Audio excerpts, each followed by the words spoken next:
If you guys want me to show you the folder that should be in the Irish section, I'll happily upload those very shortly. It basically shows just how obsessed and delusional Kenzie is. It's a fun read, but it's certainly the last thing I want to do. So I'm not sure why he decided to make it this way, where it's like descending instead of ascending. That kind of bothers me. And what I mean by that is that usually when you put something like this together, one starts at the top, and then it it goes. It grows. The numbers grow towards the bottom. But okay, great. We're going to jump right in. The first topic we're going to talk about is a allegation that has been made against me regarding the topic of revenge corn.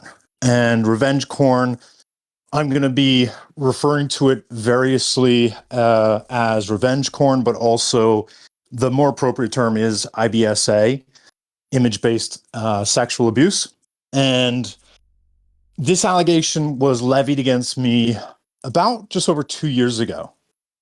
And this was levied by an individual who I did know, who was a mutual of mine, who was in my server, who was in my community for a while. And it has floated around for the past 2+ years or so. And while I have occasionally stated on a live or two that these allegations are not true, and while I have shown some receipts to close mutuals so that they are reassured as to the specific allegations, I have not addressed these allegations on a live before.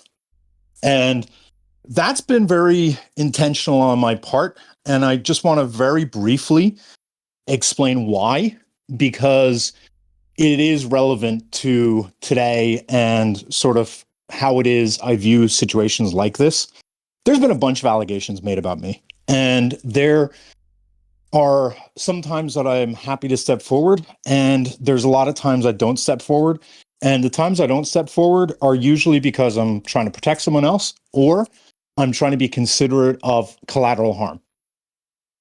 And in this situation, there are a few reasons why I've never directly shared any receipts on this topic on lives, and why it is I've not really gone in depth as to what happened.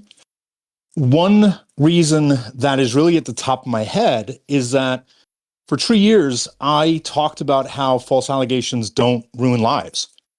And I want to be super clear, this allegation did not ruin my life. In fact, the allegation on its own didn't really do much of anything. It's very in tune with what it is I talk about on lives, that when someone has accused you of a form of sexual assault, or sexual abuse of any form, the fallout on a person is usually minimal. And the truth is, for the past 2 years or so, I haven't really seen much fallout from these allegations. And I didn't want to speak on these allegations because to speak on them would be to suggest that they have hurt me in some way. And it would undermine what I talk about on lives all the time. If the allegations don't matter, why are you bringing them up? And that's why one big reason why I've never bothered bringing them up, because they haven't mattered.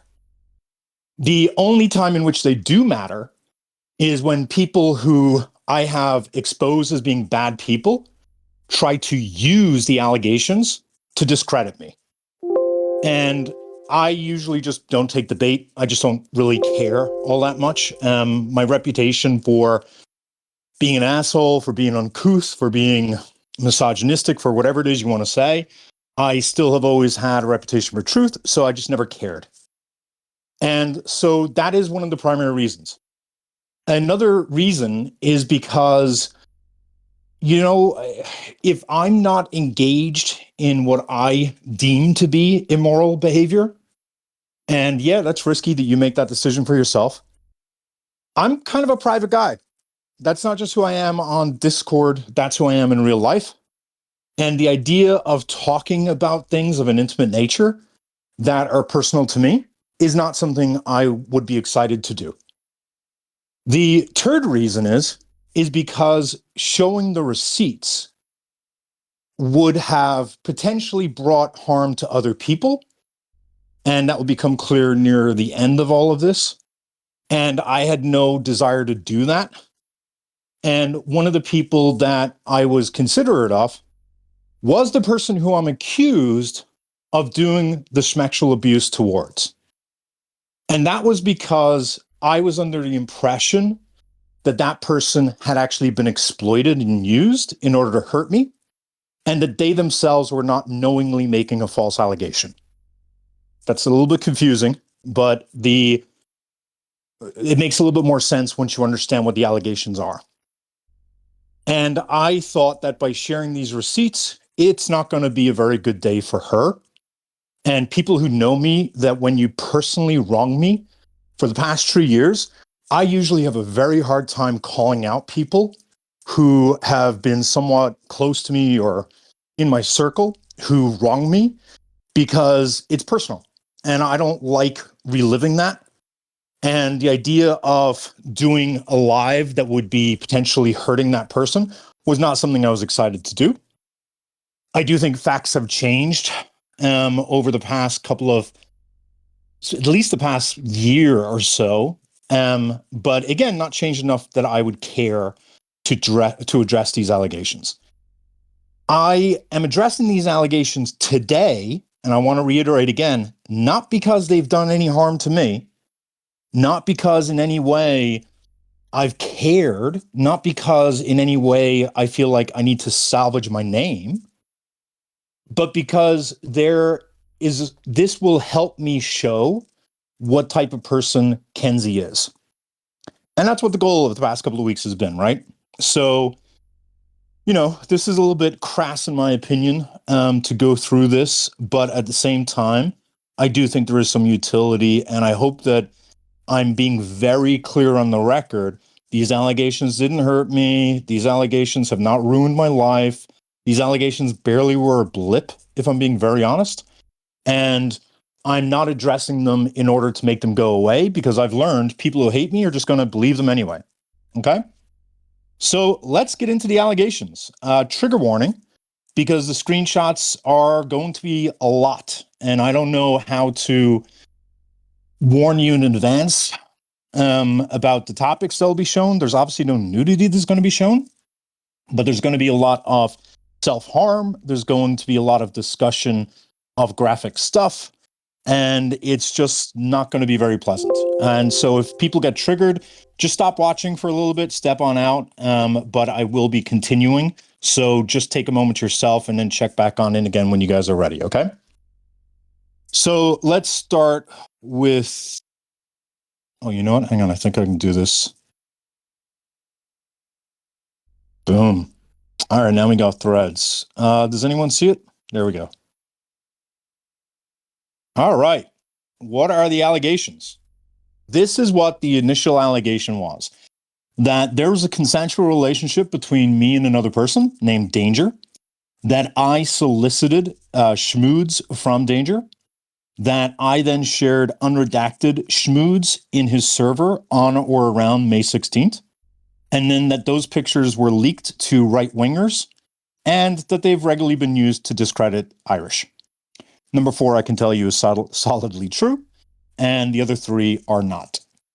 The allegations, this is the most important thing to point out, and that is that this all became known in around about June, I think it was, of 2 years ago, and it was broken by someone called Quasi. And if you look at the people on the right-hand side, you'll notice that it's a lot of right-wingers who I have debated on their disgusting takes when it comes to abortion, when it comes to sexual assault. And these people have been thirsty to hurt me or to harm me in some way. And they thought that by having a live accusing me of revenge corn, and again, revenge corn is not the accurate word for it, but it's not the appropriate word, but just it's the word everyone knows, so I'll use that term. They didn't care about the woman involved. They don't care about the idea of sharing nudes. They were just thirsty to be able to use something to discredit me. And that's how these allegations got out. Once these allegations got out, the woman named Danger is this person here. You'll see that Danger is literally stating, Irish is sending schmoods he asked me for. He's victimizing me again. He's a bad man. And these are some more, like the one we just saw is the bottom left-hand one, and there's a couple more messages from her in the top. Irish NYC is smearing my private schmoods. Now, Danger has, since these allegations came out, Danger has been contacted by pretty much every dangerous person I have called out. And Danger has given them permission to use this story to discredit me. And not that most people even ask permission, right? Most people who I call out have no ethics. They're just happy to run with a story and not care if they're hurting someone in the process. But a few people did reach out, and those people shared DMs. And Danger has started giving people permission to talk about this. And since then, a lot of my haters, people who I've called out for harm to women, harm to children, have decided to run with this narrative that I was engaged in revenge porn. And this person here, prize cartoonist, that is Marcel and Reina. As a reminder, Marcel is the person who was accused of being a Petritio by his own girlfriend, Reina. And Reina, if you are listening, because I believe you are, due to the fact that your harassment is not stopping anytime soon, you can expect me to be releasing the audio tapes of you talking and spilling the beans on Marcel and how you found all this evidence, which you provided to me, Reina, of Marcel exclusively being interested in 13 to 14-year-olds. So in any case, what's the truth of the situation? There was no consensual relationship, certainly not at that time. We absolutely had a flirty thing that happened a couple of months prior. But in the time that all of this went down, there was no consensual relationship. The truth is that Danger sent graphic content unsolicited to me. The pics were meant intentionally to harass. They were not intended to turn me on. They were not intended to make me happy. They were intended specifically to demean me. I never, ever, ever shared any unredacted nudes. Never happened. Not a single person has been able to show a screenshot of me ever sharing an unredacted nude because it never happened. And if anyone wants to say that they have a screenshot that shows I ever shared an unredacted nude, join the live right now. I'll happily give you a platform.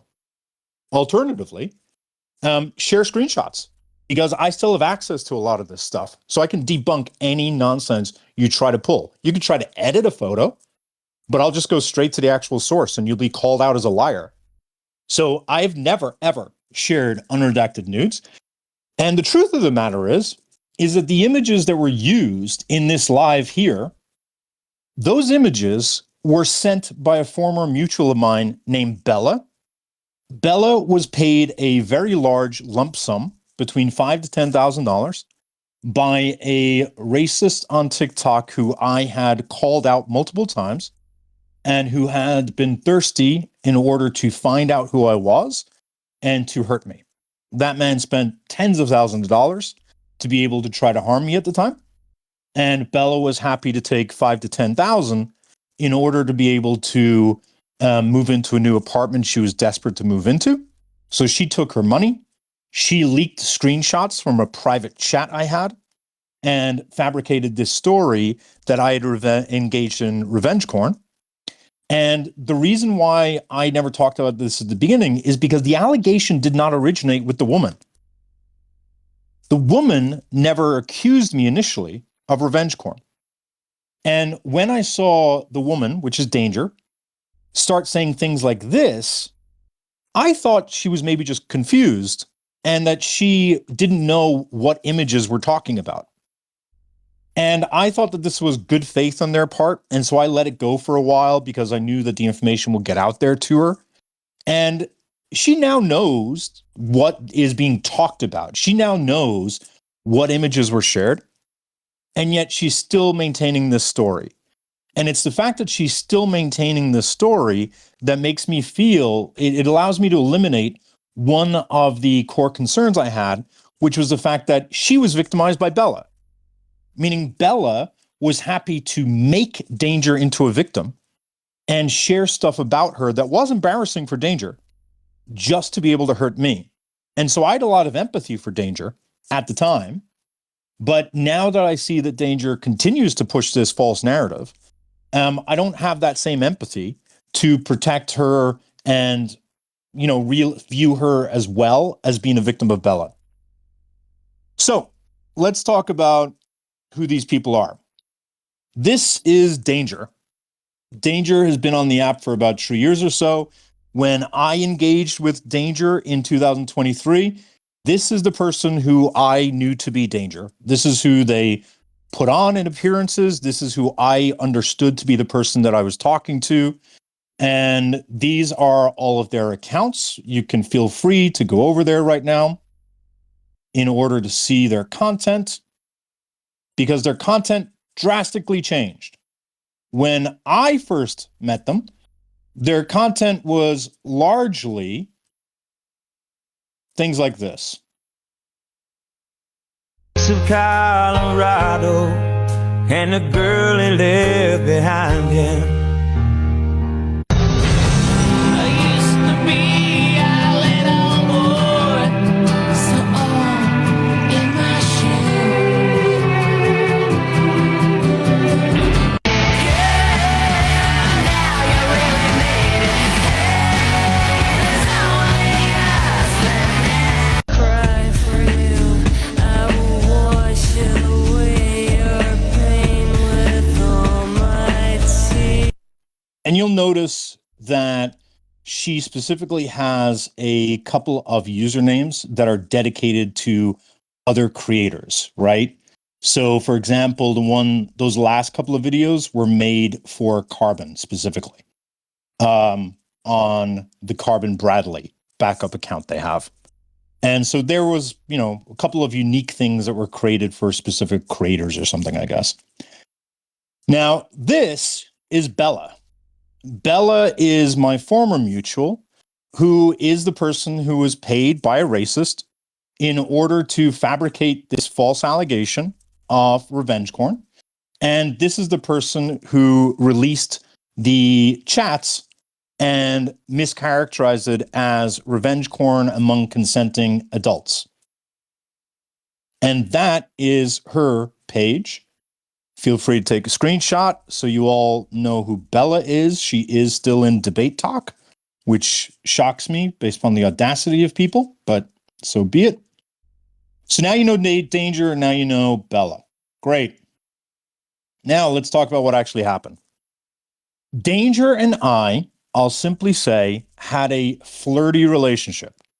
That was in March of 2023.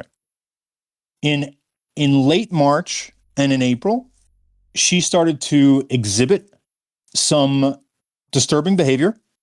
She would get angry at me. She would rage at me. She would berate me. She would complain and blame me for other people who were doing things. But I knew she was going through a hard time, and I played a lot of this stuff down. I was told by multiple people, get rid of her from my server, get rid of her from the community. But I just let it go. And things progressively got worse. And what kind of started all of this? I pulled away in either late March or early April. I started distancing myself entirely because my friends were being she would complain and get angry about them with me a lot. And it was just getting exhausting, emotionally exhausting. And so I started pulling back hugely. I think it was either late March or very early April. In around about mid-April to late April, her videos started to change. And by early May, her videos were getting really fucking weird. So I showed you the videos that she was making. By early May and late April, the content changed. Genetics. I heard you it's pathetic. Sorry. The content changed to her twerking a lot, which is fine. But she started doing this series of videos where she was twerking and making content at a children's playground. And over the course of a couple of weeks, it went from her twerking and making content at a playground to her full-on twerking to then children being in the video to then her smoking up at the playground to then the police being called on her. And so I'll just give you a sample of what those videos were. This really became a big issue in early May. The contrast to be shredded. To my dogs on a private jet from the public, ADHD is genetics.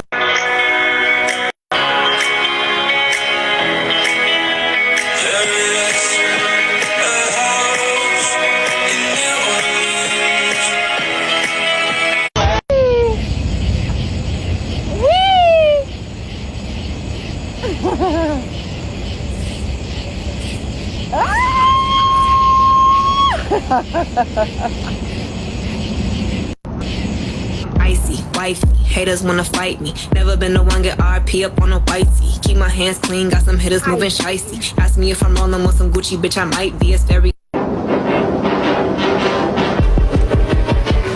You're a mean one, Mr. Grinch.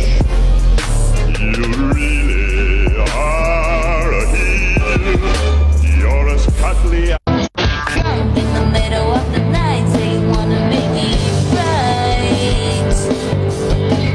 I don't wanna be the one who loves more, but here I am. You don't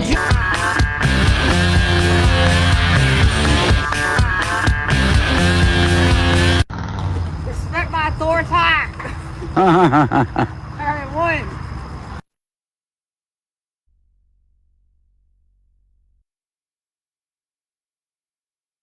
Thoroughbred, soft skin, pussy just right. Yeah. Thoroughbred, soft skin, pussy just right. Yeah. Buy so many bottles, it's gonna be hard to drink. But I'm still growing up and my family here and they rolling.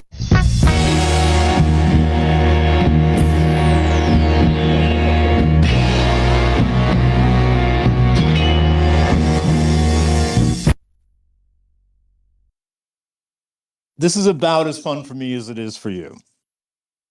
As a reminder, there is a reason why I started by showing this is the person I was talking to. This is the person that I knew to be danger. And I don't know what the hell happened.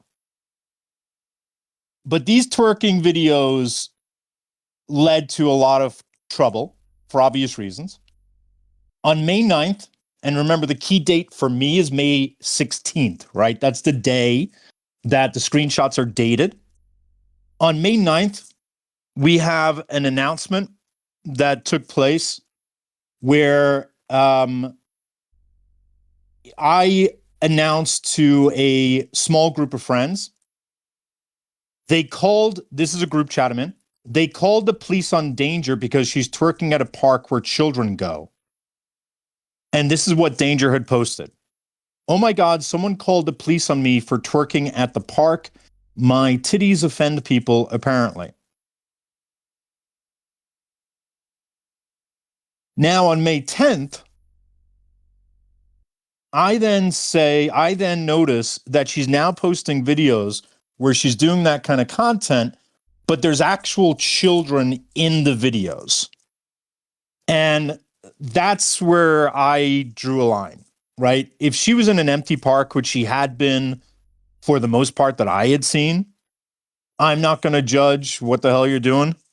But the moment we saw that there were kids literally just right beside her as she was doing this, it was not okay, in my opinion.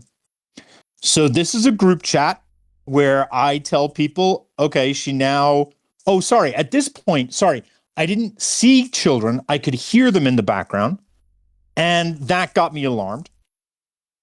And later that day, someone then says, BITCH, she's effing crazy. Holy shit.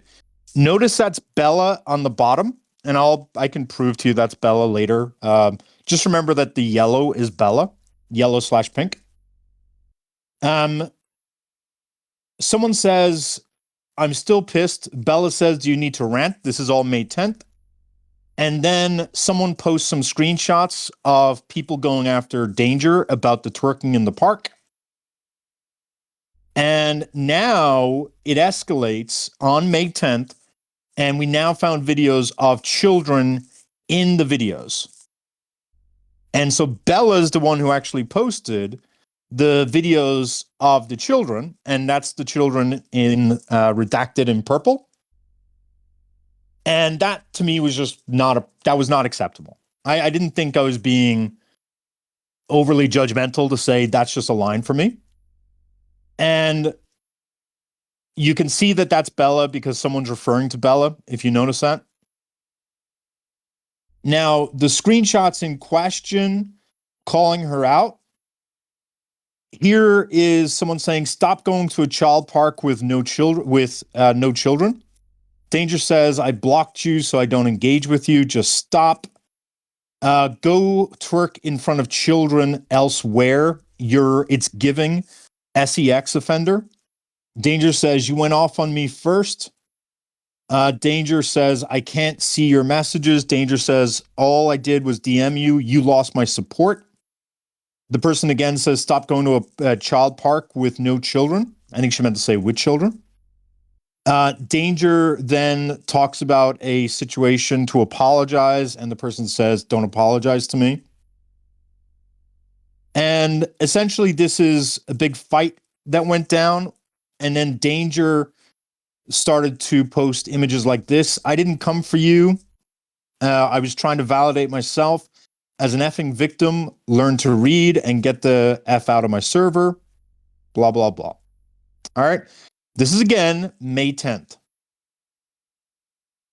Now, this is what Danger would do. I have done nothing to Danger, right? She's starting to get a lot of crap about this. Now, you'll notice this is before I learned about the children being involved. This is May 10th, right? And look at the time. It was 1 a.m. on May 10th. And the stuff we just saw was more in the afternoon. But Danger had been getting hassle about this from other people who were in the know, and I didn't know. And Danger comes to me and starts getting upset with me. And you see her getting upset now later in the afternoon at 2:30. And she's accusing me of something, of me saying something. And I'm like, I don't understand what you're talking about. I'm confused. How did I make you look bad? You're reading way too much into something. Had your back. What are you talking about? She deleted the message, so I don't know what it was. She says K. I said he knew the drama. She said, now you're really upsetting me. I said he wanted to confirm those were the folk. I don't get to feel the way I feel now. And I said, I never said Danger is an idiot for letting someone in. Then I said, whoa, that was way too much. Please just take a step back. She says you drew a line. I said, just take a step back and we can talk, but I had to act fast because that was going very bad, very fast. Danger says, no, and I think this is something that happened in my server. I'm pretty confident it was something that happened in my server. Danger says, no, I'm good. No one had time for me in the past. I'm not important now either. You lost all my support. I'm bawling. You're traumatizing me. Tell them to stop. So she's angry at people who are talking to her. I'm not saying shit to her. I'm not antagonizing her. I'm not angry at her. I'm not saying bad things to her. Other people are, and she's mad at me and telling me to stop them. And I said, I'll definitely tell them to stop, but obviously I'm not in control of them because they should not be trying to suggest you're anti-black or a P-treatio. But what she was doing was wrong. I don't think she's a P-treatio, let me be very clear. But I think it was very inappropriate what she was doing. Danger says, I got it handled. Sorry for putting you in the middle of it again when I started it. Again, she's clearly making clear that she was putting me in the middle of something. I asked them to stop multiple times. I said, I'm glad you're separating me from them. I'm not interested in any of this drama. I despise this shit. She then says, I'm going to block them on TikTok now for the time being. I can't deal with this. I said, the idea that you repeat Treaty is just crazy, weird, and unfair. She says, and how am I anti-black? I dance and post videos at a public park, which is completely abandoned. I say, take a step back. She says, I'm not dancing schmactionally in front of kids, and I don't appreciate the insinuation. I'm so hurt right now. Then she says, thanks, babe. I appreciate your friendship. I say, I was sad you came for me again, though. I know you're going through shit. So I'm pointing out, I'm really getting tired of her coming at me when other people are going after her. Now on May 10th, and I think this is the incident she was referring to in the DMs we just saw, a few people in the server, she are talking to her about what she was doing. And someone says, why did Danger mention me? Danger says, how about this? I will F off. You all have a lovely day. Danger says, I didn't mention you. I come in and we have a rule on my server called Rule 1. Once Rule 1 is called, you're not allowed to keep talking about a topic. And Danger immediately says, how about this? I'll just leave the effing server. Goodbye. She left the server, and I don't remember if I talked to her or I told someone else that she's not coming back because I was not going to let her back in, because we had learned about the fact that she was twerking in front of children. I post an update in the server. Again, it's May 10th. And I say, hey, all, I'll do a call at 8 p.m. to inform folk who are not on the earlier call of what's going on. But the TLDR is this. Danger was removed from the server. There have been several times she has been disruptive and explosive in the server. And at this point, I need to make sure everyone remembers this is meant to be a drama-free server. We're still May 10th. May 11th. So Danger on the night of May 10th, after Danger leaves my server, a few people in my community call out Danger for what she's doing. And a couple of them go pretty hard on Danger without question, but not me, but that's what happened. And she decides to come into my DMs again and gets angry. And this is me reporting back to her. She deleted all these messages, so it's hard to, get the context for here. But I did manage to find some of the old messages, and that's starting May 11th at 1:11 a.m. All these are deleted on her side, but thankfully I took screenshots of them. Here she said, what I expect from you going forward is to tell people not to talk about me, period. I've blocked everyone here. I've blocked everyone on TikTok. Respectfully forget I was ever part of your life. Remember now, 5 days later, I'm accused of being in a consensual relationship with her. Respectfully forget I was ever part of your life. Please pray tell Mac and someone else the same. Now, 25 minutes later, she messages me, get my name out of their mouth. And that's because Danger came into a live and she started to antagonize some people on the panel. And I said, you are doing this. She says, tell them to effing stop now. I say, you keep raging at me and you keep blocking me. Now, at this point, that reference is an important reference. I had been on TikTok on Discord a couple of months, but I was not a power user. And I don't think I'd ever blocked anyone, to be honest with you. And I didn't know at the time what she was starting to do was block me and then unblock me when she just didn't want to talk to me, which is fine. But that's what it's referring to. And she starts to use that later on, which I'll explain. But just remember that I'm pointing out, you keep raging at me and you keep blocking me. Danger then says, stop talking about me on lives. She's not talking about me. She's talking about the other people. I say, how am I supposed to have discourse when you accuse me of things I didn't do? I never blocked you on Discord. Danger, all of them need to. I say, I'm setting a boundary. Stop exploding on me for things I did not do. Danger then says, it's your friends. They're your people. You kicked me out. I said they were your friends as of 12 hours ago. Danger says, you silenced me. I said, you kicked yourself out, which is true and not true. She removed herself, but I also made clear there's no way I'm letting her back in the server. You kicked yourself out. She then says, well, that's done. Don't talk about me on lives, period. Not you, not blank, and not Bella.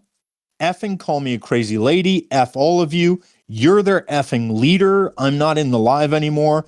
Go cry to the wolf pack. You are the leader. I'm mad at blank, but I can't message her. Discord won't let me. That's why I'm messaging you. I can't DM Bella either. I'm mad at her. Discord won't let me. I say, you keep doing this and you've taken no accountability. Now, she's in a live with me at this time. And she and I think, are about to have words in the comments of that live in shortly. She says, you keep doing this and you've taken no accountability. In response to me saying you kicked yourself out, she says, yeah, I know. I say, and insisted, you have repeatedly attacked me. I've knocked on at you a single effing time, not once. Danger says, I know. I said, but I have had you attack me countless times, and I've put up with it every time. It's brutally unfair, but you were going through things, so I let it go. She says, I agree. I said, but this is way too far. She says, okay, I understand. Now, this is at 1:48 a.m. Okay, I understand. I'm not in a good place. I keep attacking you. I'm sorry. I will distance myself from everyone. You definitely don't deserve this. 10 minutes later, good job. You guys are really doing something. I'm just a dumb, pathetic SLUT, just a pathetic SEX offender, just a pathetic SEX offender SLUT. Y'all are doing a great job. And then she says that I talked to one of her friends, she talked to one of her friends named Drew, and Drew confirmed for her that twerking at a kid's park isn't wrong, and that therefore she's not a liar or a creep. And I said, you're done. You are done. Stop it. I'm not putting up with this abuse anymore. Danger says, stop perpetuating this about me. That's fine. I'm done. I then say, you repeatedly attack me for nothing, then apologize, then block me before I can respond. Danger says, cancel me. She says, that I say, that's your pattern. I've defended you for weeks. Danger says, because I'm hurt and trying my hardest not to engage. I say, you do not get to visit your hurt on others. That's not an excuse. I have literally had you SHIT on me repeatedly, and I've put up with it. Yet you claim to be the victim. It's insane. This is now, what are we? That's the 11th. So now I set a very clear boundary. You do not get to visit your hurt on me. She says, I'm a victim. I didn't say I was your victim. And I say, well, we are victims of you. You are not our victim. I almost lost Mac and the others based on what you've said and done for weeks. And then I say, this is just from the past few days. It stinks of entitlement and is manipulative.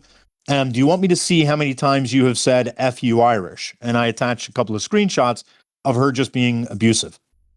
And then this is my last DM to her on May 11th. I am sorry you're going through this. I genuinely am, but I have to put up a boundary. Like you, I blank, blank, blank, and I failed to put up boundaries. And me being a forgiving guy meant it caused me a lot of trouble, and I've seen folk abuse that to try to harm me, like blank, who has repeatedly threatened me and harassed me all because I told her no, which is a repeated pattern for me. I have no desire to harm you. I also hope you have no desire to harm me. But I can't take you repeatedly cursing me out when I've done nothing to you. You constantly get angry at me for something someone else did or for something you imagined I did. Last night was the only time I have ever done anything that you can claim harmed you. And what she's referring to is on the live, I might have said some words on the live or I commented, but she was saying some really messed up stuff in the comments. And I simply said, stop it. Like I called her out on it. And that's what I'm referring to there. And then I said, and that was after you attacking me countless times and continuing to do so while blocking me, so I couldn't even talk to you. I have zero desire to harm you, as all I want nothing but good for you in your future because you deserve it after everything you've been through. I simply am asking you to stop cursing at me and getting angry at me and blaming me for things you've literally nothing to do with. Now, these screenshots, just try to remember, this is May 11th, as you can see. Just try to remember this paragraph as my last paragraph. I'm simply me, four things with me. With me are my last words, okay? Now, you'll already see that May 22nd looks to be the next time we talk. That's not true at all.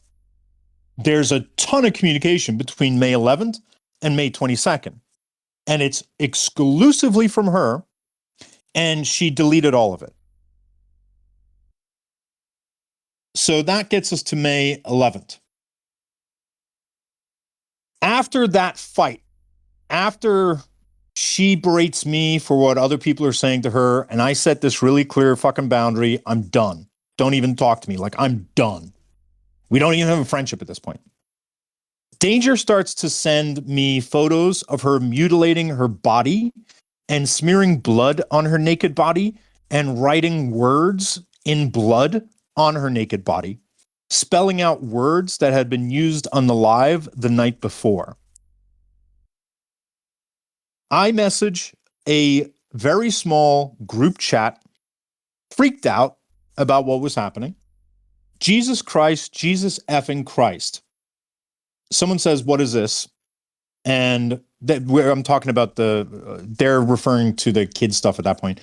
I then said, "Holy F, okay, wow, I'm not sure how to describe this." She sent me a picture of herself cutting herself. No way. Then several pictures of the blood. Oh my God. I then said she used this to write on her naked body the things she feels she was called last night. One pic has her body with the word old. Another has the word pathetic. Another has the word schmex offender. What the, and then F. And then someone says, Jesus Christ. Then someone says to me, okay, that was her choice to do that. So nobody blamed themselves for the decisions an adult made when she repeatedly attacked people. I'm not trying to sound insensitive to her or her situation, but that was her choice. She attacked and people got mad and attacked her back. That's human nature. Just block her. There's a plea for attention, not help. And I say, but F me, this is too much for me. Then I say, I've never seen something like that before. I just had her write words I said. Those words were not the words I just said, were not the words I said, but she wrote other words on her body. I just had her write words I said on her naked body in blood. What the F? This is insane. Bella says, what happened? And then I show a photo showing graphic self-harm. And you'll notice that there's a 2-hour call that takes place. And it's very early in the morning. It's 7:40 a.m. because I'm freaked out. While we're on the call, because if you notice again, it's 7:41 a.m. So it lasts for 2 hours. So till 10 a.m. We are talking back and forth. Bella is saying, I'm actually speechless for once. I said, what the F? And then that was it. Now, danger escalates. Yes, escalates. On May 11th, now it's at 3 p.m. on May 11th. I send text messages that she has been sending to me and a couple of other people. Hey, by the way, I'm sick of the drama. I'm going to KILL them all. That's a real threat. I'll show them crazy. Call me H.H. Holmes. They haven't effing seen angry yet. I will burn the world to the ground. I'm done with words. Trust me when I say I'm going to physically hurt them. And then she just keeps repeating the message. Copy, paste, copy, paste, copy, paste. The person in green says, holy S, who said that? Sorry, I'm bored at work. I then said, this was directed to Irish and the girls, quote unquote, which I assume includes Mac and Bella. Mac says, can't wait to go somewhere. Someone says, love that for us. That's a literal death threat, but go off. I say, yeah. And the thing is, I know she's been charged with this SHIT before. And what I'm referring to is this on May 7th. Danger goes from being the person I know her as, which is the quote unquote friendly tax accountant, to saying, here's a little bit of wisdom for the younger people in my server. Words matter. Watch what you say. Your mouth will get you in trouble. Mine has. You can be arrested and charged with assault based on what you say. A verbal threat is considered assault, and if you have a weapon, it's aggravated assault. If you're going to threaten and stab someone, don't actually have the knife on your person. I learned that the hard way. And so I had seen that 3 days prior, and we were working on a plan to get Danger out of the server for that reason. And that's what I'm referring to here. That's what prompted me 3 days ago to, if you read what I say here, yeah, and the thing is, I know she's been charged with like death threats or terroristic threats in the past. That's what prompted me 3 days ago to finally say she has to go. It was when she posted this. And then at the bottom, someone says, that's just a little terrifying. I would rather not be danger bait. Then same afternoon, Bella is saying you're a dumbass. I think she's like mocking, which is fine. I say Bella. Bella says Irish. Bella, no way, man. Done effed up. And I said, I'm dying alone. I'm done. Unless danger unalives me in a double suicide. Bella says you can have cats. That would be unaliving two birds with one stone. Then I say, danger is now talking to one of my stalkers. FFF, this is the crap I knew would happen. Bella says, how do you know? I said, I'm going to play nice with danger. I can't take this crazy. I can't. And by nice, all I meant was I'm not talking about her ever again. Green says, dude. Bella says, I don't think we can go back after last night. That's because Bella had been antagonizing her. I update the server. So this is a general server update. So like dozens and dozens of people saw this. Hey, everyone, update on danger. I do not want to reveal confidences, but I want to share that things have escalated since last night. I'm sharing this due to a recommendation from someone in the server who has expressed concerns, which I share, that recent escalation that occurred in just the past few hours suggests danger is a risk to others. I do not want to overshare other than to say she's engaged in behavior in the past couple of hours that is deeply disturbing and concerning. I then give another update. Danger is engaging in increasingly erratic and dangerous behavior. At this stage, I do not want to go into it, but I ask that if you trust me, please trust me when I say she's a danger to those around her. In my opinion, she's dangerous and should be avoided. On May 12th, she starts making TikTok threats against me and people in my server. I post this on my group chat. It says, seems like a threat to us. Reminder that Dragon is her new server name. So at this time, Dragon is her server, and she referred to my server as the Wolf Pack. I don't know why. And here she's saying, don't cross me or rue the day. And then she says, dangerous woman hunting wabbits, and tags us as the Wolf Pack. And she posted a whole bunch of these that were basically mess with me and I will hurt you. On May 14th, these DMs are all deleted, unfortunately, but thankfully I posted them in the server, so I have them. Here I'm giving another update in the server. I spoke too soon. Danger just messaged me this. Now they're quoting the Bible. And here Danger says, think of me as death personified. Hades follows my wrath to receive my victims. God's wrath is coming for you. You're a child and a narcissist. You mean nothing to me. I can't believe I ever considered you a friend. I'm just a foolish girl, though, and now my eyes have been opened. Karma is a bitch. You'll get what's coming to you. And then she quotes the Bible.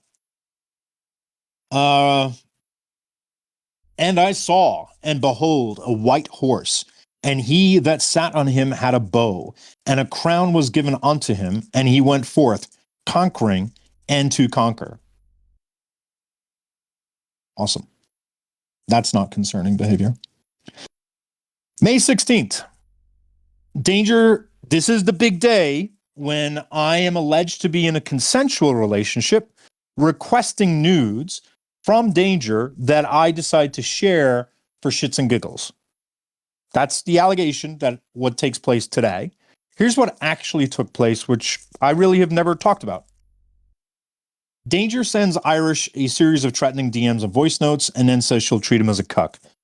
What happened was Danger came into my DMs. She's deleted all of them, but I do have screenshots from that day. And she was basically saying that I'm nothing to her. I was nothing but a fun person to fuck with, that I'm irrelevant to her. Then starts talking about how she found a new Irishman, and then started saying, we're going to make you our cuck moving forward because that's all you deserve. So this is Bella. Bella's the last person to talk in that chat. I then say, hey, I'm posting a link. This is on May 16th at 10:34 a.m.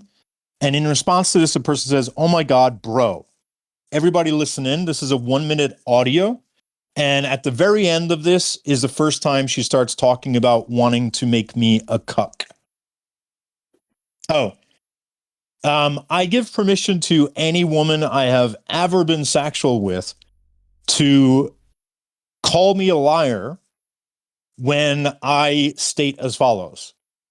Being a cuck is literally the least attractive thing in my head. I'm repulsed by the idea. I'm a very dominant person, generally speaking, with women. And I think she knows that, which is why she was calling me a cuck. So I need to be super clear. I'm anti-cuck. I think of cucks as the same sort of people who like feet. They're the same category for me, okay? I side eye all of them. And I give permission to any woman I've ever been sexual with that if I'm a liar, come out and go to any live and tell them I'm pro cuck because I'm very anti cuck. I don't want that being the new narrative. Irish is pro cuck when I'm not. All right, let's go. Hey, Counselor. In case you wanted to hear the words out of my mouth, I just wanted to say, fuck you. I think that you're a scumbag. I think that you bullied me. I will tell you, fuck you, and fuck off to your face. That's the difference between you and I. You'll hold a whole public live about me, maligning me and my character after being a friend for over a year. That's the difference between you and me. You're a hypocritical scumbag, Irish. I hate you. Fuck you. You can play the victim card all you fucking want. Okay? You're just a little baby bitch cuck. All right. That's how do you do? Hey, Cal. Now, you may have Hey, noticed. Counselor. Okay, so this is, it says today at 9:55 a.m. So that is the beginning of May 16th for me. This is the person who I'm apparently in a consensual relationship with, asking her for content. I posted this in the group chat, and then I post this in the group chat. And what I post is a screenshot, which thankfully I have because I posted it in the group chat. And in that screenshot, she starts posting all of this really fucked up stuff. But what she starts doing is she starts posting and then she blocks me. And I don't know what she was doing because at the time I didn't know what the difference was between unfriending and blocking. And so I don't know what she was doing, but I was not able to respond. It was impossible for me to send a message. And she would send something and then she would either block or unfriend me and then somehow refriend me. So I assume she must have unblocked me or she must have rejoined my server each time. But she would block, say something disgusting, and then she would delete it. Block, say something disgusting, and then block me so I can't respond, and then delete it. And it just kept happening over and over again. And she'd been doing that sort of thing for several days at that point, but it had not been of this nature. And thankfully, I did get in a server call where I asked people for help on how to address this. What do you do when someone is sending you stuff and then blocking you, which then prevents you from blocking them? And people in the server who are on the call remember me asking that question, but I didn't know how to stop her from doing it. And in this message, she literally says at the bottom, fine, because Drew told me to leave you alone. Because I'm going to her friends now saying, please tell this person to leave me alone. I'll leave you alone. Then Danger says, hopefully I made my point, you bitch. You better collect evidence of our conversation while you have it. I'm deleting all of it, counselor. And so you're damn right. I started collecting evidence on what she had been doing to me. For fuck's sake. Be a fucking man. Yeah, that's exactly what I thought. You're a little fucking bitch, Irish. Oh, check this out. I have a business partner. I've been doing things besides my divorce and dealing with your bullying garbage. I'm starting a business called Cannabis Porn Stars. I'm going to be the face of it. I've bought 100 different domains. I'm about to take over the world with cannabis and pussy. And you can sit back and you can watch my rise. And you can fuck right off. Okay? You had your chance. Fuck you, Irish. I'm kind of glad I lost our relationship, Irish, because quite frankly, you were always going to dim my shine. Guys, if you attempt to dox in here, I will just remove you. Got it? I hope my words to you are crystal fucking clear, counselor. I'll own being a psychotic bitch, but you, sir, are a narcissist. You, sir, are a bully. You, sir, should be ashamed of yourself. For fuck's sake, be a fucking man. So May 16th was not a great day for me, right? Let's continue though, because there's more. She sends me this. You'll see that Bella is actively in the conversation in the midst of Starbucks being super nosy. And now you're going to notice inconsistencies for anyone who claims I'm editing screenshots and shit. Like, I would have gotten rid of the inconsistencies if that was the case. The reason why there's inconsistencies is because of the fact that she would delete messages. So some will have some of her messages, and it was just all over the place, right? But in this one, here she's saying, I'm not going to hurt you, you whiny little biatch. Fine. And then, oh, sorry, you already saw that one. I apologize. Now at the bottom, after Bella says, I'm being nosy, I say, watch this whole video, watch it. I finally caught her sending me the message and then deleting it, which she keeps doing. Oh, that's what, sorry, I realize now. So this message here, I did have a fuller copy of it, which why I attached this. And it says at the bottom, all I want is your attention, counselor, nothing else. I'm a vain bitch. And here is where I said, watch this whole video.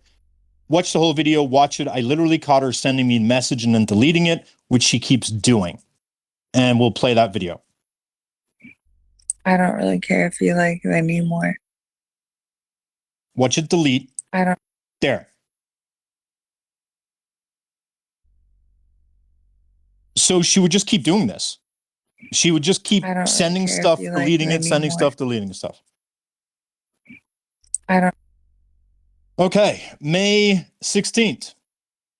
At this point, I say something. I've never shared this screenshot, which I could have had at any point. The allegation was that I shared images unredacted. This is the screenshot Bella left out, and you can see why she left it out. I literally say, guys, this is not revenge corn. Please don't think it is. So I'm editing. I should have used the word redacting. Same thing. But effing hell. I couldn't have been more clear that these were redacted. And I was posting these images because the stuff she now started to send was next level disturbing.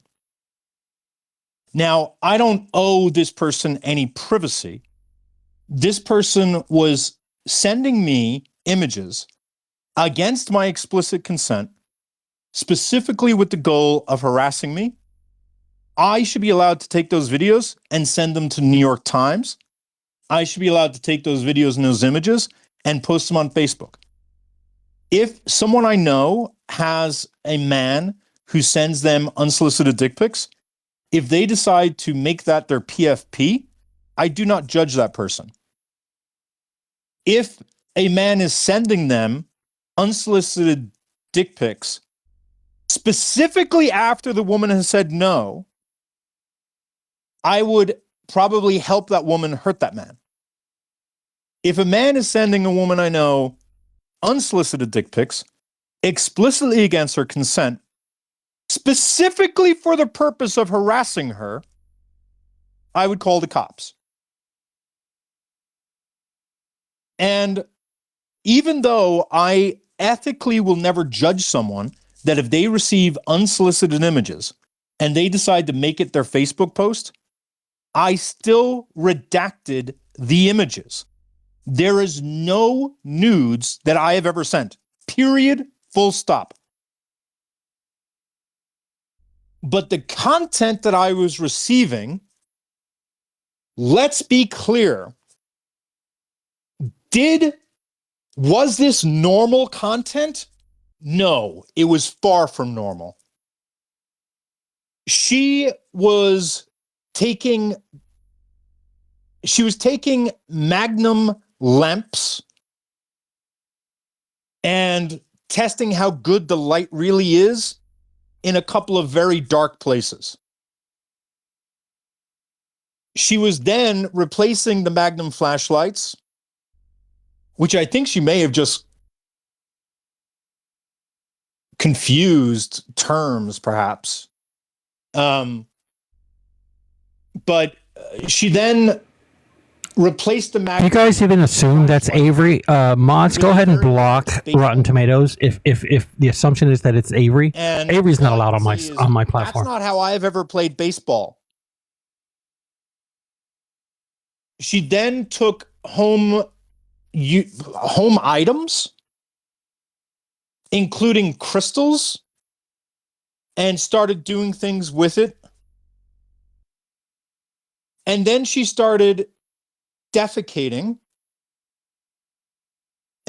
She got on top of a coffee table and put a pot underneath her and squatted over it. She then went into another one into her bathroom where she got into a tub and she poured her own urine all over her. And as she was doing this, she had she didn't smoke from what I understood, but she had a smoker's hacking cough. It was just, I had not seen anything like that before at all, period. These were really disturbing images. These were not fun, sexy images. So, to anyone out there who doubts me that I sent redacted images and there was no nudity, go pick one person out of your group, just one, who you all trust the most, and I'll happily bring you into the group chat and you can look at the redacted photos yourself. They're literally there, which I held onto them so that if anyone ever tried to say that I sent unredacted nudes, I still have the goddamn images. Time-stamped and everything in real time, we can go look at them. This now are examples of what she was sending. You have 5 minutes because you're saying collecting the evidence, then sends an image or a video.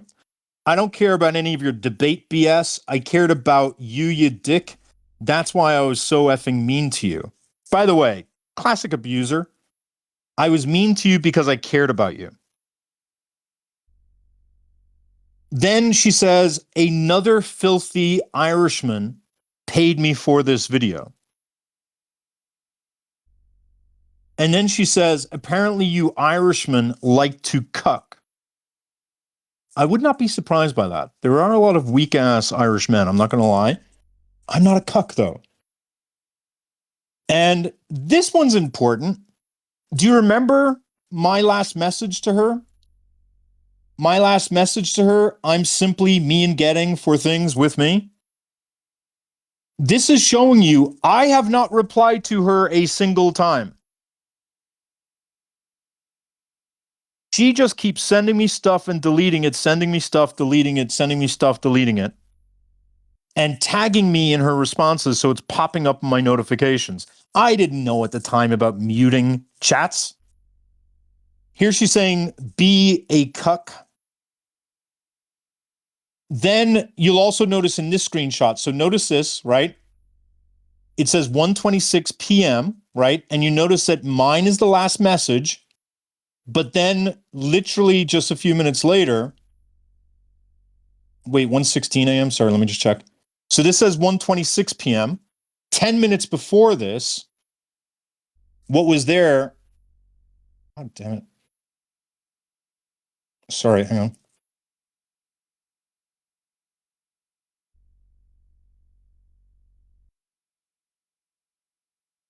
Okay. 10 minutes before, this was the image. So that's proof that she was sending stuff and then deleting it, sending stuff and deleting it, sending stuff and deleting it. And here she says, by the way, winning as an SLUT right now. And then she posts her thing on Twitter, which that's a lie. She was 37 years of age. Not that that matters, but this person says, weird, but go off. And again, you can see today at 1:16 p.m. And again, that was my last message to her, remember? I'm simply me and getting 4 things. So pretty clear proof I wasn't responding to her. I can guarantee you she doesn't have any screenshots of me ever responding to her. Never happened. And 4 more. Here I state, or in the comments on the right-hand side, thank you, RBG. Because RBG is one of the people who has known about this for a while, but like I don't talk about it a lot. Here I say on the right-hand side, note again, Danger has now deleted all her audio messages and DM, so all that remains is Irish's last DM from May 11th.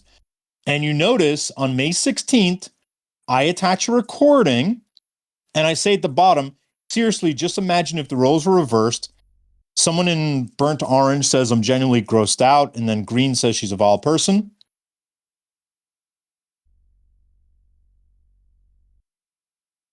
This is the audio.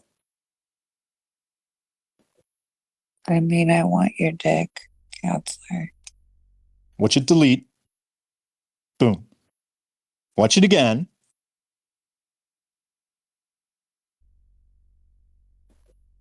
I mean, I want your dick, counselor. And again, this is May 16th, the day that I'm allegedly in a consensual relationship with this woman. Burnt orange says, was she deleting them? And green says, does she think this is a game of cat and mouse? Like she's chasing you? And I say, yep, she's done this a lot. Sends a video or a photo or a message and then deletes. And then I say, no, my name is not Paul.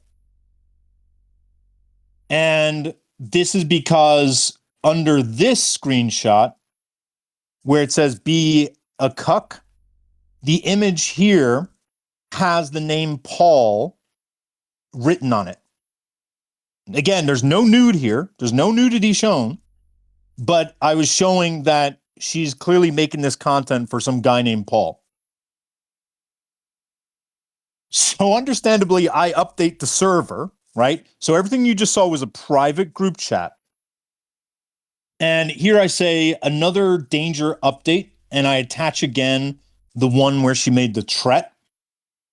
But I also include this message where Danger said, F you, or if you're talking to Drew, please leave him alone. Deal with me directly, you effing scumbag. F you, Irish, I'll say it to your face. I threatened you because I want you to fear me, you dick. I'm not going to hurt you, you little whiny baby bitch. Deal with me directly like an effing man. And then I warn the server, I cannot stress enough, please, please, please do not engage with her. But I don't share all these details with everyone.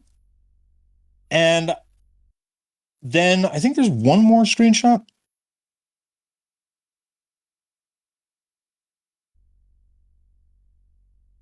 Oh, yeah, it's the one I shared earlier. All I want is your attention, counselor, nothing else. I'm a vain bitch. Now, All of that took place on May 16th. Bella is the person who then took these screenshots. Can everybody still hear me? Max said I cut out. Yes, you can. Bella is the person who took those screenshots. Bella saw everything happen in real time. Bella knew that I was freaking out. Bella, look, I don't like calling myself a victim. Guys, he's not asking here. He's asking on the Discord Done call. to me. And let's just do a reminder, just because I've not really talked about this before. And I don't know why I should be silenced about it. This is Bella. Nobody let Bella ever forget what Bella did. Bella is someone who I helped out so many times. So many times I supported this person. And when money came knocking, she took it and she ran. That's Bella. Bella did this, and it's not a guess. There were only a handful of people in the group chat. And Bella is an idiot. This is the live that took place where these allegations were outed. And on this one live, there was enough information for us to know it was Bella. At the very top, you can see very slightly. Do you notice that redaction right there? Right? So that redaction was her redacting her name. Then the timestamps. There were only 2 people who were on the East Coast at that time and who used East Coast timestamps, and it was me and Bella. And I certainly didn't release any screenshots. So that's a pretty good giveaway. Do you know what the biggest giveaway was? Bella joined the call, y'all. Bella joined the live. And when someone messaged her saying, "What the hell are you doing on the live?" she had obviously accidentally joined. But because she's so dumb, she turned around and told everyone, "I wasn't at the live. I don't know what you're talking about. I was never even there." But we have a video of her joining the live because she was secretly watching it because she was enjoying it. And so we immediately knew it was Bella. But hey, we decided to look a little further. And Bella just kept telling on herself. Bella held a live. And when she held a live trying to exonerate herself from what she did, the idiot showed images at the bottom. And some of the images included variants of the images that had not yet been released. Meaning she had images downloaded from the group chat, even though she had been removed from the group chat at that point.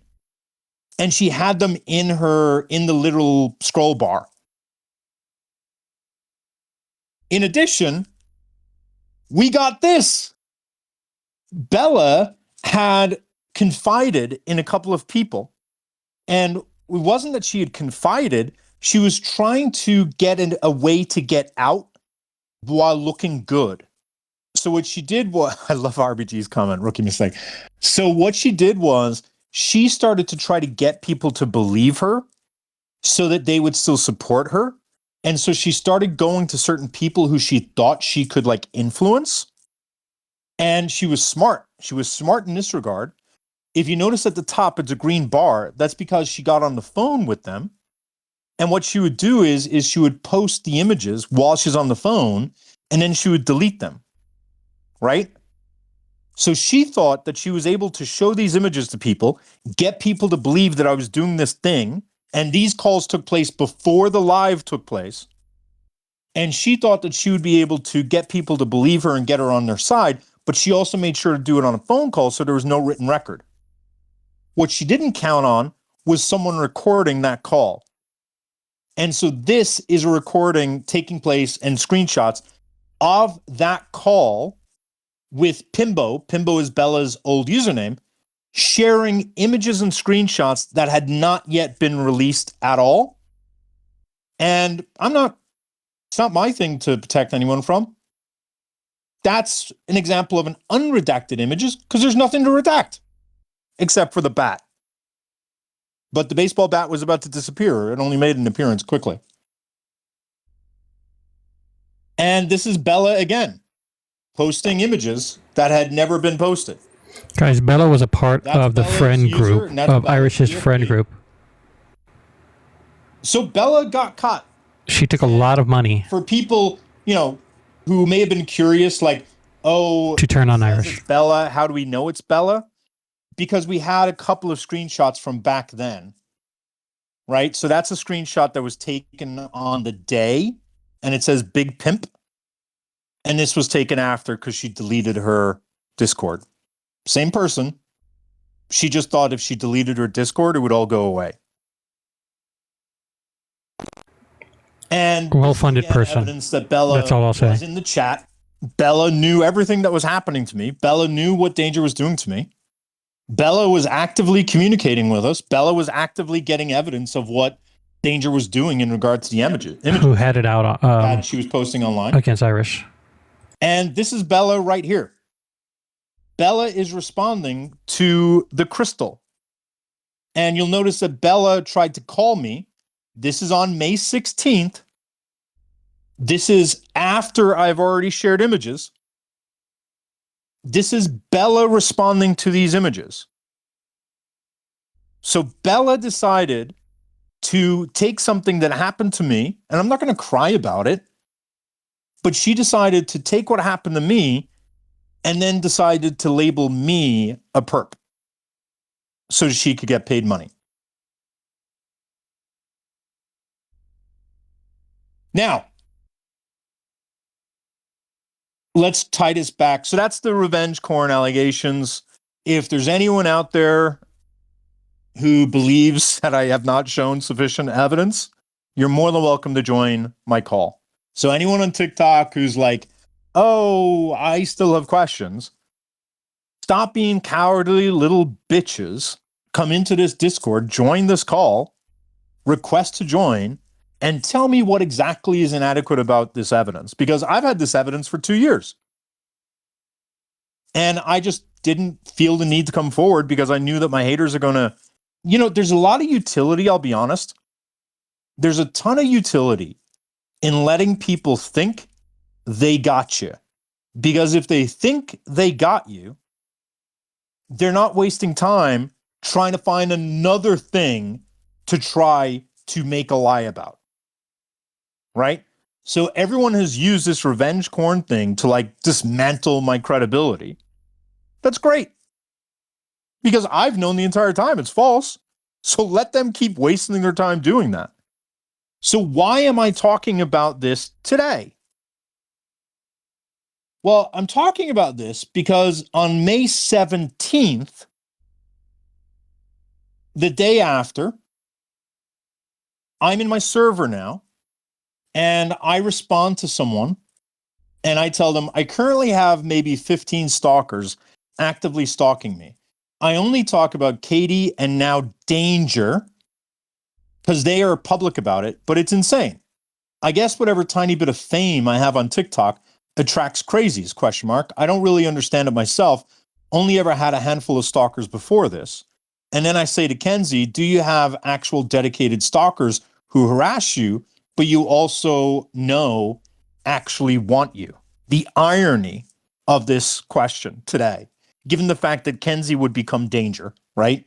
It's crazy to me that 2 years later, after me asking Kenzie, does she have a problem with people obsessing over you who actually want to be with you? And then Kenzie becomes Danger. Crazy to me.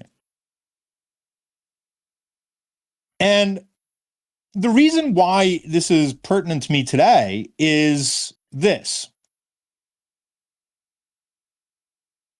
After I came out and I accurately accused Kenzie of sexually harassing me, and I accurately accused her of lying on me, and I accurately accused her of being abusive and harmful,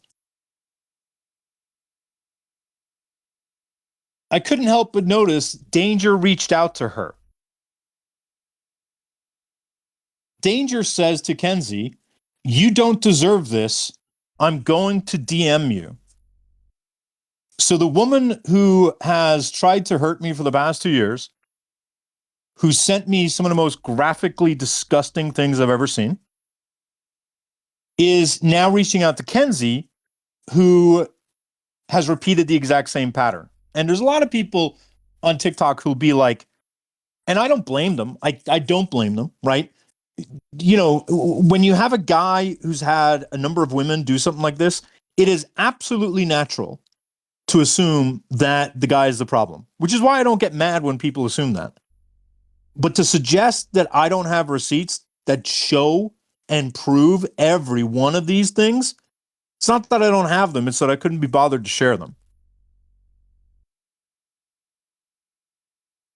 And for anyone who says, like, I can't believe he's saying that there's more than one woman, what is it about the receipts that are not accurate here?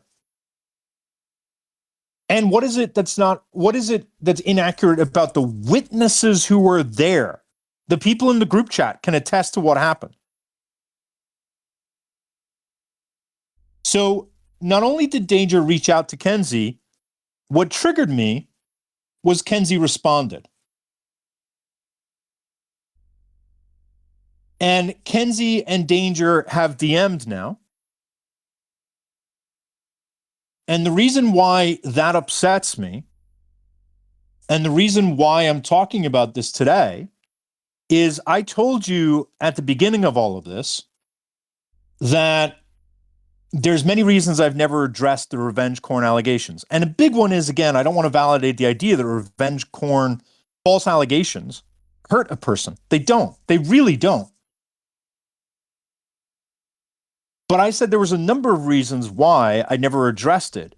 And one of the big reasons is that I always knew the best receipts I had were the ones that I sent Kenzie, because Kenzie received and accepted the nude photos in question we're talking about. So big update to everyone out there. To the extent Kenzie is now accusing me of revenge porn from 2 years ago, Kenzie received the images. And I never wanted to use my DMs with her as receipts because I didn't want her and her reputation to be harmed. Even though my receipts with her would have been sufficient. I wouldn't have had to show everything else I just showed. I always knew that I had the receipts with Kenzie that would be able to show what happened on that day, but I wanted her to save face. But let's peel back the layers and see how ugly that face is. Oops, May 14th, 2023. Kenzie says, I don't know what that is, bro. She simps hard for me, talking about Danger. I didn't know she was talking about Danger. I say, who? Miss Kenzie says, Danger. And I say, avoid her. I warned people on my server to avoid her. She's dangerous. She has threatened to unalive me and Mac. And then Kenzie says, isn't she a mod in your server? Kenzie then says, what the F? I then say, she has sent me photos of her topless body with her blood smeared on her body with words I have said.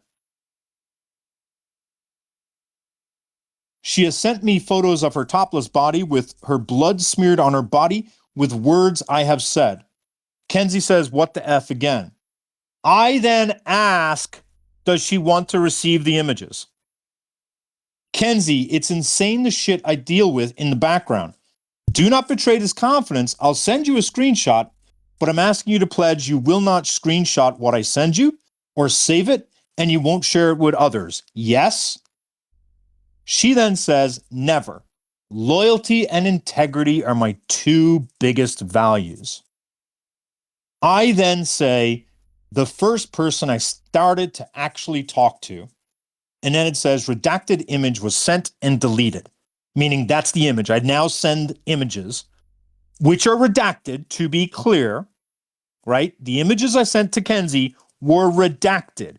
Kenzie has always had the ability to come forward and say, I was there on that day, everyone.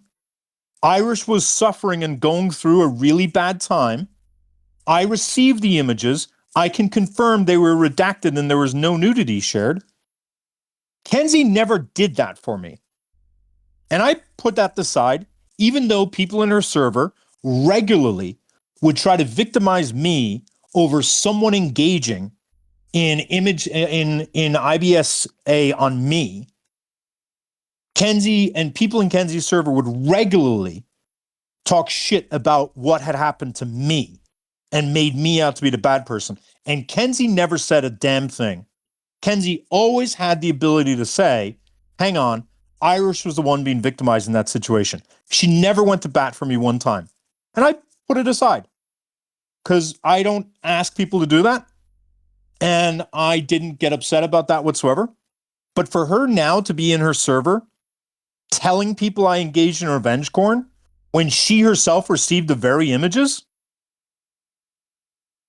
I would say it's the height of hypocrisy, but really it's just Kenzie. So I say, do you want me to send this image? She says yes, or says never, I won't delete it. Then she says, bruh. And then I send the debt threat that I had received a few days prior. And I say, how do you like them apples? And she's previously been convicted of threatening assault with a weapon. Kenzie says, that's truly insane.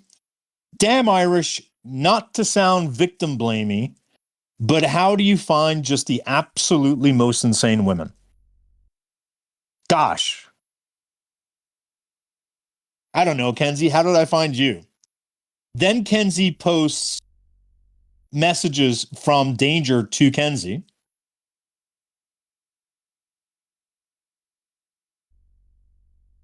And I love this here. The two thirstiest women I've met so far, if you notice Danger's messages on the bottom. Also, give Irish's server a shot.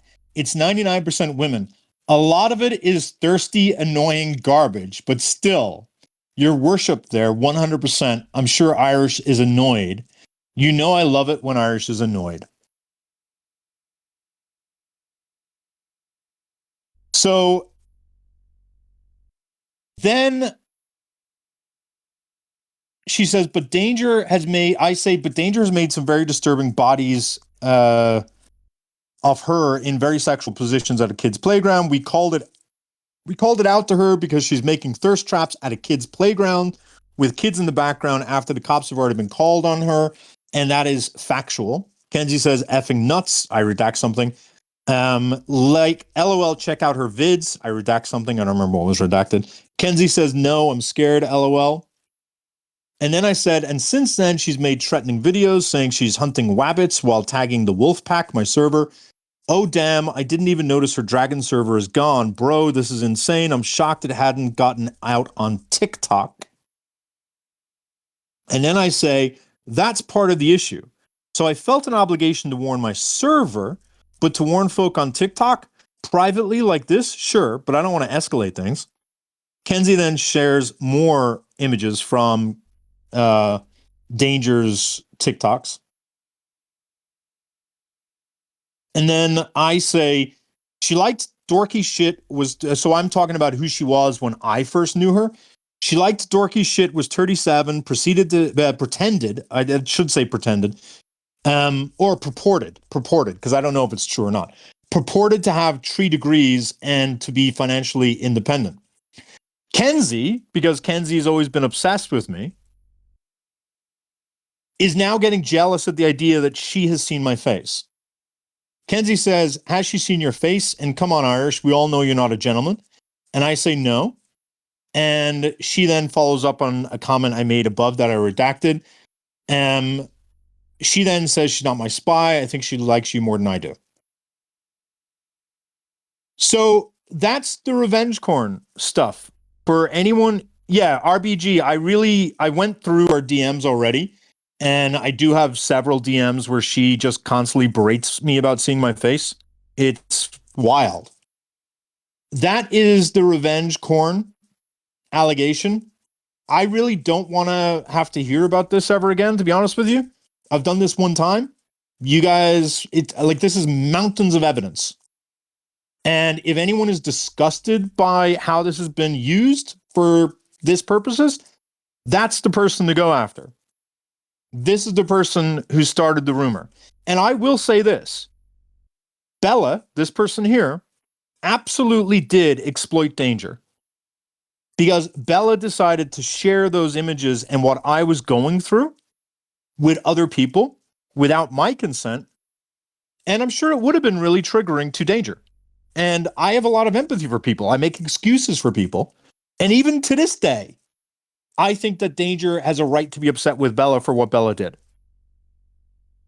And I'm disappointed Danger has never seen realized that like Bella is a person who needs to be called out for what she did because it was so grotesque. And instead, she has decided to focus on me because I guess I have somewhat of a platform. So, as for the next things we're going to go over, I think the next one we should hit on is things we're going to go over. I think the next one we should hit on is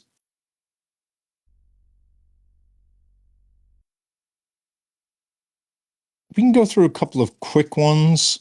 Let's go through a couple of quick ones, and then we'll jump into a longer one, which is the Pick Me Princess. You know what? Let's do the Pick Me Princess one. Let's just jump let's jump in. Before we go into the Pick Me Princess, I'm just going to give a quick reintroduction to the husband and what has happened with the husband. So I made allegations that she had DV'd her ex-husband. And in the server, Clover said, also there were some disturbing allegations of DV. I wasn't there for that part of the live, and I don't have evidence, and I don't know if evidence was provided. And Kenzie turned around and said, those are untrue. He has nothing. Okay? Those are untrue. He has nothing. Well, I made those allegations acting like I had no proof, right? Because I wanted to get her on the record. Kenzie, you are a moron. It's been a setup from the get-go. I wanted to get you on the record denying all this stuff so that I would come back and swoop in with all the evidence. And I've already shared this, so this is going to be a very quick review of these 4 screenshots. Before I do, sorry, I want to talk about the fact that she's DV'd her ex-husband in multiple different ways. I can confirm that she told Sarah about one physical assault that happened inside of a garage where Kenzie was laughing about shoving him. Then there was times that she told Sarah about where she poured drinks on him. And the one that I'm talking about is the one where she punched her ex-husband at her child's birthday party. Okay? And the proof of that is I redacted the date because I don't want to give away the child's birthday. Here, Kenzie messages me at 10:30 p.m., the day of the birthday party. It's garage, you uncultured swine. She messaged me, are you free? I say, yes, what's up? She says, I think I just burned my life down. Want me to call? Kenzie says, yes, but fair warning, I'm a wreck. And Kenzie, go ahead and push me and I'll release an audio tape. Go ahead and push me. And Kenzie, as she's on the call with me at 10:33 p.m., she tells me that and I need to give you a bit of background here. Kenzie secretly still loves her ex-husband, but in the way that a narcissist loves their exes. It's not so much love as much as it is a need to feed. And even though they're exes, Kenzie tries to control her ex all the time and talks down to him in a disgusting way, belittles him all the time in order to provoke reactions. Kenzie treats me exactly like her ex-husband. It's really creepy. And Kenzie found out that he was now dating a woman. Kenzie, I believe, has since tried to lie and say that he was physically cheating with this woman while they were married, which is not true. She told me the exact opposite. She told me she had no evidence they were cheating, and that at most, that it was emotional cheating. And I don't blame him for that. Kenzie's horrific. She has no empathy.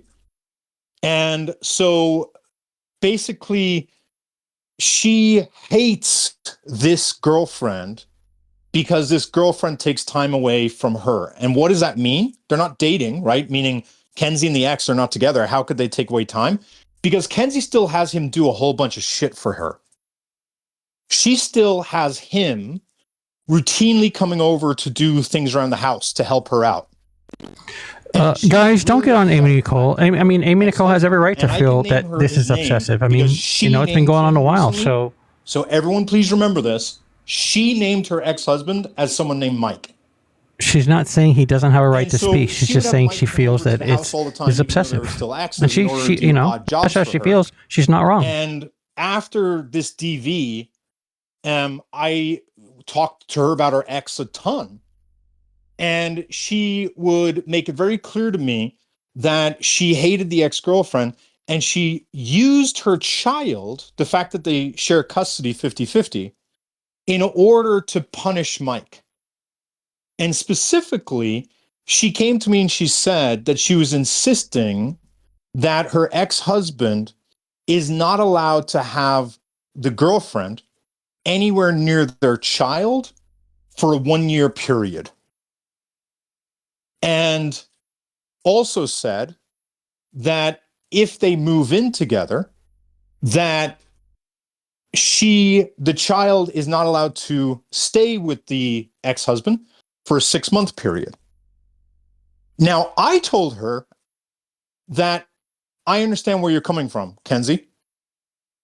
It is a very damaging thing for a parent who has a younger child to date and have people of influence coming in and out of a child's life.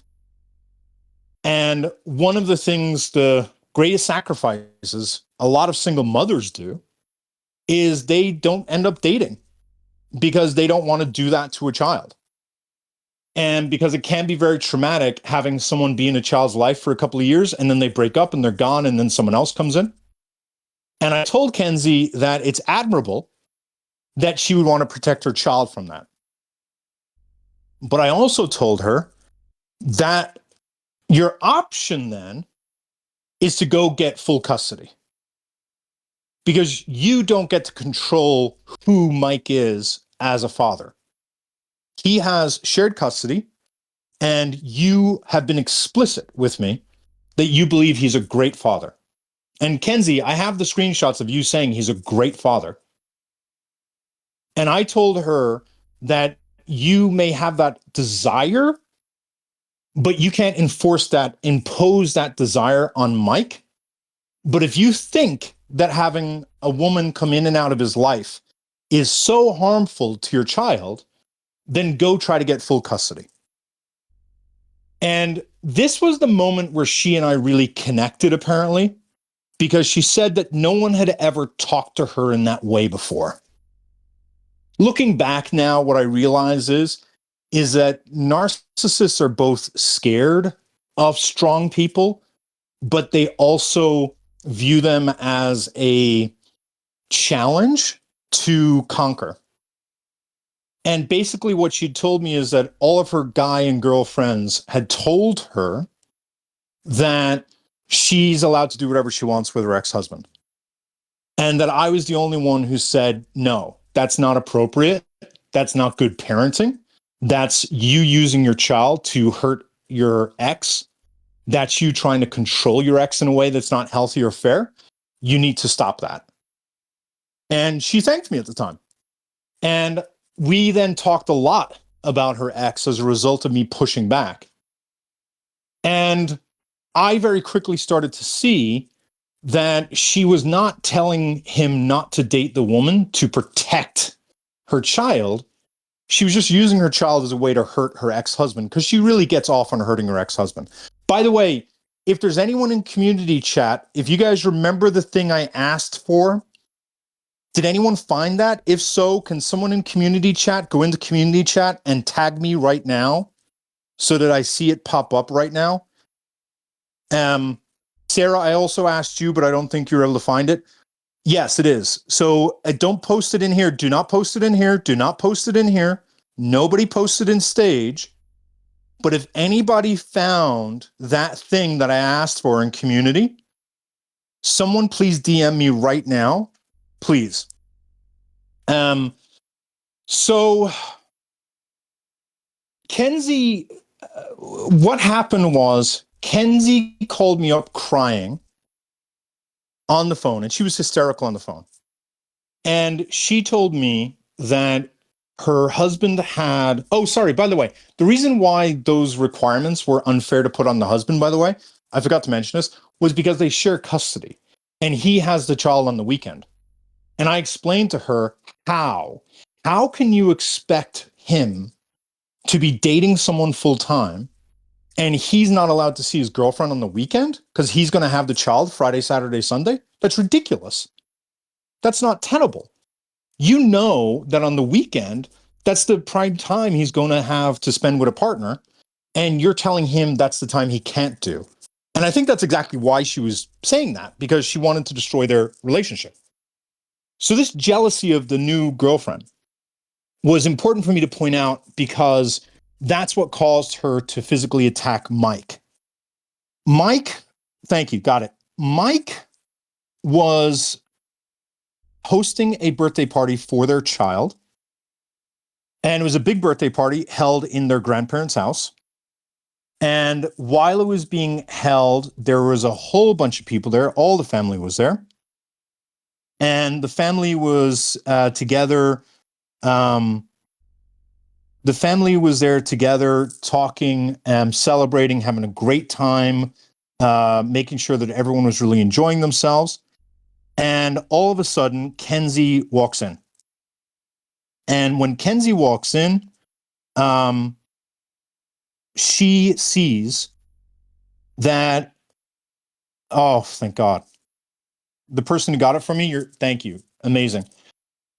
She sees that the girlfriend is sitting on Mike's lap. And when she sees the girlfriend sitting on Mike's lap, she goes up. He has a bit of cake in his hand. She grabs the cake and she then told me that she punched him as absolutely hard as she possibly could in the face. And when she told me this, I told her, no disrespect, but you're a woman, you're shorter, you likely didn't even hurt him. And she was adamant, no, you don't understand. I punched him as hard as I possibly could. And she then went outside. I think that happened in the garden. She then went outside. She then punched or kicked, basically broke the side view mirror of his car, and then took a picture of it, gloating, waiting for him to come out. And when he didn't, she got in the car, drove away, and then she started to freak out. And she started to realize that she had just committed a pretty serious assault. And that pretty serious assault would have pretty serious consequences. And that in this case, it was not just a physical assault. She had also included damage to property. And she spoke to me on the phone for a couple of hours and asked for emotional support, asked for advice as to what to do, because she was terrified that she was about to get arrested. And we spoke at length for 2 hours, just over 2 hours, I think. And I calmed her down. And this is her sending me the photo of the car. And in the morning time, I reach out to her and I say, and by the way, I think there were a message or two as well that I took screenshots off that may have been deleted, that either I deleted or she deleted. I should look for that, actually. But because I think I remember saying something else. But in any case, I say to her, just wanted to touch base and see how you're feeling this morning. She says, oh, not great. Sucks. We are here. I then send her a TikTok to make her smile. And her response is, he, meaning Mike, he said he'll only respond to texts and no longer phone calls because I have a propensity for violence. Now, people can try to rationalize those comments as much as you want. You're just an idiot. Like, I don't know what to tell you. Like, she's admitting to being violent with her ex. She sent me literally an image. If I have to release audio, I'll release audio. Kenzie, do you want me to release audio? Kenzie, do you want me to release audio? And then 3 days later, she's back to hating on the ex. And this was the thing that upset me. was that when she was on the phone with me, she was hysterical. I thought she was like, oh my God, I messed up. Oh my God, you're right. I passionately hate the girlfriend. Oh my God, you're right. I have a problem. No, 3 days later, she goes back to mocking him, saying he's got intellectual disabilities. And within a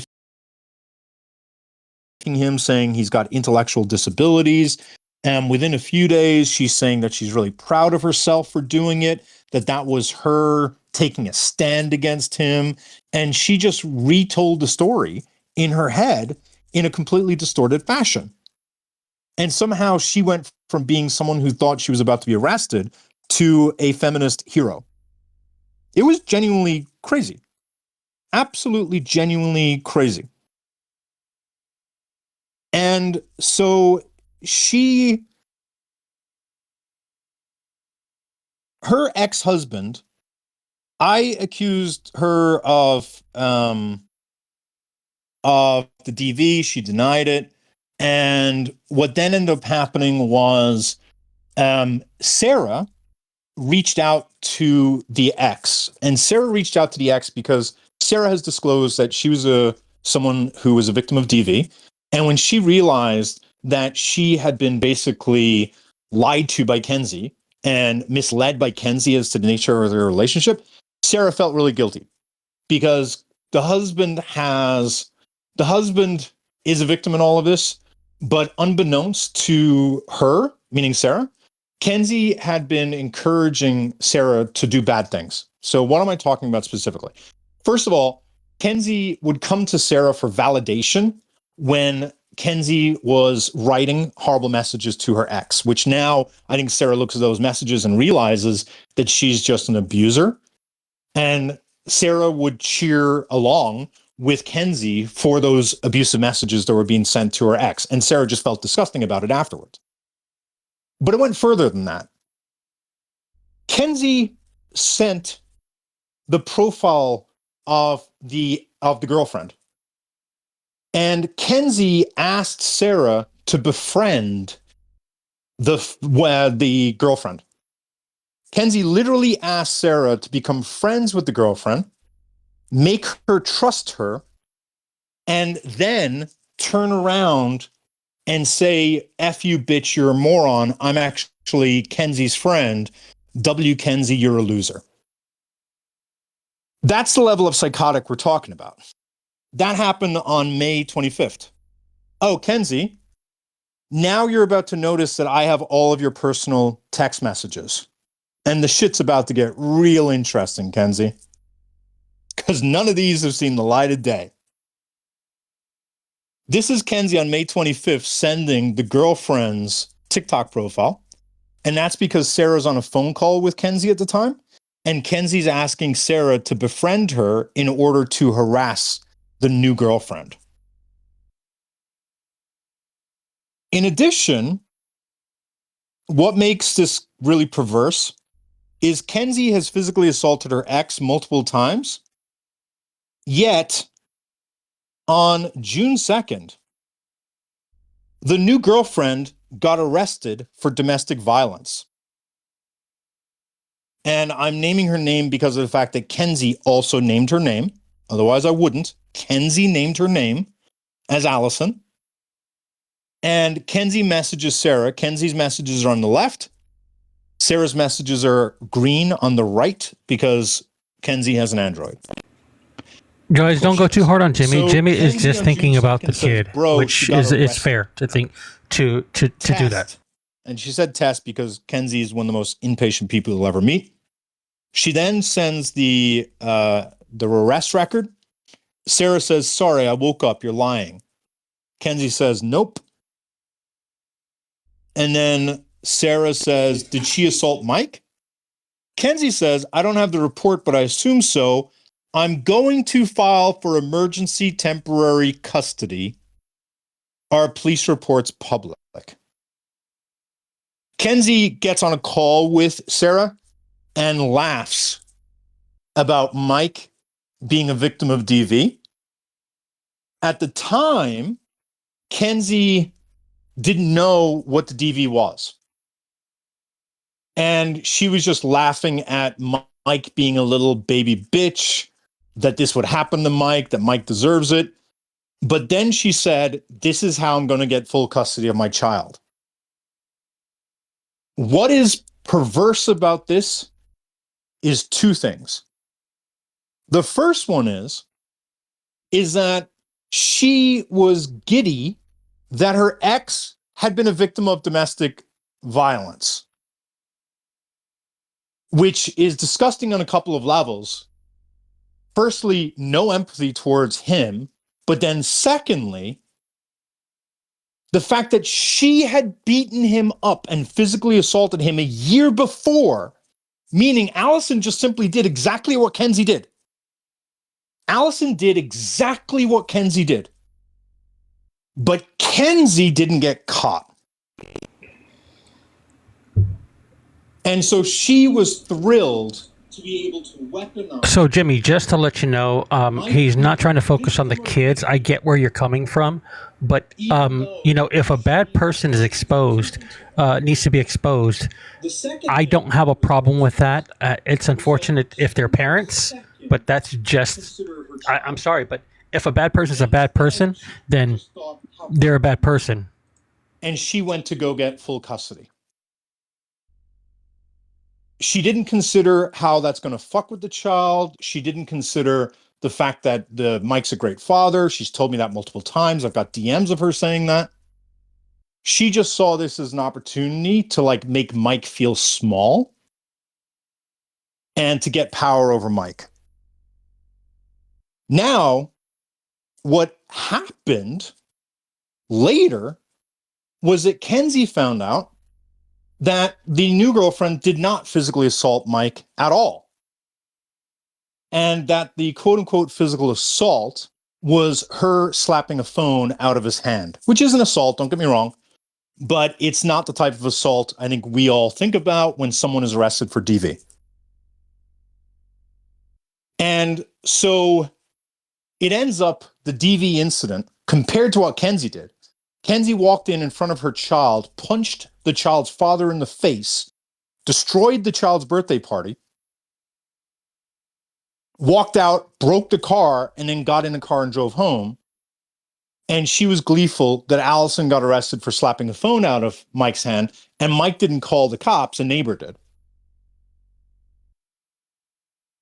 Now, what makes this, to me, even more grotesque is that after Kenzie learns that this was I don't know how to properly talk about it, but let's just say it was not a traditional form of DV.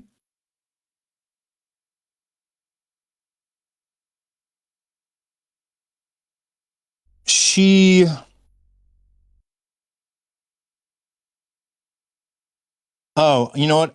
I don't have it ready here. She later gloats about the fact that he got evicted because there was an arrest record on the girlfriend, and because the girlfriend was living with him, he automatically got evicted for her slapping the phone out of her hand. And again, Kenzie didn't think about her child at all because she didn't get custody of her child. But what that meant was that her ex now would have to move, and that would disrupt her child's ability to visit. And she was more happy and giddy that Mike was getting evicted than centering her own child. Now, there's a few things about what Kenzie has done regarding her child that people don't know about. Yeah, Sarah, if you have it, post it, please. But only post that section, Sarah, meaning only the part where she says evicted, but not the rest of the screenshot, because the rest of the screenshot I want to keep for something else later on. But she was giddy that he got evicted as a victim. Remember, this really, really, really connects with what Elle talked about, right? Where Elle said that she was a victim of domestic assault and ended up losing her home as a result. This is a very common thing for people who are victims of DV, is that they end up getting punished for what happens to them. And that child, she's only ever viewed him as a token to be used to hurt Mike. Sarah can attest to the fact that Sarah has been on the phone with Kenzie. And Sarah, if you can type in the comments when you get a chance, that Sarah has seen Kenzie on the call with the child in the house frequently. And she shows absolutely no regard whatsoever for her child and talks to her child like shit. She talks to her child like, not in a loving way, not in a caring way, in a I'm fed up of you every day kind of way. It's really disturbing to see. Jimmy, I think you've made your point. The other thing that she does with her child, You don't agree. this is why I do think she is a narcissist, and I think narcissists really do horrible abuse to their children, is that she uses her child for validation and to put that child in the middle. And what do I mean by that? This is a story that Kenzie on the left is sharing with Sarah on the right. And notice Kenzie starts off by saying, wow, ignoring me all morning is crazy. She's one of the most demanding people you'll ever meet. Kenzie then tells a story about her child and says as follows. I had to put lots of sunscreen on my child this morning, and he kept asking me why I have 2 different bottles. I told him we need extra care for our face because skin damage is really bad for our skin. And I'm sure he won't want to grow up looking, I'm sure he wants to grow up looking young and beautiful like mommy and not old and wrinkly like daddy. He then said, Allison is the one that looks like a grandma with all her gray hair. Now, let's be clear. We know that the child very likely did not say that and very likely did not say it like that. But we know that a narcissist will always just hear what it is they want to hear.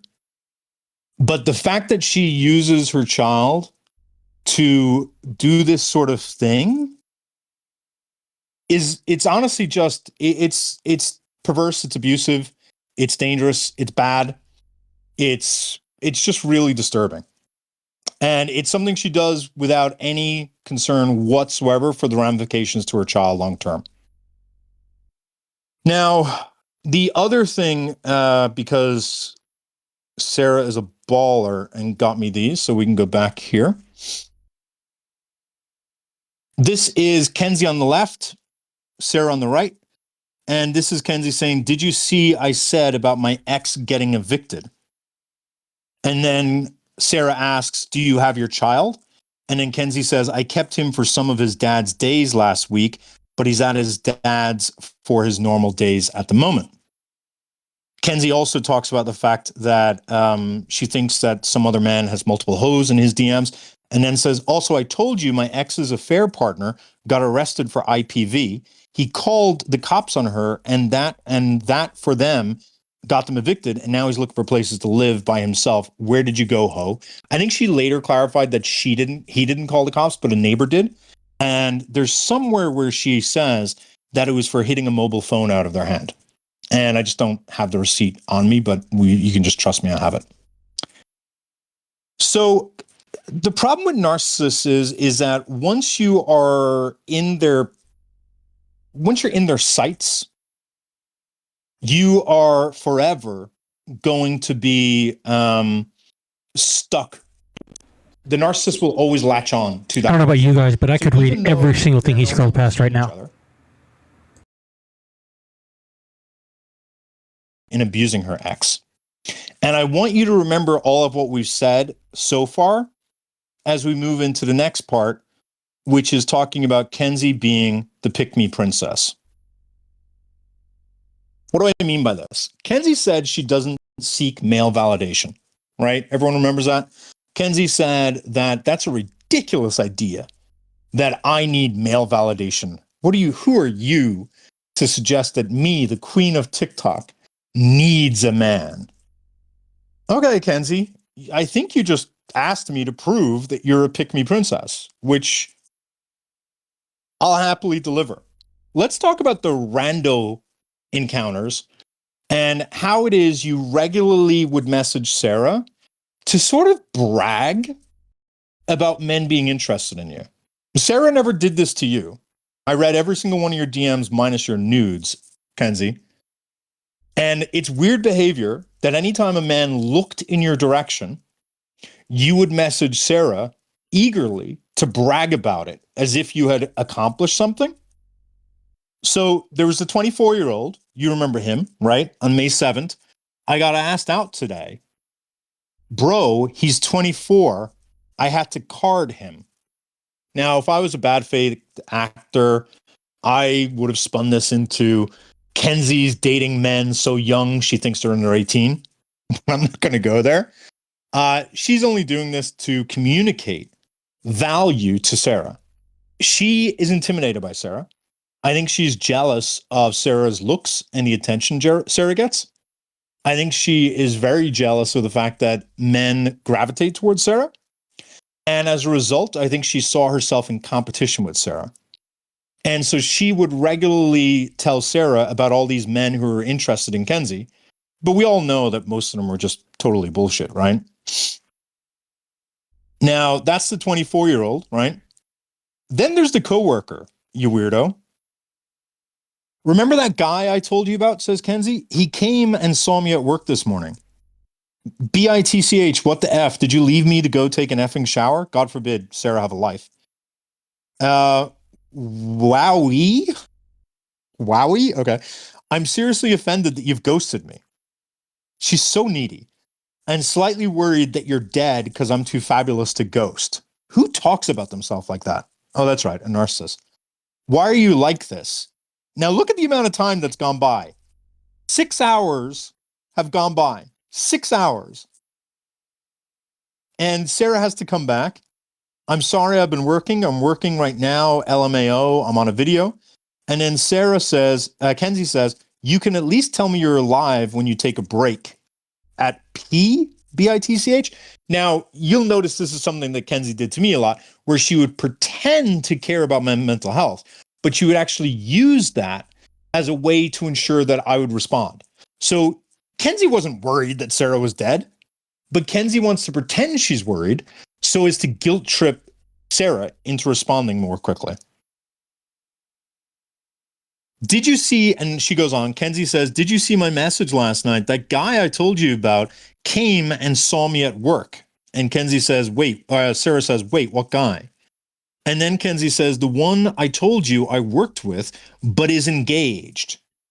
So let's be clear, this man has no interest in Kenzie.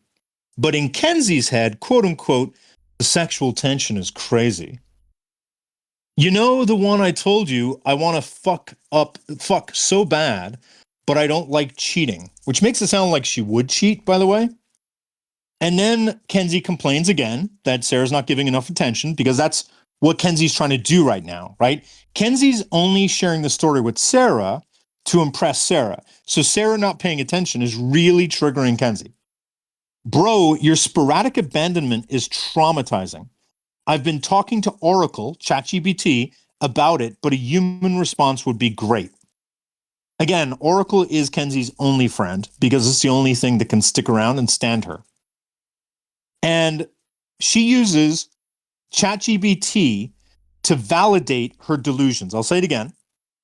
Because she has a distorted view of reality, she uses ChatGPT to validate her distorted view of reality. So ChatGPT tells Kenzie, let's call it what it is. Platonically sanctioned yearning with a dash of delusional realism. Because yes, it is common, but also he came to your table at your job when he didn't have to. He chose proximity. And sometimes that's the softest form of confession. ChatGPT be out there making y'all fucking crazy. Be making y'all fucking crazy. Kenzie got Kendra, or Kendra got Kenzie. I'm not sure who's the first. But read what ChatGPT just said. The signs, the inputs that Kenzie gave was that bro showed up to work. He came to your table at your job when he didn't have to. That's the sexual tension. He came to her job. ChatGPT response, I'm holding you accountable. Because Kenzie was a problem beforehand, but now she's dangerous. When you give someone who's got psychosis an ounce of validation, they're going to run with it. Now notice again, remember Kenzie kept saying that her and Sarah were besties? It's almost like, I don't know, Kenzie's really upset that Sarah doesn't respond ever. So Kenzie got no response from Sarah. And then Kenzie says, I need to clean today, so if you're free to chat, let me know. 6 hours go by. Why are you such a hoe? And that is the problem. You seek male validation, and you're thirsty to make yourself look like you're appealing, and you use ChatGPT to validate your madness. Here is ChatGPT messaging Kenzie, and Kenzie sharing this with Sarah.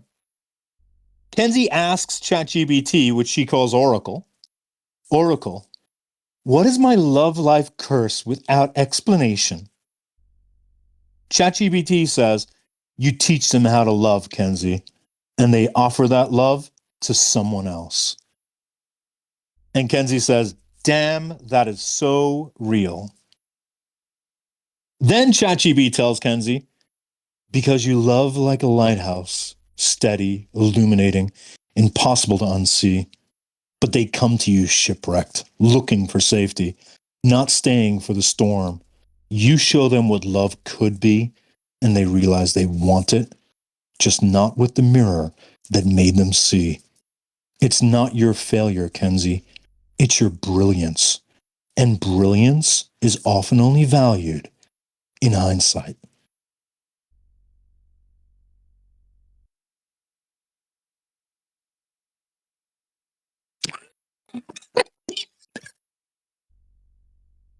This is your feminist queen? A woman so thirsty for validation that she pays $19.99 a month in order to get it? Crazy. It's crazy. And on May 11th, Kenzie tries to get validation from ChatGPT and then tries to get Sarah to validate ChatGPT. Kenzie asks Sarah, is this true? ChatGPT tells Kenzie, you might feel chill to yourself because this is your default, but trust me, to most people, you walk in the room and it shifts. You're the energy. If you want, I can also tell you how this intensity shows up in relationships, what your pattern of attraction usually looks like because of it. Sarah, acting against everyone's best interests, validates Kenzie and says, yeah, you're that bitch. So Sarah is 5% to blame, but I mostly blame ChatGPT. So, you know what? Hang on. I got to grab something. Hang on one moment. It just feels weird. That's what she said. Oh, let's go into the sex work one.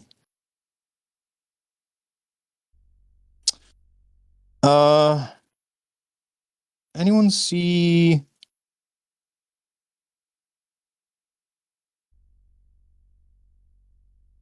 sex work? There we go. Sex work. Okay. There we go. All right. If someone could take a screenshot of that, and if someone can change it to say the pick me princess, I would really appreciate it. I didn't realize I would like that catchphrase, but I've really started to like it. And this is what Kenzie made for her sex work profile. And I just think renaming her the Pick Me Princess makes a lot more sense. Okay, thank you. Moving back to regularly scheduled programming. I personally do not agree with the phrase pick me, but that's me. Yes, that is what Kenzie thinks she looks like. because of things like ChatGPT. And where are we? Okay, pick me princess. Great. So there's the rando men. There's the 24-year-old you bragged to Sarah about. There's the coworker you bragged to Sarah about. There's ChatGPT psychosis. And now let's talk about the deadly trifecta of men whose attention you're obsessed with. And that would be Ray, your ex-husband Mike, and me. We are your deadly trifecta. You clearly, in your DMs to Sarah, are obsessed with the three of us in a very unhealthy way. Now, you already know about her unhealthy obsession with me, which I will get to at the end of all of this, but someone asked me to front load the most interesting stuff first, so we're leaving me to the end. But I think you all know the evidence that she was obsessed with me. And I have already told you how she feels about her ex-husband. She lives to hurt her ex-husband in a very dangerously obsessive way. Let's talk about Ray. Ray is a fan of hers, a supporter who she met by doing her TikTok lives. And Ray is someone who has sent her financial support. And Ray is one of the men that Kenzie has been sexting. And Ray is someone who Kenzie had been planning to meet up with this year to have sex with, which was like apparently like an, what is the word for that? Not annual, biannual? I think she tries to have sex like at least every couple of years.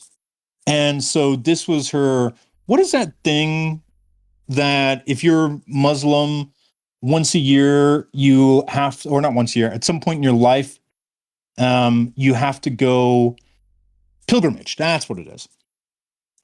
So she would organize periodically pilgrimages where she would decide to finally have sex after being in hibernation for a couple of years. And Ray was the person who she had been hoping to have sex with, who she had been working on trying to have sex with for the past 2 years. I will say this, I'm not very aware of many women who have to try I'm talking about the pilgrimage to Mecca. Thank you, Lena. I'm not aware of many women who have to try to have sex, and maybe that's me being unfair to women. But she had been desperately trying to get Ray to have sex with her and was really pressuring Ray to say a lot of things to her sexually over and over again. Ray has a very similar interaction with Kenzie as I do. And I think looking at Ray's messages will give you some really good insight in terms of how Kenzie will try to coerce you into doing things you don't want. And then when you draw a boundary, she will punish you. And so what I'm going to talk about right now is her DMs with Ray. And it's going to all lead to a 3-day bender where Kenzie's love life shatters. And that is May 15th to May 17th. And you guys may remember May 17th was the day that, May 15th was the day that Kenzie said she wanted to have a group meeting with my closest friends. May 17th was the day she met with them all and told them the lies. Well, it turns out what I hadn't told any of you all yet was that between May 15th and May 17th, the 3 men in her life that she still had a interest in all put up a boundary towards Kenzie. And in response, Kenzie punished all 3 of us. No joke. I'm not kidding. The receipts are absolutely crazy. You're going to see in a 3-day period, me, Ray, and the ex call Kenzie out on their shit. And you're going to see her, instead of walking away, you're going to see her flip the fuck out. But let's get introduced to Ray first. And let's see how thirsty Kenzie is for male validation. This is Kenzie's very first text message to Sarah. Her first text message. And at the bottom, you see that Kenzie says, LOL, it was more of a joke. I couldn't believe he sent me money though. And what she's referring to is Ray. From the very beginning, she's talking about Ray giving her money. I'm going to wait 20 seconds. Can anyone in the comments tell me, why do you think she's bragging to Sarah about Ray giving her money? Anybody can take a wild guess? Come on. 10 seconds, guys. Nope. Missy says sex work, kind of there. Not quite. Why is Kenzie, one of the first things out of her mouth is telling Sarah about a man who's trying to throw money at her? There you go. I knew Jeannie would get it. Sheila got it.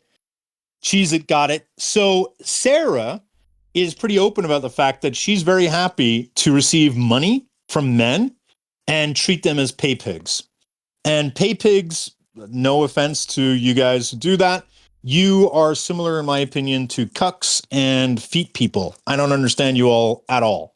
I don't understand how you get off on sending a woman money. It's weird to me, but I agree with women. If y'all can get bank, get bank.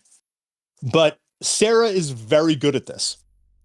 And obviously Kenzie is threatened. So the first thing out of Kenzie's mouth is, Sarah, you're not that special. I also have men bending over backwards to send me money, which is obviously not true, right? Here Kenzie confirms the person they're talking about is, yeah, his name is Ray. We were chatting a lot last summer, but as soon as the sexting started, that's all it became, and I lost interest. Really pay attention to that. She's making it sound like she wants less sexting, right? Because at this point, she's trying to make Sarah think that like she can pick and choose. April 22nd. Kenzie shares a link, what she is sending to Ray. And I don't know why you would send a man that. That's weird, but okay, go off.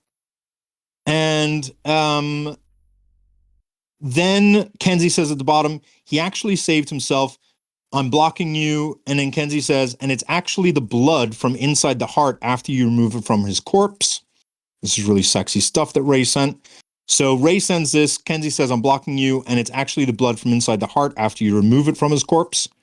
Oh, Kenzie, you didn't know I had these private DMs? That must be embarrassing. Right? Because that means I'm going to be showing all your private DMs, Kenzie. If I were you, I'd be flipping the fuck out right now. Karma's a bitch. So Kenzie then messages Sarah. And if you look at the top, let me just make sure. Yeah, okay. So she shares a message that Ray sent, which we'll show in a moment. It's this one here. Kenzie says, I'm blocking you, and it's actually the blood inside the heart after you remove it from his corpse. Ray then says, you can't block me. How am I supposed to get surprise titty pictures of you if you block me? Kenzie then says, by that logic, when you got it, it would be more of a surprise. He then says, you're not wrong. I just feel the trade-off of losing access to melt over your IG photos and videos would make it difficult between those surprises. He's got a bit of game. So Kenzie sends that screenshot. And then Sarah says, okay, wait, he got it back with those last messages for sure. And Kenzie did this with Sarah a lot, where Kenzie would basically say, I'm so disappointed in Ray. And then Kenzie would then follow up by saying, oh, he did so good. I'm so proud of him. It's like she's fucking her son or something. Like, it's so creepy. She keeps on putting Ray down and then congratulating him. Putting him down and then congratulating him. And again, if you know anything about narcissism, that's a classic cycle. It's a devaluation cycle. It's to make Ray feel stupid and bad. So Sarah bigs up Ray and says, okay, wait, he got it back with that last text message for sure. I'm obsessed with him for you. He's good with his words for real. Losing access to melt over your IG photos. And then Kenzie wants to pretend she's got options. The woman hasn't had sex in 2 years, but she wants to pretend or a minimum of 2 years. I don't know how many more years before that, but hasn't had sex in 2 years. Yeah, he all right. All right. Sarah says, did you say you have a date? Kenzie said, I guess. And what they're talking about is meeting up for Kenzie's biannual sexual pilgrimage for Kenzie to finally have sex. and they're talking about dates. And Kenzie says, we talked about the end of June, but no real follow through yet. Kenzie's on the left, Sarah's on the right. Kenzie says, we talked about end of June, but no real follow through. And then Kenzie says, I don't think this is a sugar baby scenario. He might take me to Nobu. It's weird to be proud of that, but whatever. Sarah says, but him sending you money is 10 out of 10. Kenzie then says, this was a while ago. Kenzie then says, he makes blank. And then he says, I don't think he's rich. I have an app that can look up addresses and criminal records through their phone number. And he lives in an apartment. Then Sarah says he just spends on you because you're worth it.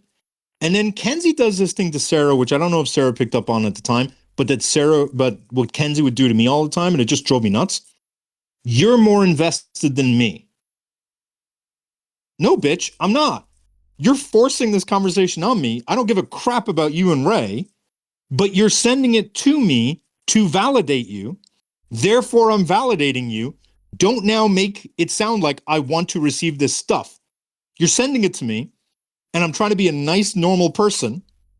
And now you're making me feel like I'm invested? Like, it's so, I don't know how to describe that level of psychological abuse. It's so infuriating to have someone gaslight you in that way. And it's because Kenzie can't admit her own feelings. So then Sarah responds, did he find you through a live? And then Kenzie says, yeah, he's a fan. So, hey, Kenzie, next time you try to suggest that I'm going around meeting up with women and having sex with them on TikTok, just remember you're the one who sets up biannual pilgrimages in order to get random TikTok dick. That was you, not me. So Kenzie says, yeah, he's a fan. And then sends a gift, me entering his life, knowing I'm the best thing that will ever happen to him, while simultaneously being his biggest headache. Well, you're 50% correct. And then Kenzie says, I gave him a writing prompt like ChatGPT, because at this point, her greatest relationship is with ChatGPT, so she's now treating grown-ass men like ChatGPT. So Kenzie says, I'll send you a titty pic. You can give as much direction and specifics as you wish. If you can write me a smutty short story, I want smut of going out to dinner and doing dirty things after. I'm going to say this, okay? I've had a number of women ask me to talk to them, and I've had a number of women ask me to invent scenarios. I've never had a woman beg me to do it like this and do it in a way that seems more like an order, as if it's something he wouldn't want to do. And it's going to become clear because she's so thirsty for this that she's almost angry. And you'll see it. It'll come out more. You'll see. Sarah says, oh my God, he needs to write smut immediately. And then Kenzie says, bro said he appreciates the direction, and then sends Ray's private messages. And by the way, Kenzie, you can't complain about me sharing your private messages when you shared Ray's private messages. I'll say it again, Kenzie. You cannot complain about me sharing your private messages when you shared Ray's private messages. And did I reach out to Ray to ask him? Yes, I did, Kenzie. Did you? Fucking weirdo. So a day goes by. And again, this is what I mean. I'm sorry, Atlantic. And so a day goes by. And on April, is Ernesto still up and going? I'd be surprised if he is.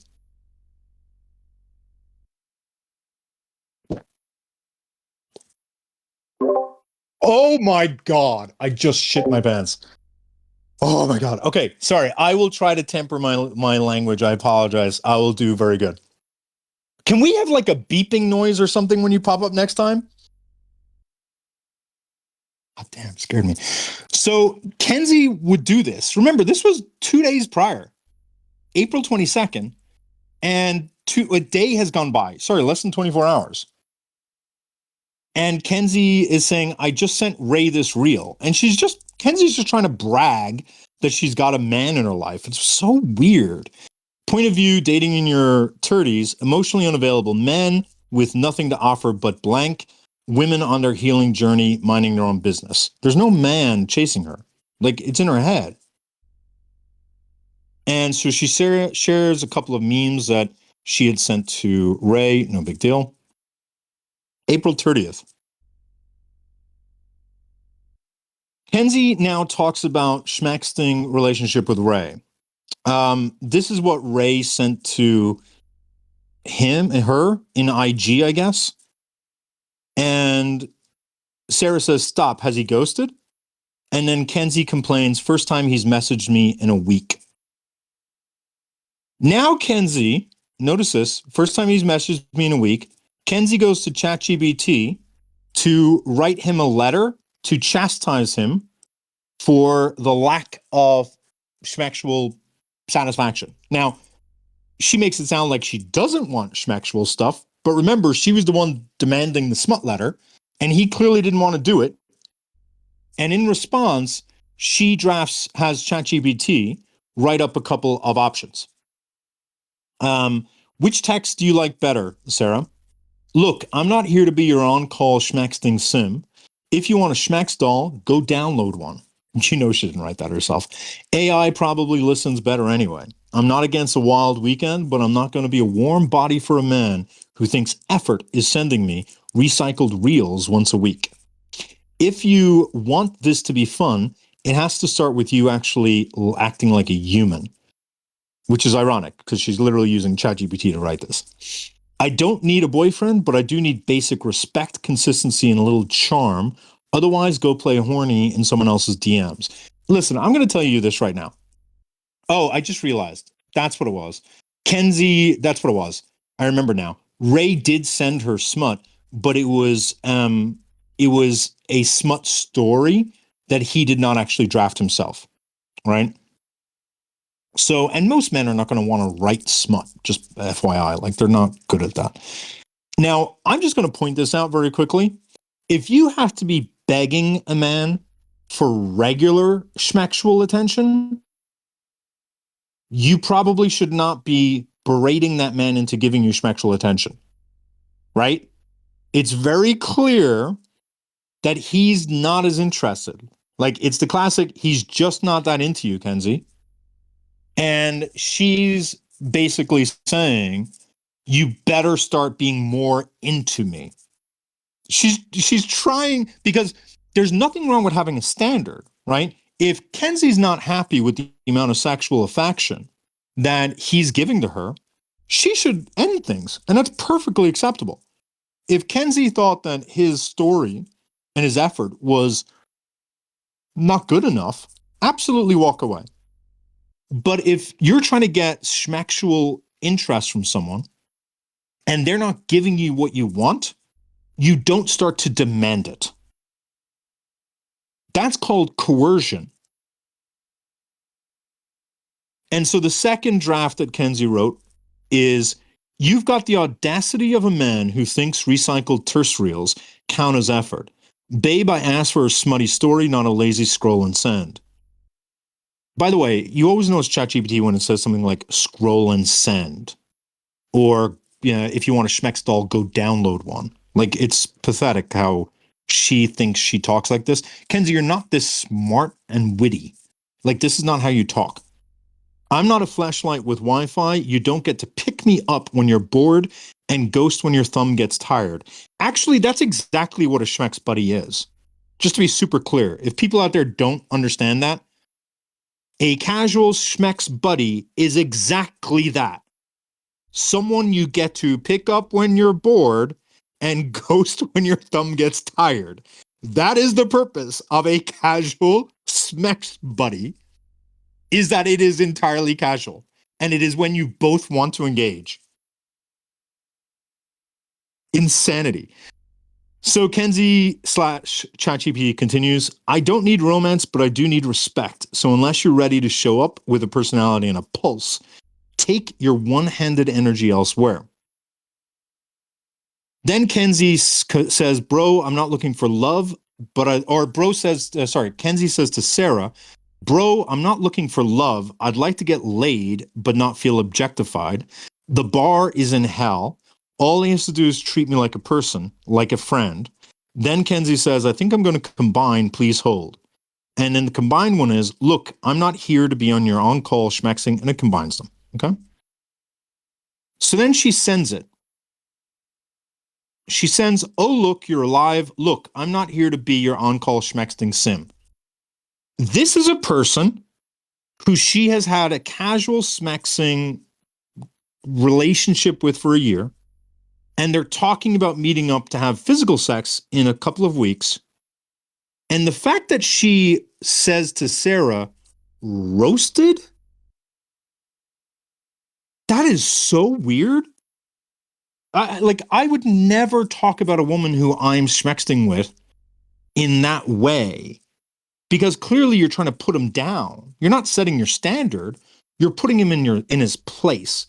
That's what that is telling me, that you are happy that you have now likely made him feel bad. Sarah, being a girl's girl, which you all need to stop being so much of, by the way, you all need to realize that being a girl's girl also means checking your friends sometimes. Sarah says, instead of Sarah saying, hey, Kenzie, perhaps you shouldn't coerce that man into giving you sexual interest, Sarah instead says, you ate. That's perfect. Y'all need to have at least one guy friend to keep it real. I'm sorry. Y'all need mandatory moving forward. Every woman or every female group needs one guy to keep it real. So she then sends Ray's response. Ray says, hey, I totally hear you and understand. I'm not here to make you feel that way, and I apologize for making you feel that. I will do better for you. I appreciate you letting me know how I feel. Now, I am pretty open about the fact that for my adult life, I have been pretty schmexual with people and have had a number of text messages over the couple of decades that I have actively dated. And I will say that that's not a bad response. That's a pretty good response. It should be a little bit more lengthy, without question. It's not really putting a lot of effort as much as he should be. But he is stating that he apologizes. He's saying that he will do better for her. And he's saying, thank you for the feedback. That's smooth. I'm all right with that. Good job, Ray. Kenzie instead turns around and says, I feel like that was a non-answer. How is that a non-answer? What was the non-answer there? This is what it was like being Kenzie's friend and the object of Kenzie's desire, is that when Kenzie would try to push shit on you and you would like validate her to even some degree, she would find some reason to put you down again. So she says, not only does she say, I feel like that was a non-answer, and it was not a non-answer, it was a decent answer. She then says, no, I'm calling this out. That was a soft apology sandwich. Acknowledge, apologize, promise, no introspection, clarification, or understanding. And then Sarah, who's getting sucked in by Kenzie's insanity, says, that's why I need to learn from you for real, because you're so effing right. No, she's not right. So then she sends her response, and Kenzie's response was, so while I acknowledge this is a polite and considerate response, I feel it's lacking any substance. There wasn't any insight or clarification of intentions, just a typical acknowledge, apologize, promise. What are you talking about, bro? He literally said, I did do that to you. I'm sorry for doing that to you. I will do better for you. I appreciate you letting me know. Like, you should now say, you didn't have to be antagonistic. You could have said, here's what I would like moving forward, or, like, here's what I would prefer moving forward. Like, use it as an opportunity to at least discuss. But to reprimand him is weird. So then she says, so this is what I said, and this is what he replied. His response is, I do enjoy talking with you, and I think that what you are asking for is something that I can meet. I'm not here to make any excuses, but I do think that having a friendship where we can add some charm and spice along the way would be beneficial. I didn't understand that you needed more consistency than what I was giving you.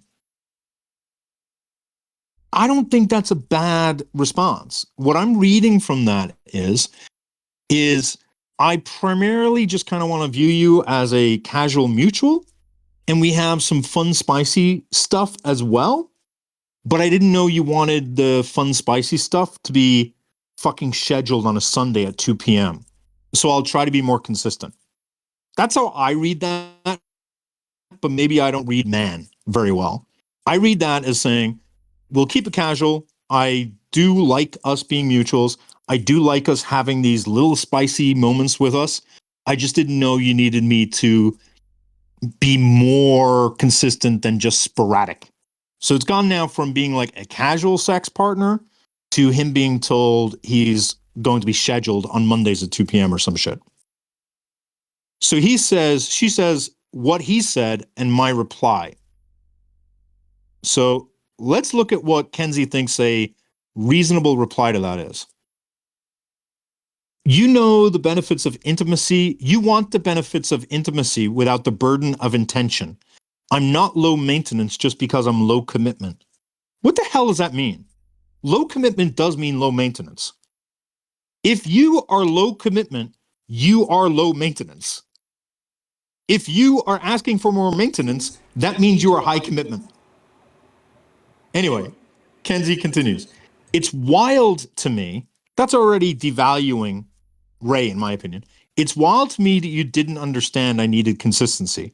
You've had a year to figure out that ghosting between horny texts isn't it. This isn't a blame game. This is me saying, if you want to keep this going, you need to actually show up. This is Kenzie literally directing a man to sext with her more regularly. I'll say that again. This is Kenzie directing a man to sext with her more regularly. Imagine a man writing this to a woman. Imagine a man saying, this is me saying that if you want to keep going with me, you need to fuck me more often. That's crazy. Kenzie then says, otherwise, don't confuse access with connection because the bar isn't that high.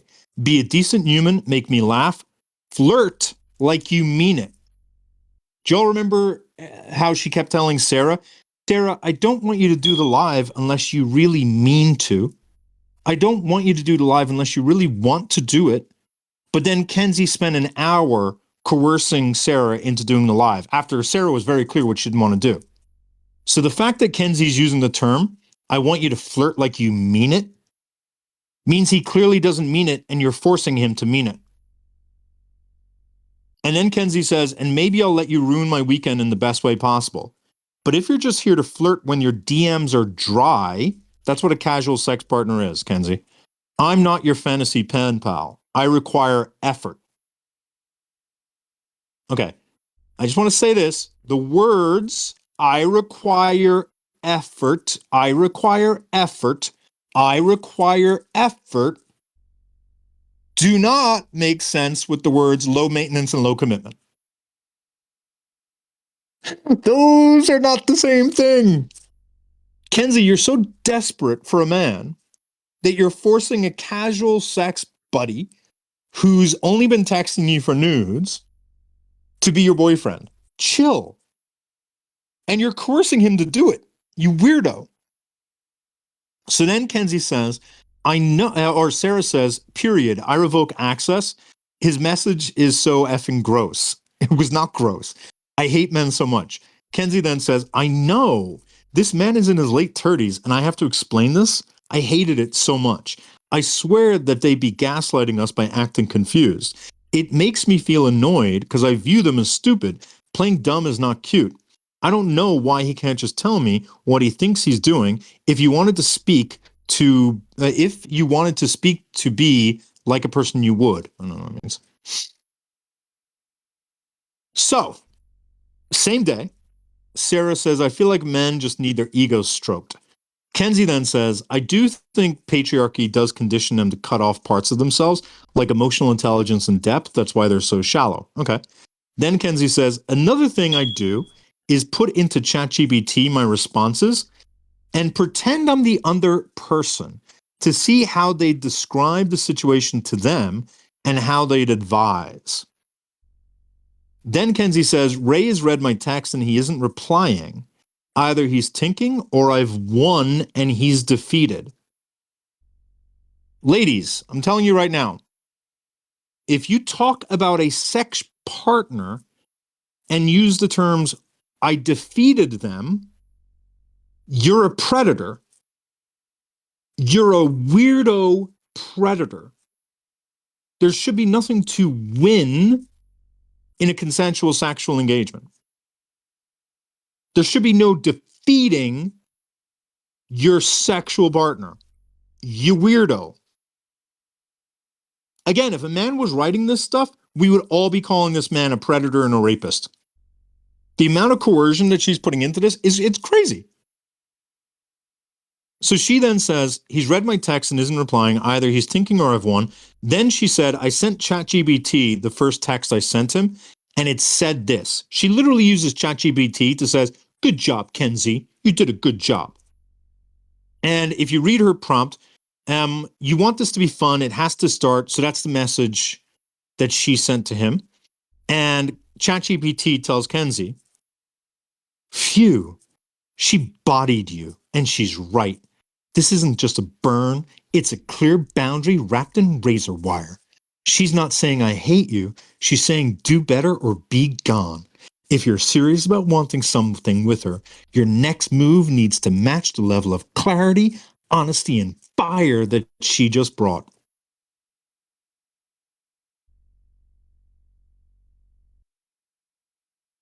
This is so creepy. She's using ChatGPT to let her believe that she just berated the man she's trying to get sex from. She's getting off on the fact that ChatGPT is telling her, you just made that man look bad. Crazy. Kenzie then congratulates ChatGPT. Damn, ChatGPT effing 8. Then Kenzie says, bro, he never answered my last text. Sarah says, you bodied him, and then says, please block him. Kenzie then says, I was just about to, and I literally got this text from him. Let's look at his text. You are asking for more from me? You are asking from me. Oh, I think you're asking more than what you're asking for from me. Oh, you want more than what you're asking for from me. You do absolutely deserve all that. So Ray's telling Kenzie, you do absolutely deserve all that and more. But I'm at a point right now where I'm patiently waiting to hear back about, and what I'll just simply say is, this man has a pretty important job where he's not in control of his schedule at all. And he's in a very important moment with his career, and he has a career. Like it's not like a hourly type job. He has a career, and he's at a key pivot point. And so he's expressing that she does deserve attention, but that he is focusing on his career. And then he says, I gave this a lot of thought last night, and this morning as I figure out how to best communicate this, but given this uncertainty, I would feel hypocritical if I were to take you down this road only to disappear and go completely off radar, and that would bring us back to the beginning. Kenzie, I admire the F out of you, and then he continues. To me, this is not too bad. Kenzie at the top says, finally a text with honesty and integrity. I was hoping he had it in him. Kenzie then says, right, likely, literally all I wanted. I'm glad he did the heavy lifting.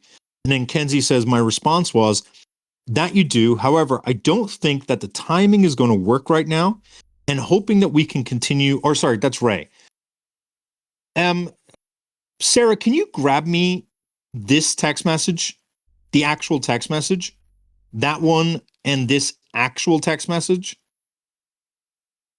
And just, you can post them in the server and so people just have them.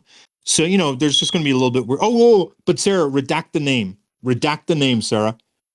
Redact his name. Don't forget to redact his name. So she, that's the rest of his response, which was, however, I don't think that the timing is going to work right now, and I'm hoping that we can continue to remain in each other's lives as friends until I can get some continuity back in my own life. Admittedly, that beeping is me. Drawing a boundary. Everyone else see that?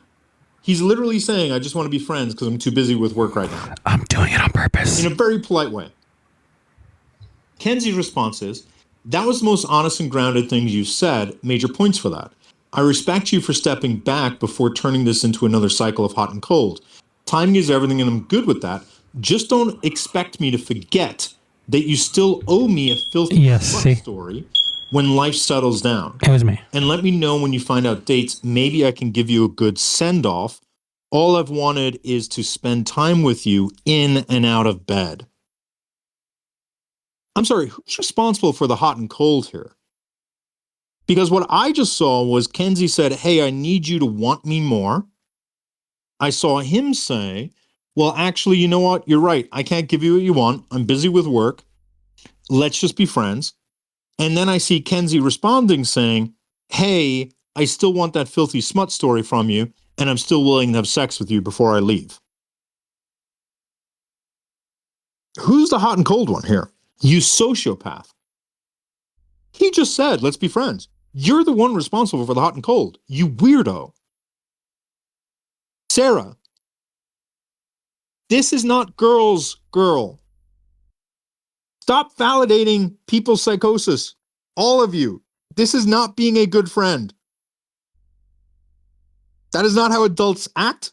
That's how rapists act. That's how manipulators act. This is crazy talk. Okay, Sarah, I'm sorry. When you say the words Irish, I know I'm in trouble. So, I'm totally not. Sarah, I'm teasing. Kenzie then says, haha, I was so annoyed when I woke up and he hadn't replied. Literally got it in under the wire. So he's like she's making it like some sort of like competition or test for him. And now she's saying, and now I want to F him again. So annoying. She just pushed him away. And now she's saying, I really want to F him again. And then Kenzie says, you better not be doing charity work if you're not making more money. And then says, oh, you're so sweet. Every woman needs a little bit more misandry in her life. And then she says, bro, what? And that's Ray responding. Ray says, thank you so much for understanding. You don't know how much that means to me. And don't worry, I'm going to write up the best smut story that my mind can cum up with. By the way, guys, don't use the word cum. I don't think women really like that, to be honest with you. Like, come up with something else. I mean, come up with. You'll be the first to know when I get dates, and if you're comfortable with it, you can send me your address so I can write you letters while I'm off grid. Kenzie reads that to say, he wants to write me letters. She only read the part that made her feel special. Just crazy. Oh, redact out anything to do with work. Got it. And so Kenzie says, is he in prison? And that's because of the type of work he does, just to be super clear. And then Kenzie says, he's being cute now. Sorry, Sarah, I apologize. Then Kenzie says he's being cute now. And then Ray says, but we get them back intermittently. I'm not a prisoner, I promise. Kenzie then says, LOL, okay, I believe you. When do you think you'll whatever? And then Ray says, I'm hoping soon or something. I want to get this done sooner rather than later. I want to get in better shape, damn it. The more of a thirst trap I can be for you, the better. That's not a guy being cute, by the way. Just weird that she's reading it like that.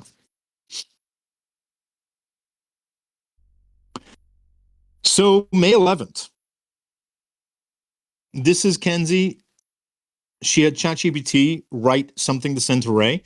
Hello, thank you for reaching the Ray Complaint Department. For complaints involving IG messaging, select 1. For complaints involving Lord of the Rings references, select 2. For all other complaints, select 3. So let's be clear, right? Kenzie is now basically saying, Ray, you're not getting me the stuff I want. And you're annoying me about it.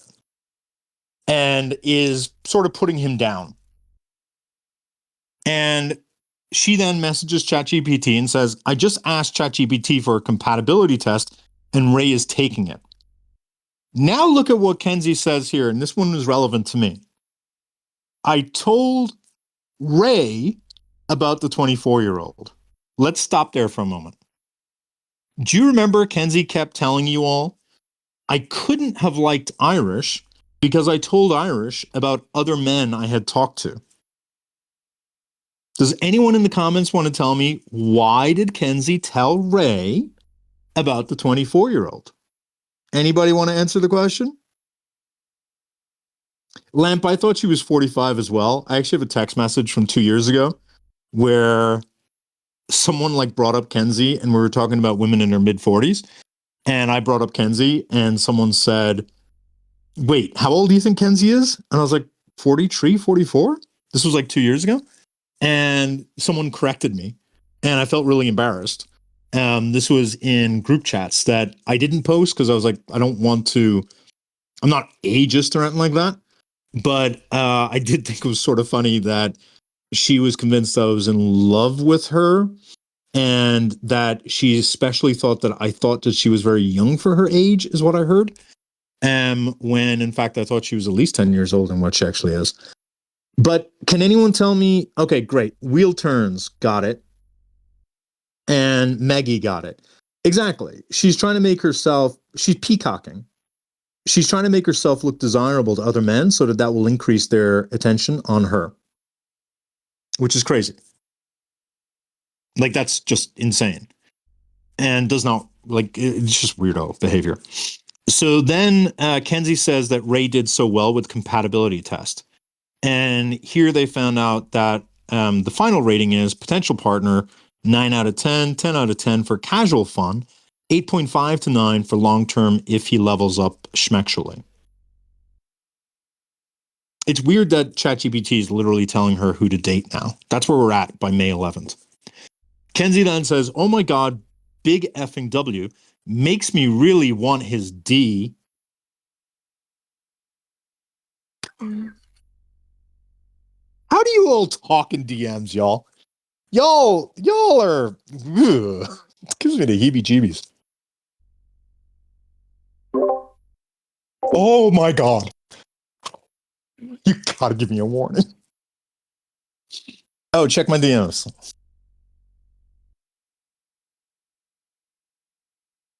God, that gets me every goddamn time.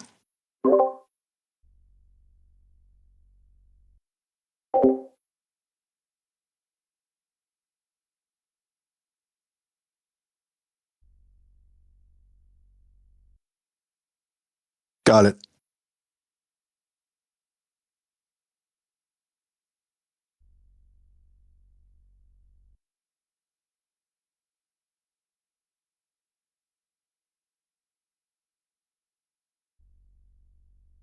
Oh, interesting.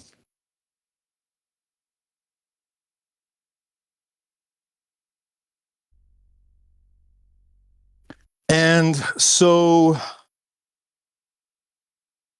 back to this. What am I thinking of? It makes me want to. Oh, that's what I'm thinking about. When I read what she said there, I'm immediately thinking of what's the name of the MILF, the original MILF from American Pie? But you remember when she says something like, makes me want to have a hot dog real bad. If someone could post that 5-second clip in the stage chat, I'd appreciate it. But that's the voice I'm hearing when Kenzie says, makes me really want his D. And so she responds to Ray. And Sarah, if you could please send me all of their chats, if you don't mind. And you don't have to post them in here. You could just send them to me directly and I'll just read them out if need be. She says to Ray, sweet, we can certainly talk about specifics when it comes to actual planning, But I do want to communicate just one thing, because without this, it's not going to happen. If I come down there, I want there to be deliberate intention to spend time together. If I'm taking time off, I expect the same from you, and that we plan to share that time together. And I'm not worked into your schedule as some booty call when you're off work. Just a quick reminder, this is a booty call that they're arranging. It's just that because Kenzie doesn't have sex but every couple of years, she has to travel in order to get that booty call. And so therefore she's demanding that due to the extra effort she has to put out in order to get the booty call, that he has to take time off work and be fully available for her, which is fine. I just want to point out, it is literally a booty call. So Ray responds and says, I hear you and will absolutely take time off work so that we can enjoy each other's company without interruption, which is what he should say. Like, I'm not going to say she's wrong about that. Then Kenzie, remember we showed this one from ChatGPT. Is this true? You might feel chill to yourself, but when you walk into the energy, it shifts. You're the energy. So she's using ChatGPT to make herself feel good about herself, because on the inside, she doesn't. Then we have, did you see most text or more recent text about Ray? He did so good on the test. And then Kenzie talks more about her sexting friend. At the very bottom, it says, I think he's passive right now because we haven't met and had schmacks. I bet after we spend time together and he F's me into oblivion, he'll text me every day. Now, Kenzie, in my opinion, was using language that was getting close to, if not victim blaming, on that live that we watched yesterday. But ironically, Kenzie talked about this type of person who gets it in their head, an idea of what they want versus what it is the guy is promising. And that they are delusional in what it is they desire. And that when they don't get that thing, they punish the man. And that's exactly what's happening right now. If you think that a man's going to pay more attention to you after you've had a one-night stand with that man, you've not had a lot of sex with people, in my opinion. The only reason why Kenzie believes that he will pay more attention is that she has to justify how little attention he's been giving. Because in her head, she's a queen. So she has to create some excuse for why he's being not really sexually interested in her. And in her head, she also genuinely thinks that she will be the best sex of this man's life, which could not be possible. You cannot lack empathy and be the best sex of a man's life. Sorry, not sorry, but not going to happen.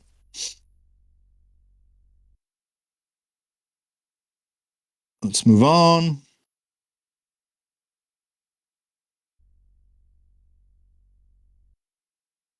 So now we're at May 12th. And reminder, she's messaged about Ray. All of this took place in less than 3 weeks. Crazy. So Kenzie says to Sarah, I sent this to Ray too much. And what Kenzie sent to Ray was, Kenzie said, you've had me so worked up, I feel like I'm edging myself at this point. I've been effing horny all day and you've barely helped. Fix it now. Say something, send something, do anything to take the edge off before I lose my mind. I'm going to point this out again. If you're at a point where you have to demand schmexual attention and affection from a casual smex partner, get a different smex partner. Stop pushing someone to do something they clearly are telling you they don't have time to do. Does everyone remember a few days ago, Ray literally said, I'm at a pivotal moment at my career. I'm going to be really, really busy at my career, and therefore I can't write you smut right now. He literally said that a couple of days ago. Thank you, sir. And here she is putting the same demand on him after he had already very politely said he can't do it. He's putting, thank you. Really, Sarah is the MVP on this.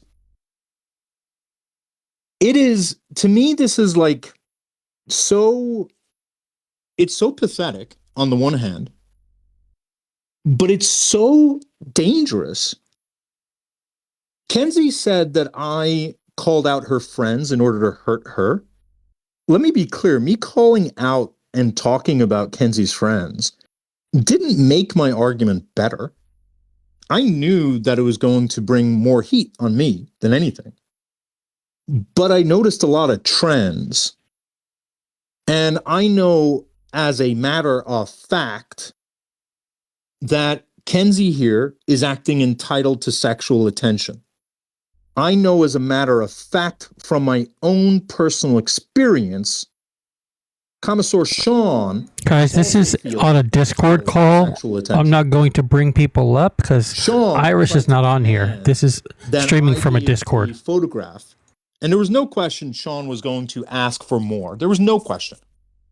And I repeatedly had to say no, to the point that Brussels literally stayed on the call because she saw Iris's server being demanding after I said no multiple times. And when Brussels was off the call, Sean then escalated and got a lot more sexual, got a lot more flirty, and got a lot more demanding, even after I told Sean all of the dangerous things that people have tried to do to me. Sean didn't care. Sean wanted their photo because they thought I was sexy and they thought that I'm their type, and that they thought that I would be open to being with them. And that there's a commonality. There's a reason why Sean defends Kenzie, because Sean equally feels entitled to coerce a person to give them sexual attention and interest. There's a reason why Jaden feels safe in Kenzie's server, because Jaden did the same thing to Sarah. Jaden, Sean, and Kenzie, I can state as a matter of fact and my own personal experience, seeing it with my own two eyes, all three of them feel entitled to a person's sexual interest and attention, even when they've clearly said no. They're dangerous. All three of them are dangerous. Period, full stop. So Kenzie then says at the bottom, for some reason, I think he'll find it hot that I'm begging. Just word to the wise, no, we don't. And then Ray responds, you shouldn't have told me you were edging because I really wondered whether I should respond and give you satisfaction or keep you wanting more. It's hot knowing I do that to you. To me, that's someone who's not really interested in talking. That's how I read that. And that's maybe just because I speak guy, but that's not someone who actually cares. That's someone communicating, you're a lot of work. I would read that immediately. I'm giving you a quick answer, but I'm not really interested. Then Kenzie says, I know he was doing so well, but his last text was a little too corn-centered. But overall, he's been good. Kenzie, who are you to be rating people? You've got no riz. What are you doing here? Kenzie then sends her next message. I effing hate how good you are at this. You have me squirming in the worst way, soaking wet, grinding against nothing, desperate for you to be the one to take me over the edge. I can't stop thinking about how it would feel to have you inside me. I know I'm kidding myself that anything less will satisfy me. I need you to just absolutely destroy me. So Ray responds and says, I want you to, and Sarah, if you could send me all these text messages, I'd appreciate it. I want you to be this hot and bothered when you're here in person. Before I lay you on your back and go into you nice and slow, indulging and enjoying every inch of me that goes in you. Decent. I am noticing the ratio here, right? If the guy is responding with 50% of what you're writing, he's not that into you. I just a heads up, guys. Just a heads up. Sarah says the way you schmexed, and then Kenzie says book girlies and expensive imagination equals destroyed. Kenzie, you're not meant to destroy your sexual partners. Kenzie then, seeking Sarah's validation, says, did you see my reply to his text? Because Kenzie wants Sarah to say, good job, Kenzie. You did a good job. Weirdo. Did you see my reply to his text? Sarah says, yeah, I said you're too hot. And then Kenzie says, LOL, don't do the work for the man. Bro, I'm doing more emotional labor with Ray and I'm getting annoyed. Let me be really, really clear on this point. Emotional labor is a synonym in this case for coercion.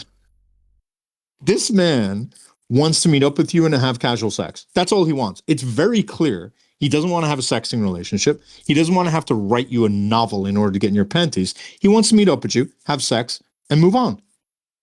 How clear could he be? You're not doing emotional labor. You're forcing him to be interested in you. You weirdo. So then Kenzie reached out to Ray. Morning, hope you're having a great day. I don't want to come off. Oh, this one's it. So after Ray complies with what Kenzie asks for, Kenzie fails to recognize Ray's lack of enthusiastic consent and waning interest in Kenzie. And instead, Kenzie demands more. Does everyone remember a couple of days ago, Ray said, I can't give you more? Does everyone remember he said that? Now let's watch Kenzie demand that he be more sexual. This is creepy as hell. Pick me, princess. I don't want to come off as overly critical, Ray, but I do want this interaction to be successful in what we get to spend a week together and just soak up a moment I think we both really deserve and that would add to our lives. If any woman tells me that having sex with her is going to add to my life, unless like sex comes with a free house or something, like I don't know. What do you mean add to my life? Like, I don't know any sexual experience that would be that memorable. Okay, whatever. I'll keep reading. Keep focused. Okay. I think we'll both really deserve and that will add to our lives. So I want to communicate as directly and effectively as I can. I've noticed I'm the one who keeps the momentum going. Translation, I've noticed I'm the one constantly looking for sexual attention and you're the one not giving me sexual attention. That would be what we call a red flag, Kenzie. I've noticed, Ray, that I'm the one who keeps the momentum going. And honestly, it's making me feel a little off about what we're doing.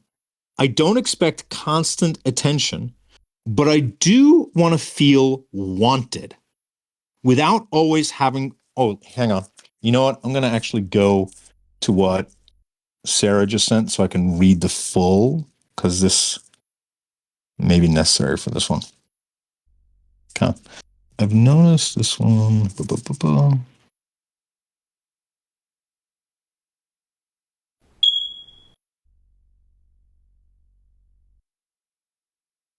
Okay, so I don't have that one, so I'm going to, do I? Maybe I do. Hold on.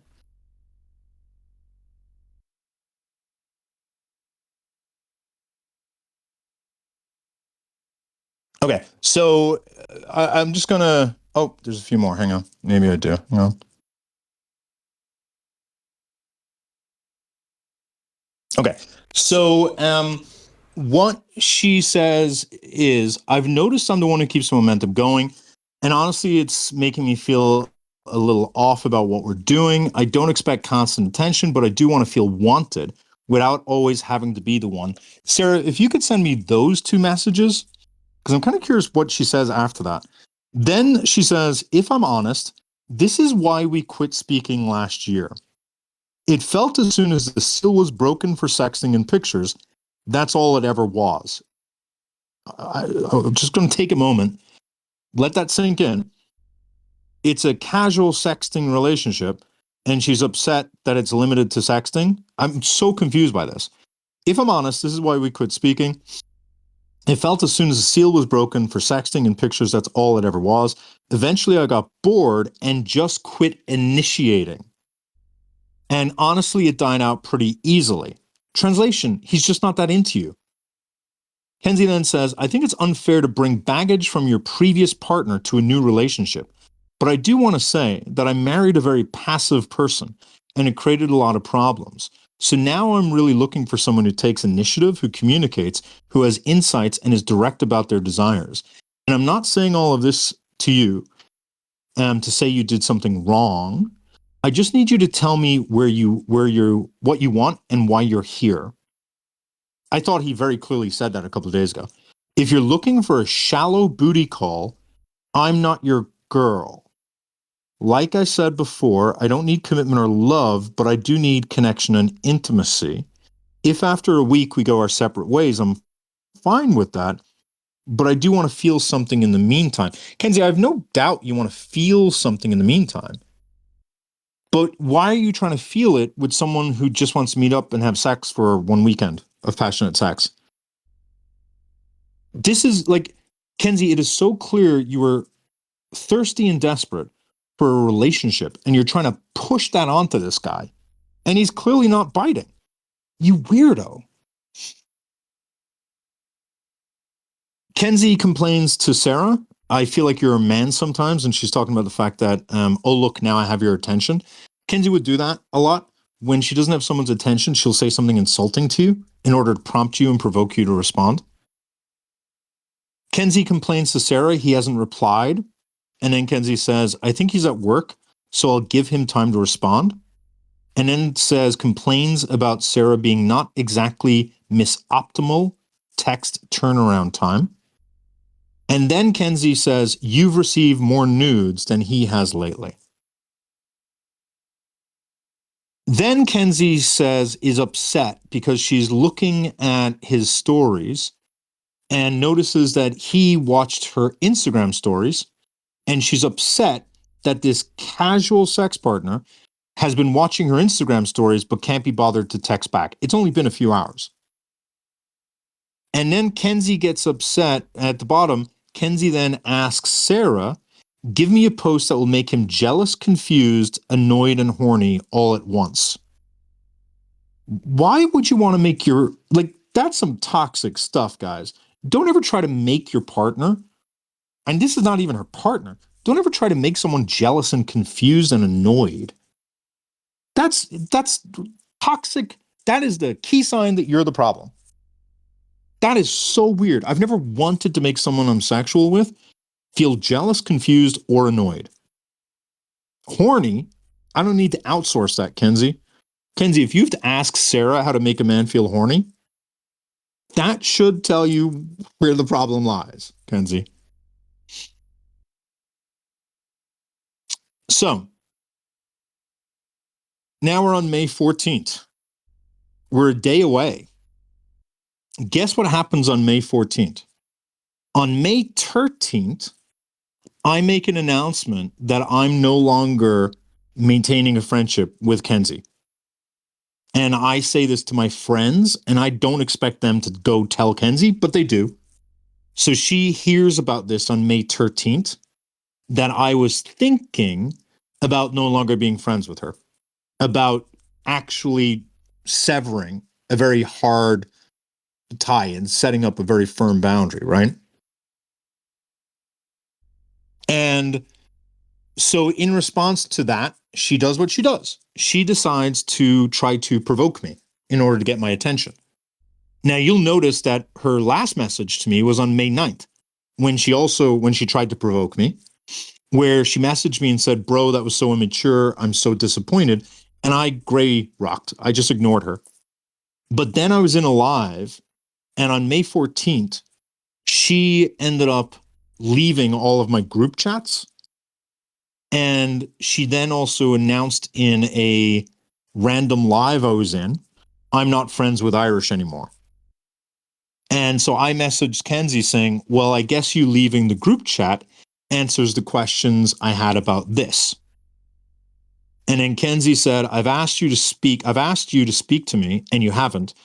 I'm not going to force a convo someone doesn't want to have. But that's exactly what she was trying to do. Because when she insulted me on May 9th, I was not going to give her attention because I would be rewarding her.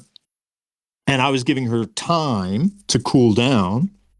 And she was not happy that I was taking time to let her cool down.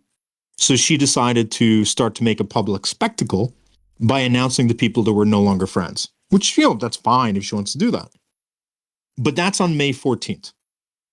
And on May 14th, she's only started to hear that I may no longer be interested in maintaining a friendship.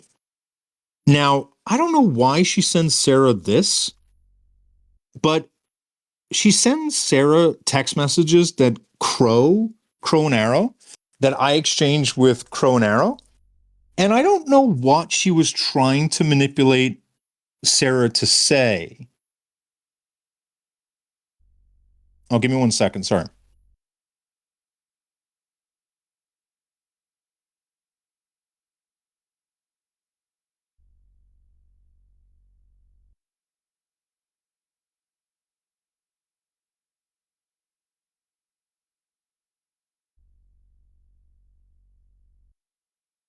Sorry, just give me 1 second.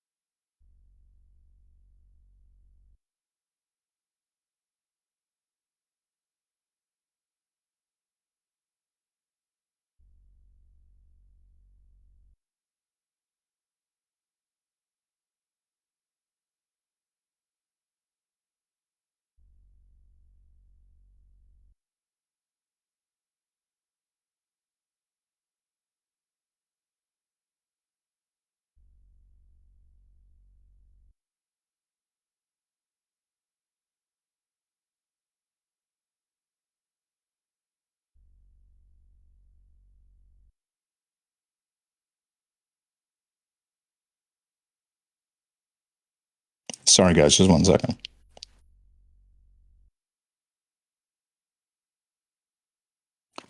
So she sends Sarah my DMs with Crow and Arrow, which she got from Jen Dub. And I don't know what false narrative they were trying to paint or why they thought these were bad DMs. I have no clue whatsoever. But she must have been telling people something. You'll start noticing that she now starts talking about me and Ray sort of at the same time, which is fortuitous of what's about to happen very shortly. And you notice that she's trying to just antagonize more than anything at this point. And at the same time that she's antagonizing, on May 14th, Sarah reaches out and says that I'm live. And Kenzie says, send me a link. So even though she's telling me she's no longer friends with me, she is also saying that she isn't going to want to talk to me, which is her way of getting me to say I want to talk to her. And then she's joining my live regardless. But then she's saying I have to watch on my stealth profile. That's weird behavior. It's just weird. Like, it's giving obsessed. I'm sorry, but like, if you just ended a friendship, why are you coming into my live? It's just weird. And why are you coming into my stealth profile? And at this point, Kenzie tries to get Sarah to believe that I'm mutuals with a racist. And that's because Sarah saw this comment from Wally West, who you guys know who that is. And Kenzie knew that Wally West is black. Sarah didn't know. And so Sarah thought, oh, this person is racist. Why is Irish friends with this person? And rather than Kenzie clarify, Kenzie says Brussels is annoyed too, and uses Brussels to validate the idea that people should be upset with the friends that Irish has because they're racist white people, even though Wally West is a black person. And then on May 14th, Kenzie, it's 1 day since Kenzie has sent Ray all of those demands and said, I was skimming Ray's and I text thread to see what pics I sent and how often we talked, and I low-key forgot how many DICK pics he sent me. Ladies, look, I don't, maybe the guys I know are not like this. I've never had a guy message me and say, I totally forgot how many times that woman sent me pictures of her tits. I've never had that before. Like, to me, that screams insecurity. To me, this screams, look at me. I get all of this attention from men who try to, it's so weird. Because she views, and this is what I'm talking about, the pick me princess, she views this man's attention as a marker of her value. Otherwise, she wouldn't be bragging about it, because that is what she's doing. She's bragging about getting dick pics. Kenzie, that's nothing to brag about. Like, it's so weird you don't understand that. So we are now all caught up. If everyone, just as a reminder, pick me princess. The reason why I was saying that is because of, oh, hold on, I'm just getting more receipts. Hold on one sec.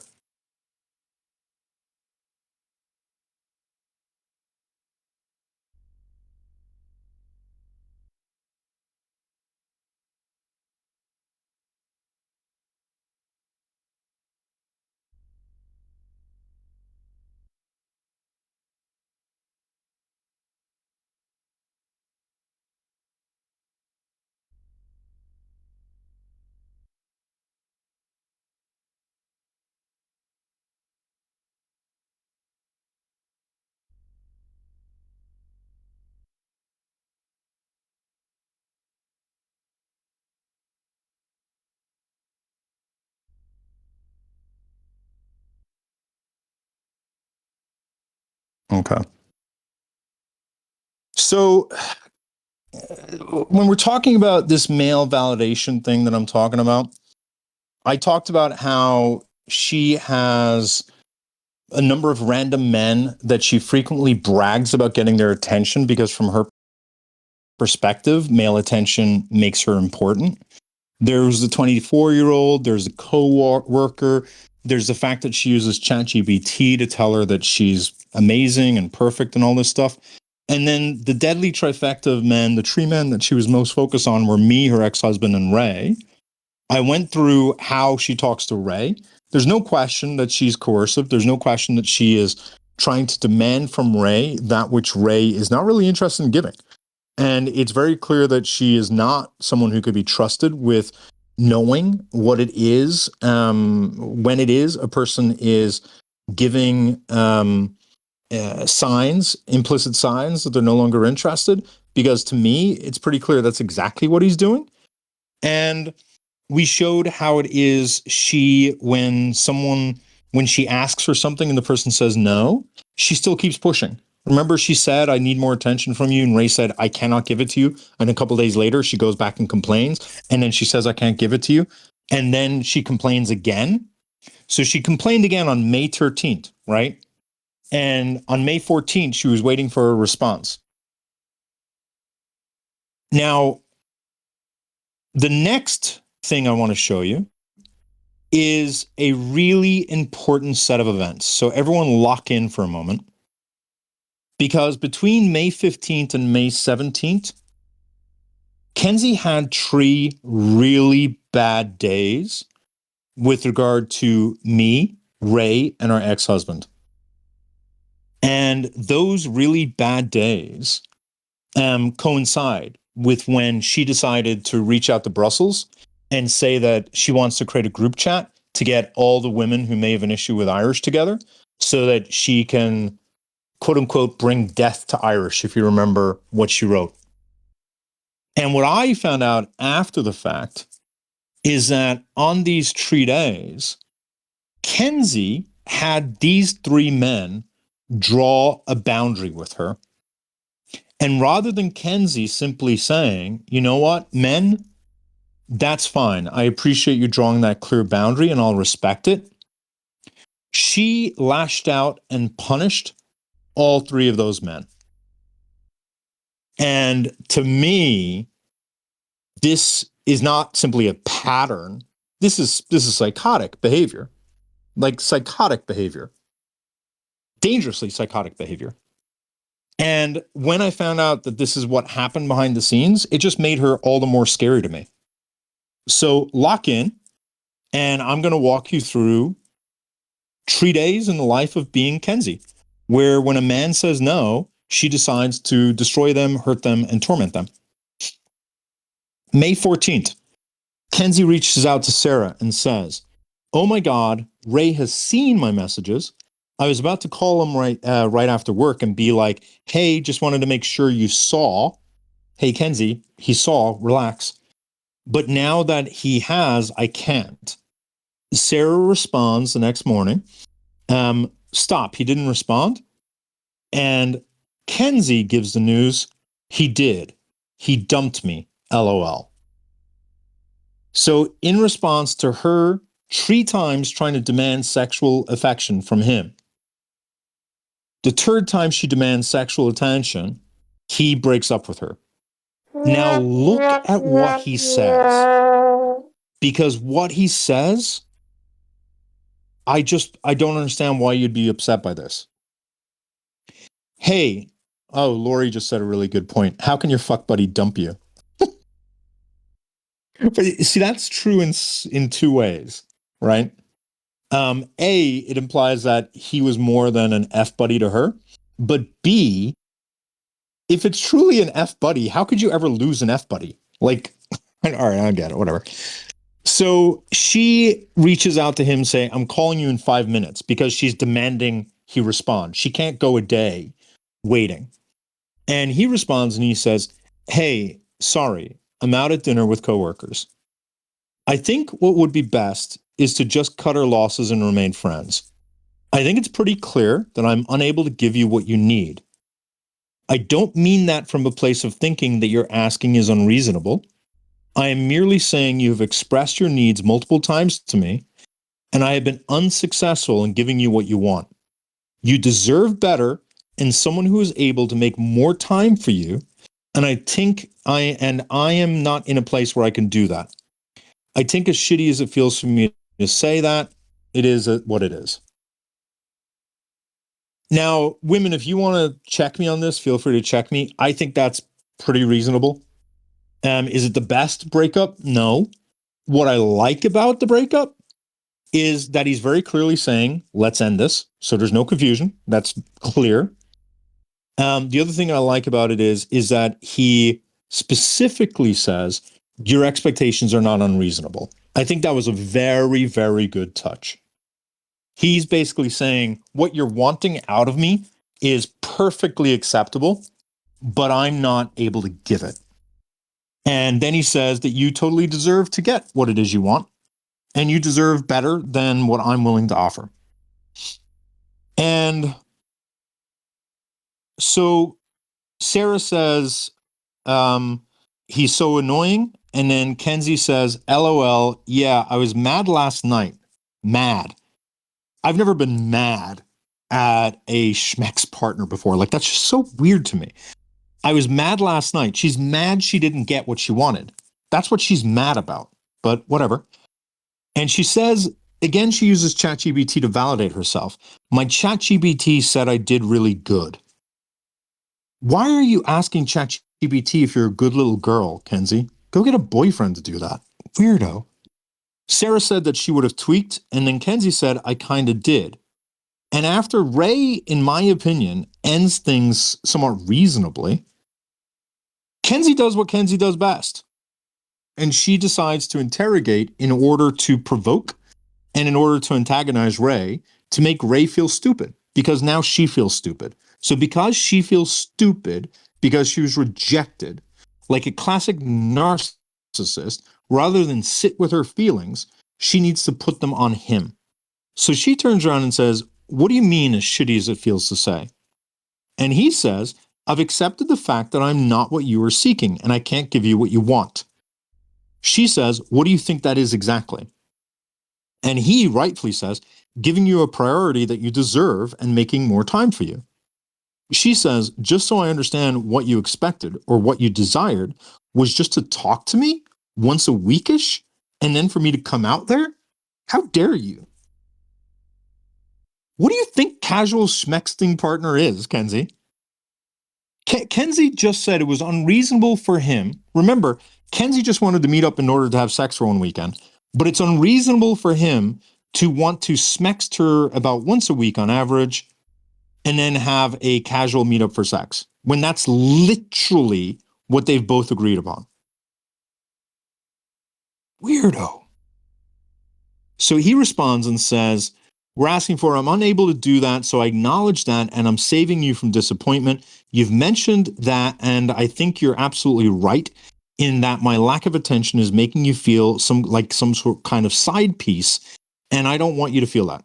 But I'm unable to deliver on a level what you're asking for. Kenzie, being a narcissist, turns around to this man and says, what do you think I'm asking for specifically? He says, for someone who takes initiative, who communicates and has insights and is direct about their desires. And then she says, because this isn't an issue of today, this was something I observed last year. And then Kenzie says, so again,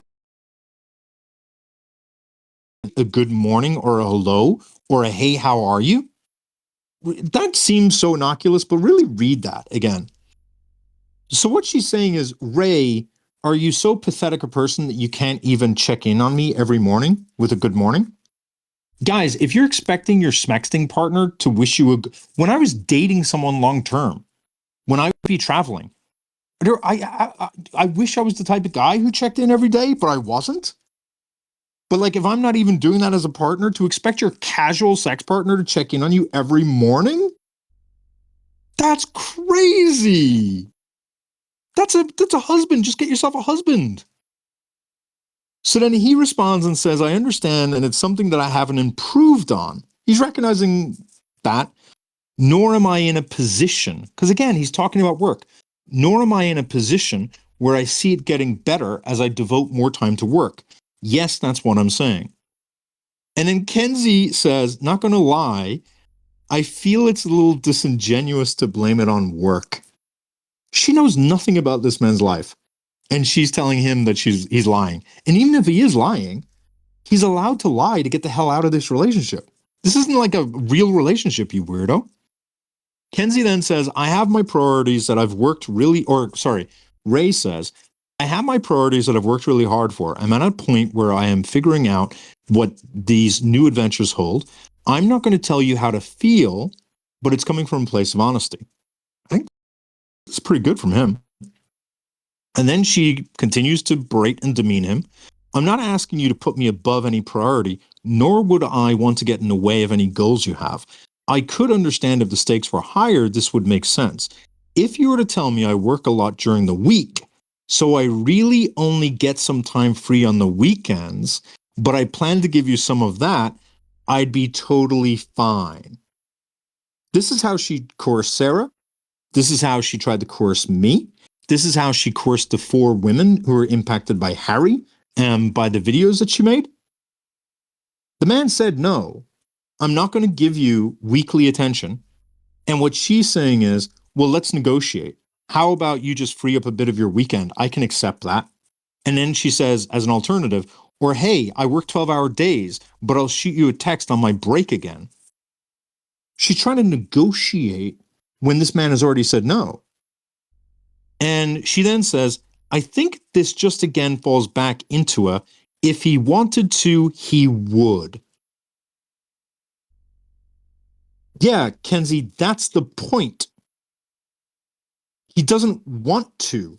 You fucking predator. That's the point. You are correct. If he wanted to, he would.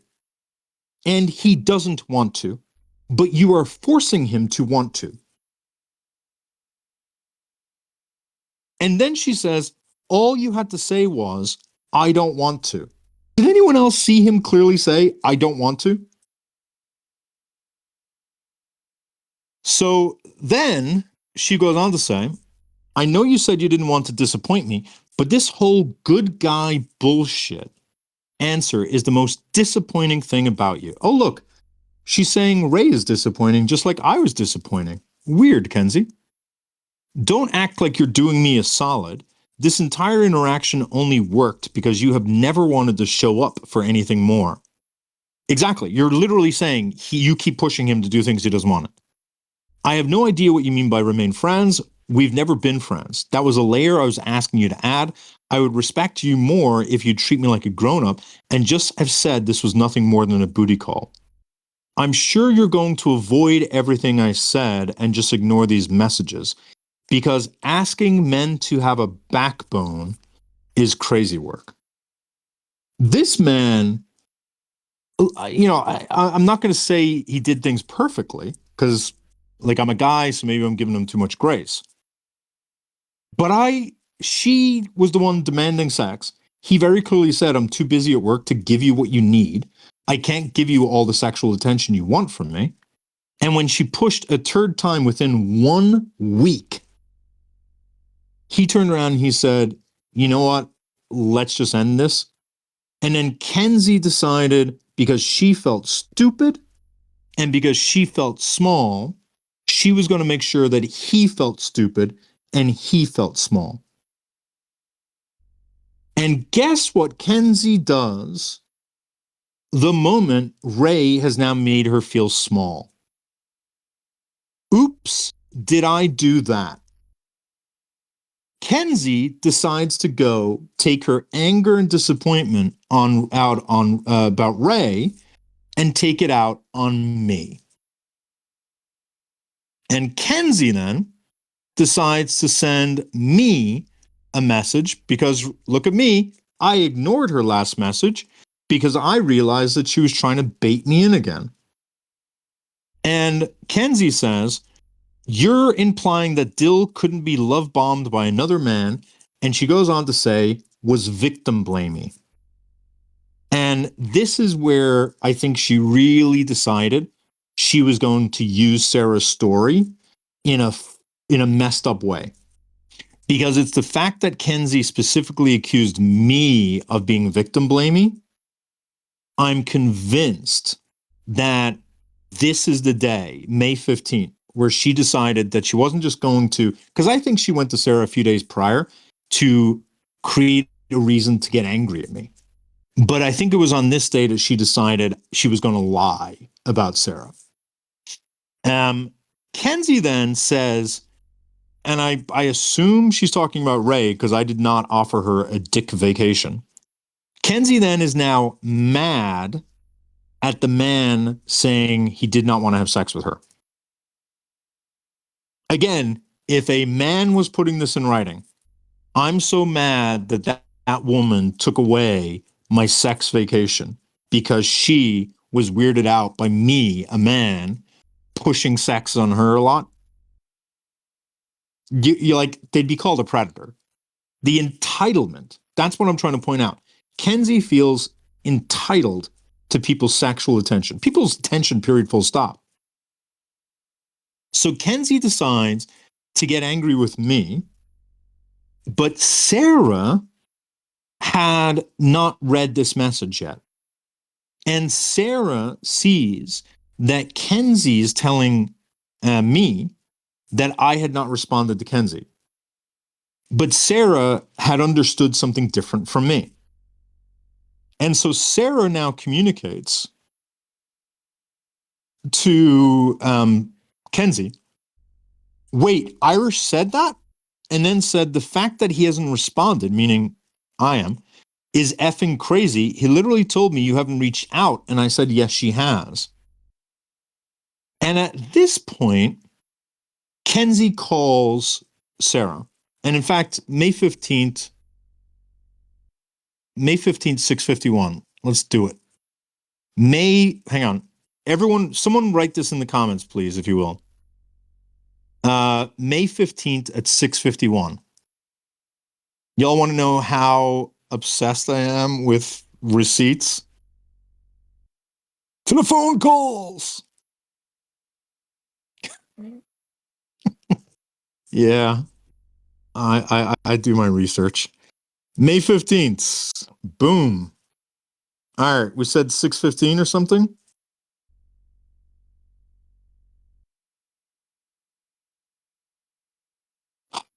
looky. Starting at 7 p.m., you are on the phone with Sarah for 2 hours. So thank you, Sarah, for all of this. So from 7 to 9, Kenzie's on the phone. Oh, and by the way, you guys want to know about love bombing? Once Kenzie decides to take me down, notice these calls: 1 hour, 20, 10 minutes.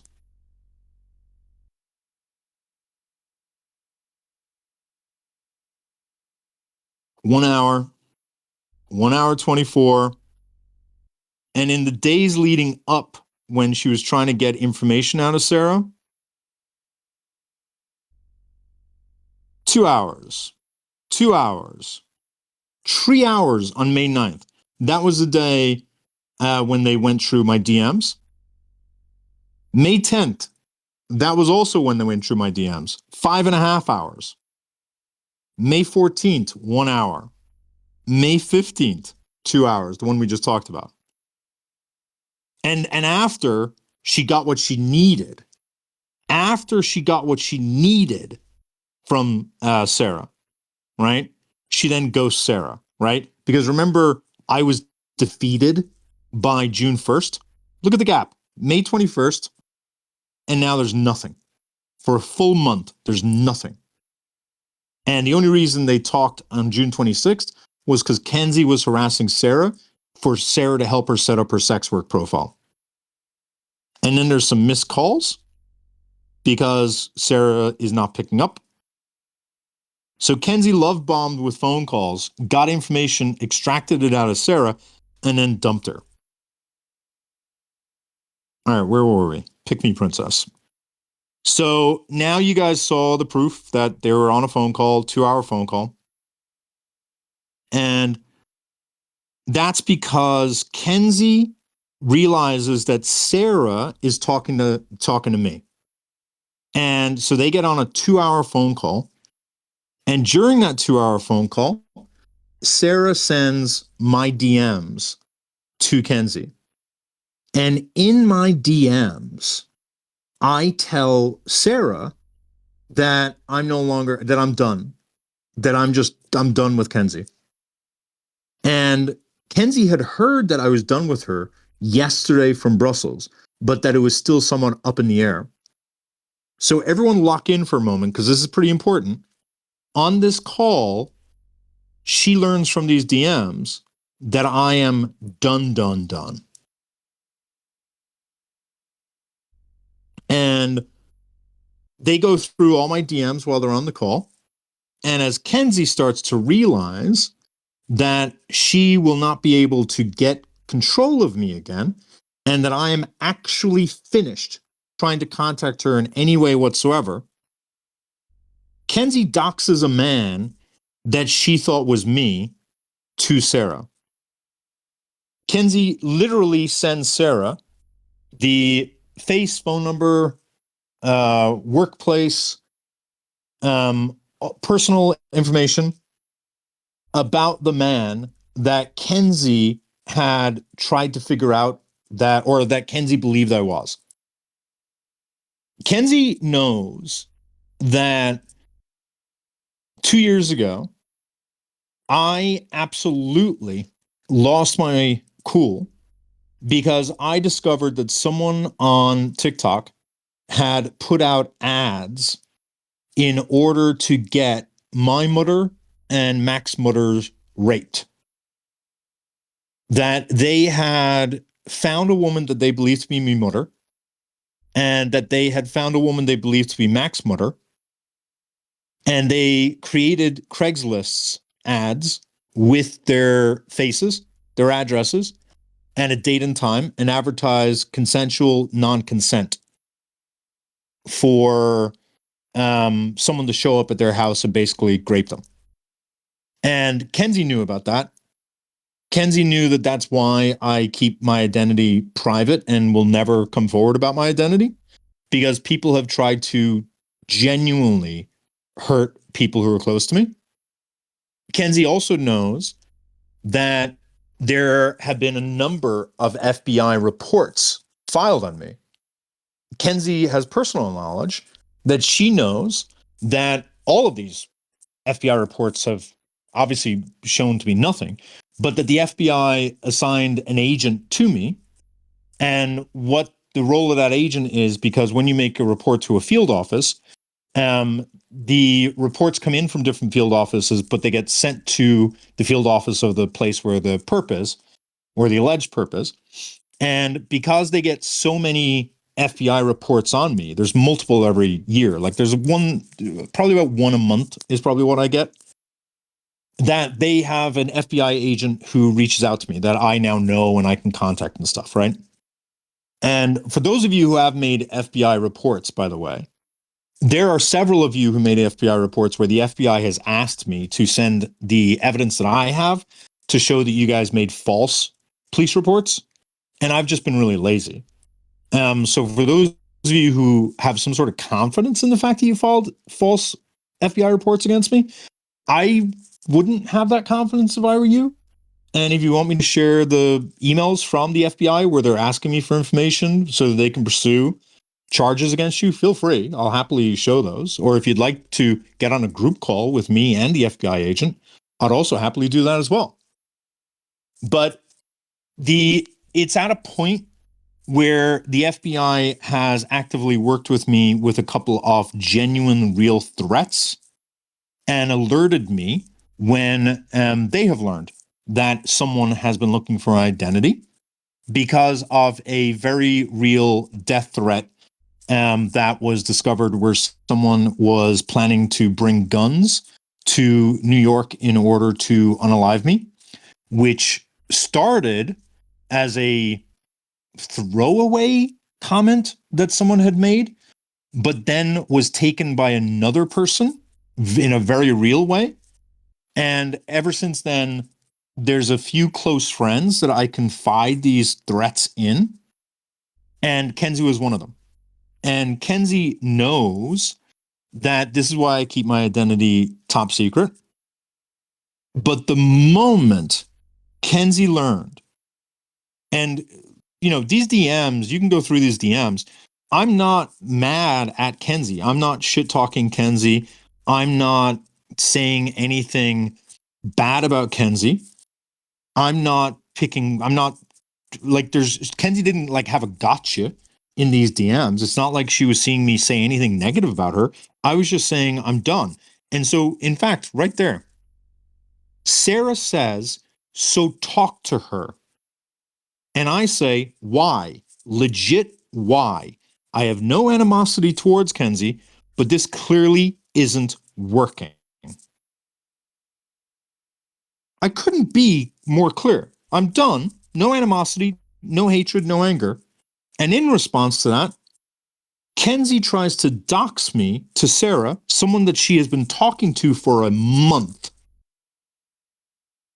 And on that call, in order to feel better about the fact that I have rejected her, I guess, Kenzie tells Sarah basically that it's not a big deal that she's losing me, because Kenzie believes, because I guess she's researched this man, Kenzie believes that I'm disabled. And I don't know if she clarified to Sarah if she thought I had a physical or mental disability, but Kenzie said that she wasn't mad that I was, physical.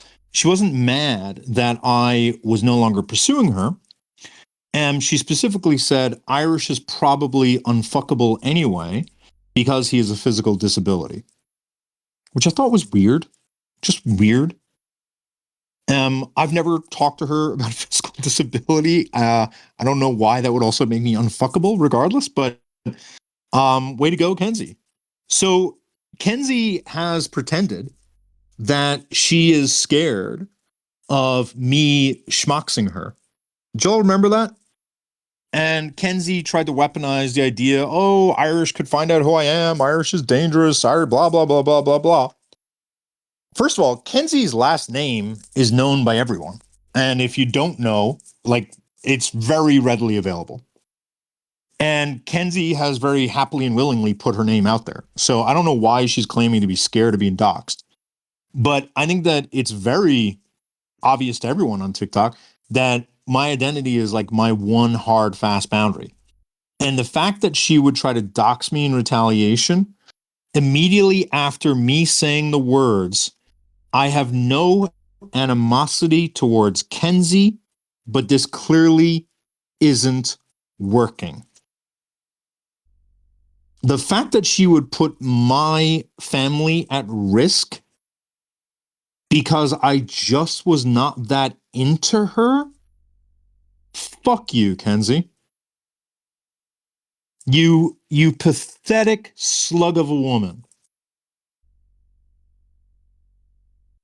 The fact that you can't get fucked is not my problem.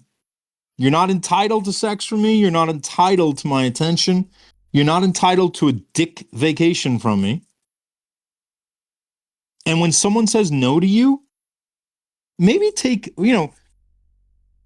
some people would take a moment and say to themselves, let me engage in some introspection and see what I may have done wrong that would make them less interested in me. But you don't even have to do that, Kenzie. You could just respect that they said no. You could just respect the word no, you fucking predator. You're a fucking predator. And I swear to God, I don't like playing the whole goddamn reverse gender nonsense. If this was a man doing this, you all would have pitchforks up that person's ass. This is repugnant, dangerous behavior that shows someone who feels sexually entitled to someone. I'm blown away. So we're on May 15th. Ray has said, hey, Kenzie, you're too much work for me to even have sex with. Irish has said, hey, you know what? It's just not worth my effort, man. And you decide to demean and devalue Ray. You decide to try to dox me. Now let's look at what your husband said, Kenzie. Did you not know I had those text messages? Oh, Kenzie. Kenzie. Kenzie, Sarah reached out to your husband, right, Kenzie? And Kenzie, you then used cropped screenshots from your husband, your ex-husband, to make it sound as though your ex-husband thought that what was being claimed was ridiculous. Remember, Sarah said that, she was really sorry for her being used to hurt her, that she was really sorry that her child was being used to hurt her, that she tries to control you, and I'm so sorry for that. Do you remember when Sarah said all that, Kenzie? And then your ex-husband reached out to you, and your ex-husband reached out to you because he's a very smart man. He knows he has to make you happy, and he's stuck with you for 10 years. And I don't in any way hold any animosity towards that man. I have nothing but empathy and sympathy for that man. I genuinely do. He had to do what he had to do in order to preserve his relationship with a sociopath. I just really hope he knows the depth of how dangerous you are. But Kenzie, did you not realize that I had Mike's personal text messages about you? Oop. This is about to get awkward, Kenzie. Because now they don't have to believe me. And they don't have to believe the messages your ex-husband sent that you clipped. Because we have unredacted images from your ex-husband about who he thinks you really are. You sociopath. So after Ray said, you're too much effort for sex, and after Irish said, I have no animosity, but I just can't keep doing this. Let's look at what your husband had to say about you, Kenzie. Because on May 17th, your husband, Mike, messages you, and you send that message to Sarah. Let's read what Mike had to say, shall we? Mike says to Kenzie, dude, I wasn't deflecting or trying to gaslight. I'm sorry if it came across that way. It wasn't changing the situation. It was me expanding upon it to reassure you so, and to preemptively answer the follow-up questions that you were going to ask about why I had to grab his hoodie, and they're talking about the child's hoodie, and why he felt, and I redacted information because it just wasn't necessary.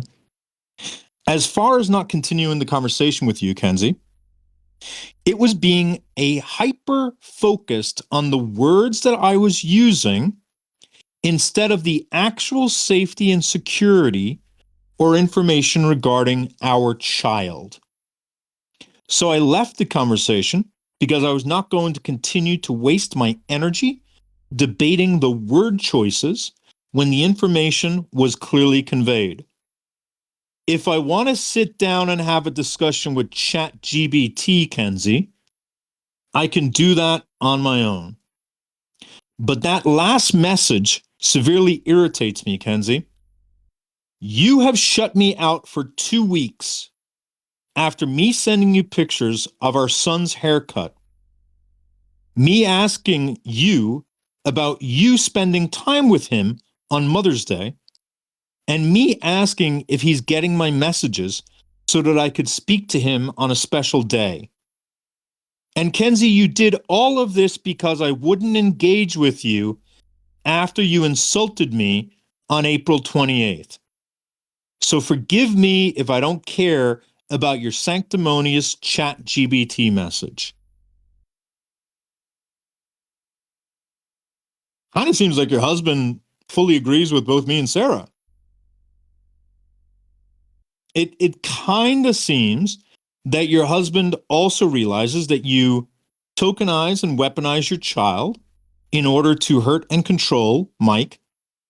It kind of seems that your ex-husband knows that you don't have any empathy whatsoever and you rely on ChatGPT to do all your communicating. And it kind of seems like your husband's been trying to practice gray rocking because he's realizing that you insult him. And when he tries to gray rock, which is what I tried to do, you decided to punish him harder, which is what you tried to do to me, you sociopath. Your husband is pointing out that you insulted him on April 28th. He didn't want to engage with you, just like I didn't want to engage with you. And instead of respecting that we didn't want to engage with someone who's being abusive, you decided to be more abusive. Kenzie, you're an abuser. And I don't know if the people in the comments could give me a better word. I don't know if predator is the right word. I know that she does not care about consent. I know that she is coercive. But like, I don't know if she's ever successfully done something to someone, right? And that's why I'm not inclined to use the word predator. But what is this? Because narcissist explains, an aspect of a person's personality. A narcissist doesn't necessarily mean that they're going to feel entitled to sex and demand it. Coercive is absolutely the word that I was. She is sexually coercive. There's no question she is sexually coercive. And there's no question she does not respect no. But I'm disgusted, to be honest with you. Now, as a reminder, after Ray decided to simply say, hey, I agree with your boundaries and I can't deliver, I'm sorry. She decides to demean Ray. After I say, I have no animosity, but I'm tapping out, she decides to try to dox me and say that my purported disability makes me unfuckable. And after her husband clocks her, that's all the husband did. The husband didn't insult her, right? I didn't see the husband say anything unfair or anything like that. All he did was clock her. That was on May 17th. What does she go and do? The next day, she messages Sarah, I kind of want to start posting about my ex on Facebook. I have to do it in a way where it doesn't come off as bitter and derogatory. In response to this man setting a boundary, and that boundary was, stop insulting me, stop trying to use your child, our child, in order to control me, she decides she's going to destroy her ex-husband and the father of her children, his reputation. And boy, does she go and do it. She drafts this and posts it the same day. If I could go back 5 years and tell my past self, this is Kenzie publicly writing and telling the world about her abusive ex-husband. If I could go back 5 years and tell my past self what I'd be writing today, it would break her heart. She'd have a heart to break it, Kenzie. She wouldn't believe the indifference, the pain, or the fear I now carry. Navigating motherhood while tethered to a co-parenting dynamic built on betrayal and dysfunction. No one talks about this part, not at baby showers, not when you're filing paperwork, not when your choices are between a rock and a hard place. No one prepares you for the feeling of powerlessness when your former partner,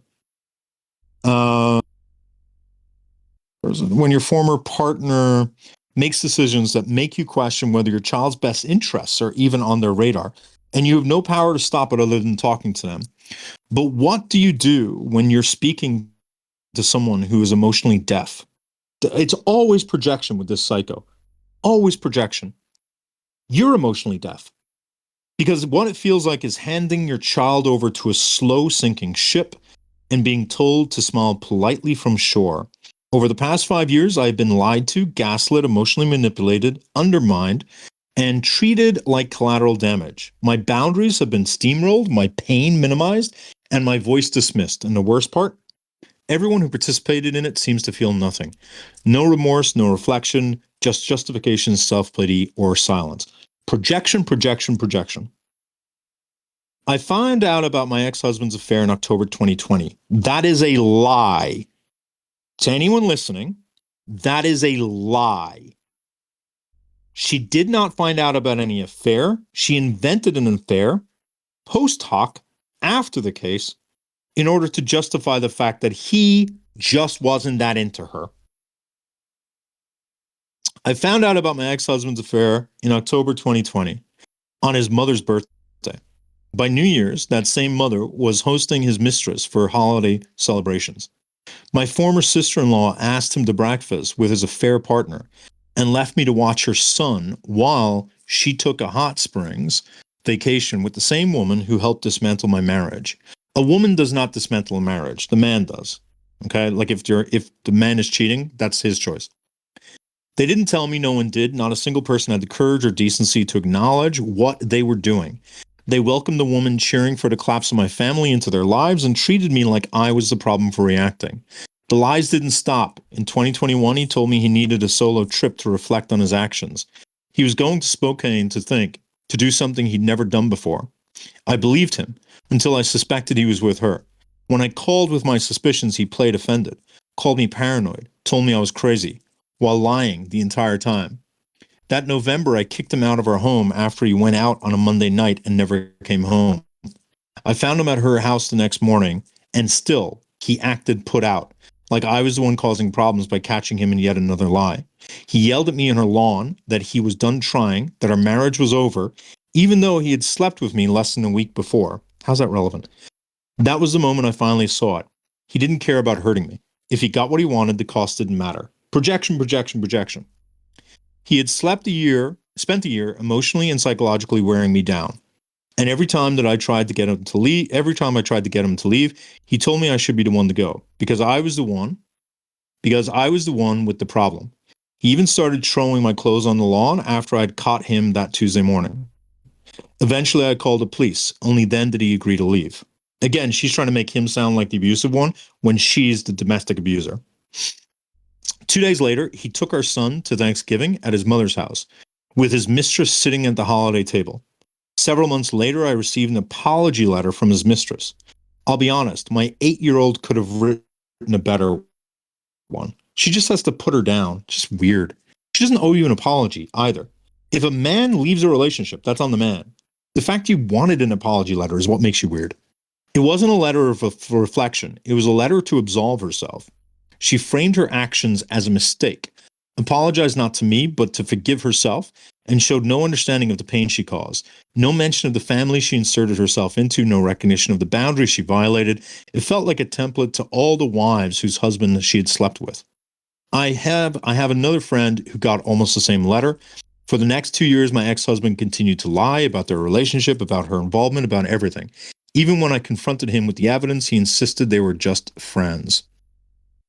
And I kept hoping naively that at the very least he would protect their son, that he wouldn't let her near him, that maybe despite everything he wouldn't extend the destruction any further.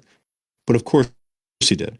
Because when protecting his ego is more important than protecting his child, no line stays sacred for long. Projection. In August 2024, he gave her access to our son. Why does that sound creepy, the way she says it? No, like at that point, they had known each other for a decade, for God's sake. No conversation with me, no mutual agreement. He's your ex-husband. He doesn't need to have a conversation with you. Just a decision made in secret because it was convenient. Even now, while he says he says it's something he shouldn't have done, he knows no remorse or accountability. In October 2024, he moved in with her, bringing our son into that home. No accountability, no remorse, just a quiet absorption of dysfunction, repackaged as a new beginning.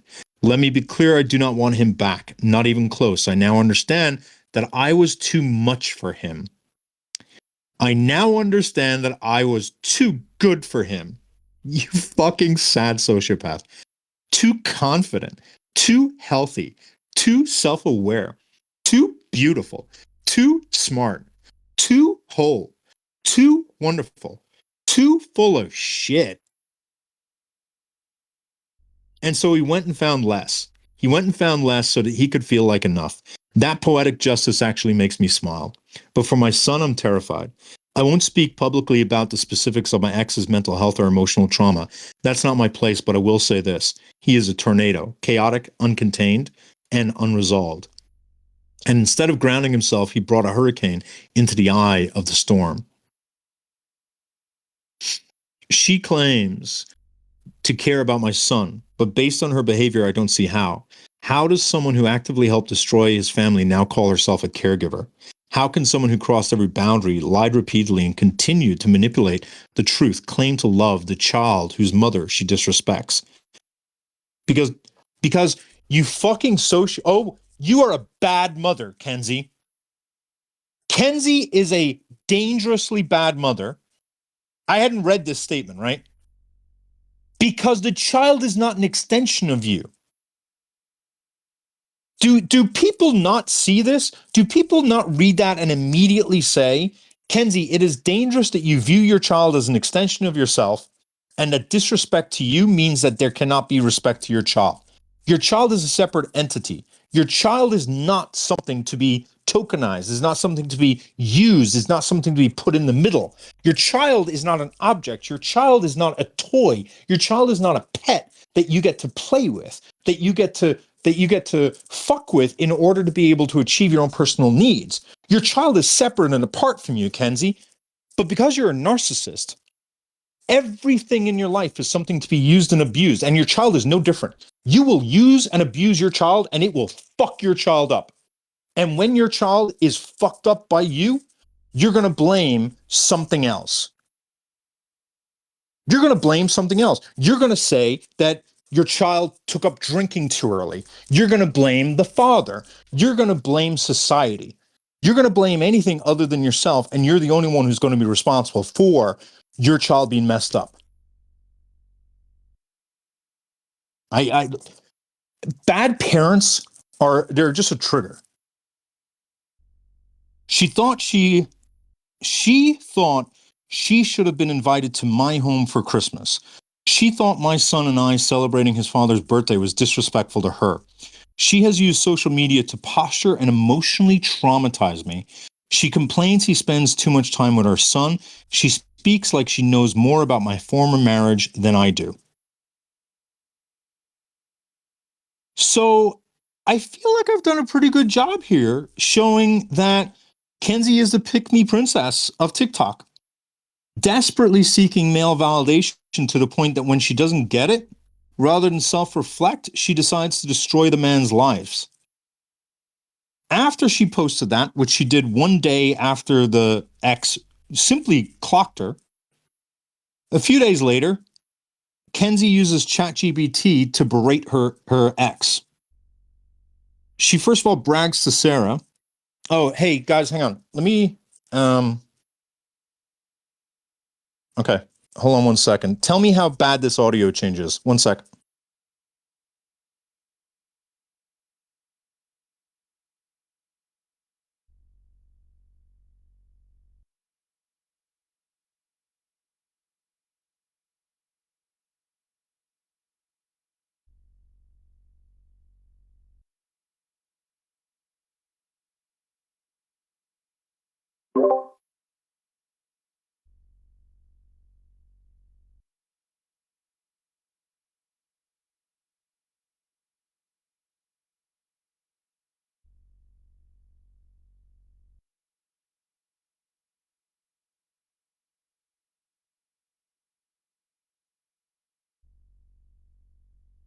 How about now? Can you all hear me now?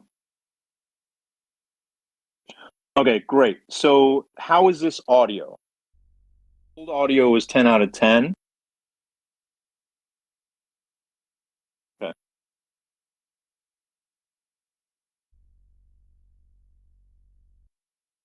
Oh, wow. Okay, so it's still pretty good. Okay, good. I don't really have a choice because...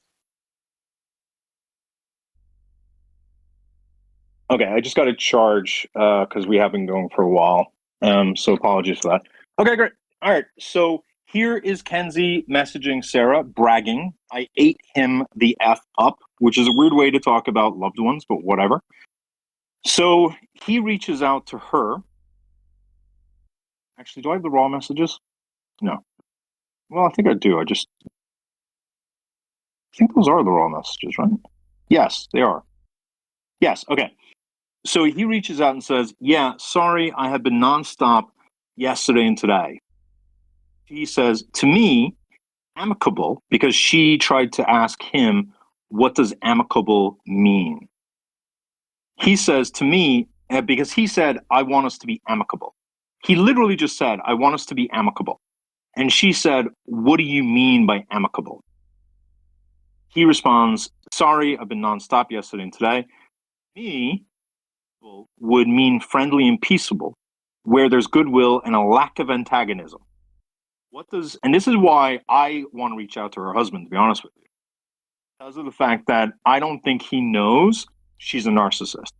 Because the fact that he's asking Kenzie for a lack of antagonism means that he thinks that that's possible. And it's not possible. And I really hope he knows what he's been through, that the gaslighting that I know he senses is taking place. I hope he genuinely starts to realize that he has been victimized by Kenzie this entire time. But the fact that he's asking for a lack of antagonism strongly makes me think he does not understand who Kenzie is. So then Mike says, what does overcorrecting look like to you? He says, I see amicably differently. Mike says, okay, that's my definition. What does your version of overcorrecting look like? She ignores again, says, I don't think it really matters since we don't agree on the other stuff. She says, when I hear your version of amicable, I picture fake smiles and strategic silence. See ChatGPT. You act like if we're polite enough, then everything is fine, which honestly tracks. That's the Mike way. Surface calm over actual resolution. But I'm not looking for polite. I'm looking for accountable. Amicable and accountable have no relation whatsoever. What she's saying is that I'm going to keep bullying and basically shitting on you because I need you to apologize for how you hurt me. To me, amicable means showing the hell up. Read a dictionary. That's not what amicable means, you moron.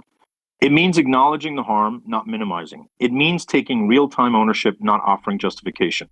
It means consistency, not convenience. Gosh, isn't that what she was demanding from Ray and all the other men around her? Stop confusing your avoidance with goodwill. It's not. It's cowardice dressed up as diplomacy. Kenzie, your ChatGPT bullshit is so annoying. She says, I'm done trying to make you care. I'm not here for optics. I'm here for outcomes. Again, ChatGPT, dead giveaway. for our child, and that demands more from you than vague talk about peace and performance level cooperation. Because the way I see it, amicable doesn't mean quiet compliance. It doesn't mean I swallow disrespect for the sake of civility. It doesn't mean I keep playing nice while you keep playing dumb. If you actually want to co-parent, then start acting like our child's well-being matters more than your comfort. Until then, that isn't co-parenting. This is you doing damage control, and to be honest, you're not even doing it well. What exactly does that look like to you specifically, Mike says? What does what look like? Showing the hell up for what? What harm acknowledgement? What real time? Because he's like, I'm arguing with ChatGPT, and ChatGPT is not dating me. GPT is dating Kenzie. So what is ChatGPT is talking about? What exactly does your message look like in practice? Paint me a picture. This is obviously ChatGPT again. You want a picture? Fine. Let me paint it. Showing the hell up means you initiate check-ins and contribute with some intention. Gosh, look at her again, demanding attention from the men around her. You pick me, princess. Look again at her demanding attention from the men around her. Showing the hell up means you initiate check-ins. He's the co-parent. Boyfriend anymore, you weirdo. Like, if you sense I'm icing you out, that you don't just avoid confrontation. You make a goddamn phone call to see what's wrong and how you can fix it. Maybe he didn't break it. That's when I establish boundaries. And that when I establish boundaries, you don't crash the F out like you're some kind of victim, but rather understand how I need the boundary away from you. It looks like actually participating in repairing relationships around you and a relationship around our son's child's support system. Acknowledging harm means you name the ways your choices, past and present, have impacted him and me. Not in vague defensive terms. I mean, actually say it. Say, I allowed my affair partner to be around him because it was best for me, not him, not his mother.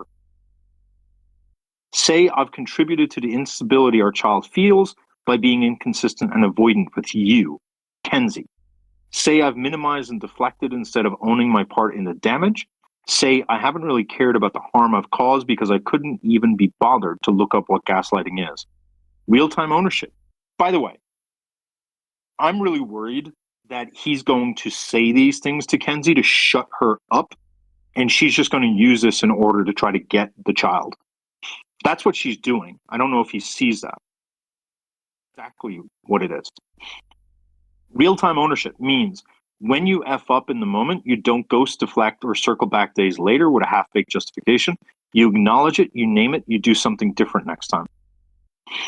Prioritizing your comfort over his well-being looks like letting our child sit in discomfort so you don't have to address the conflict you created and you don't have to feel uncomfortable in your own mess. It looks like you choosing silence or delay over difficult but necessary conversation. It looks like moving in with Allison weeks into dating. And what's weird, Kenzie, I thought you said they've been dating since 2020, but they moved in, you said, in August 2024. So which is it, Kenzie? Well, have they been having an affair since 2020? Is that what you tell people publicly because it makes you look like a hurt woman?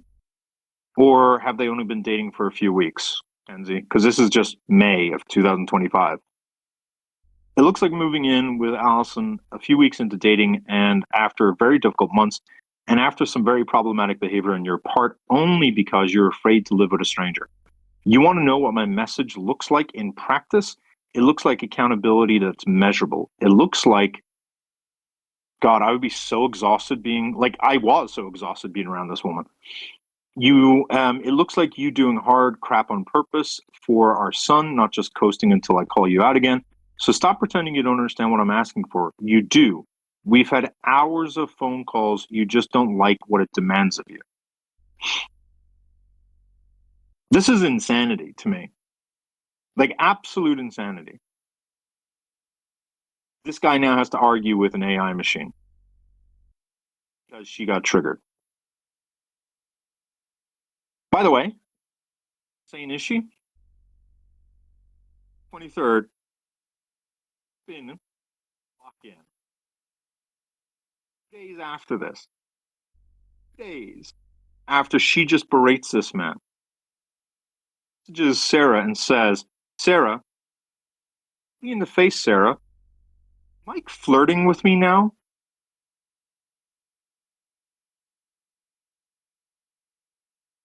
At this point, oh, hold on.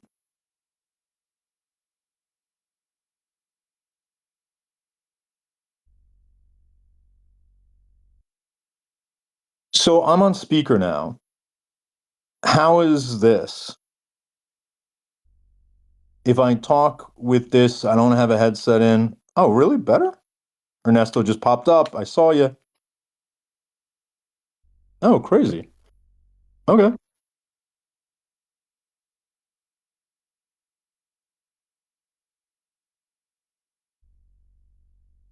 Got it.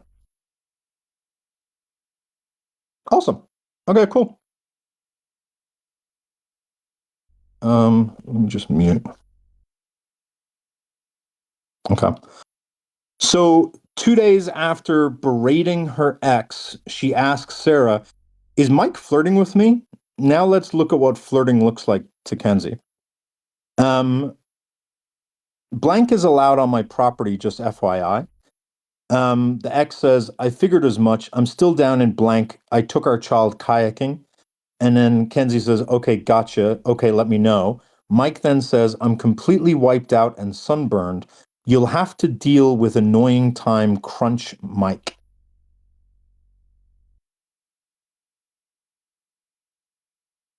That's it. There's not anything more. That's what she reached out to Sarah to say, "Hey, the man who I was berating, the man who I was talking down to, the man who I ate the F out of, look at me, Sarah. He's flirting with me now." Do you understand what it was like being around Kenzie, that she interpreted everything I did as flirting with her? Do you understand how insane it is for her to be thinking? And then Kenzie says, "Is that just me or is it flirty?" Like, I was hoping he'd reply so I could be like, "Send a text to one of your bros with a wink." The fuck is wrong with her? That's flirting. And that actually reminds me. Where is the sex stuff? Gosh. I know it looks like I'm organized, but I'm not really. I'm trying to find. Yeah, it's not in that one. Oh, there it is. Because what does this remind me of?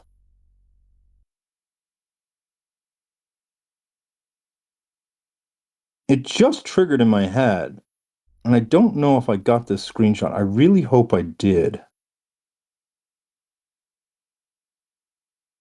This is me talking to a friend, my closest friend, and this was the person who I was confiding in about how Kenzie was sort of like driving me crazy. And it just triggered a memory.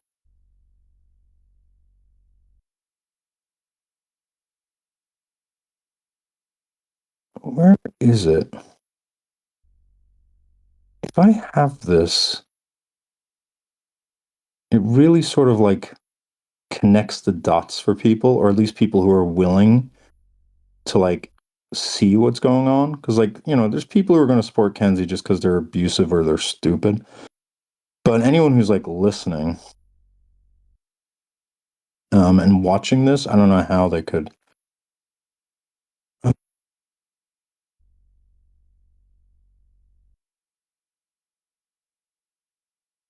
Come on, where is it?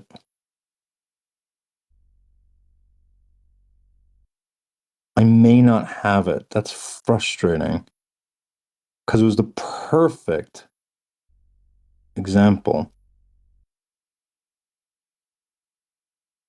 There.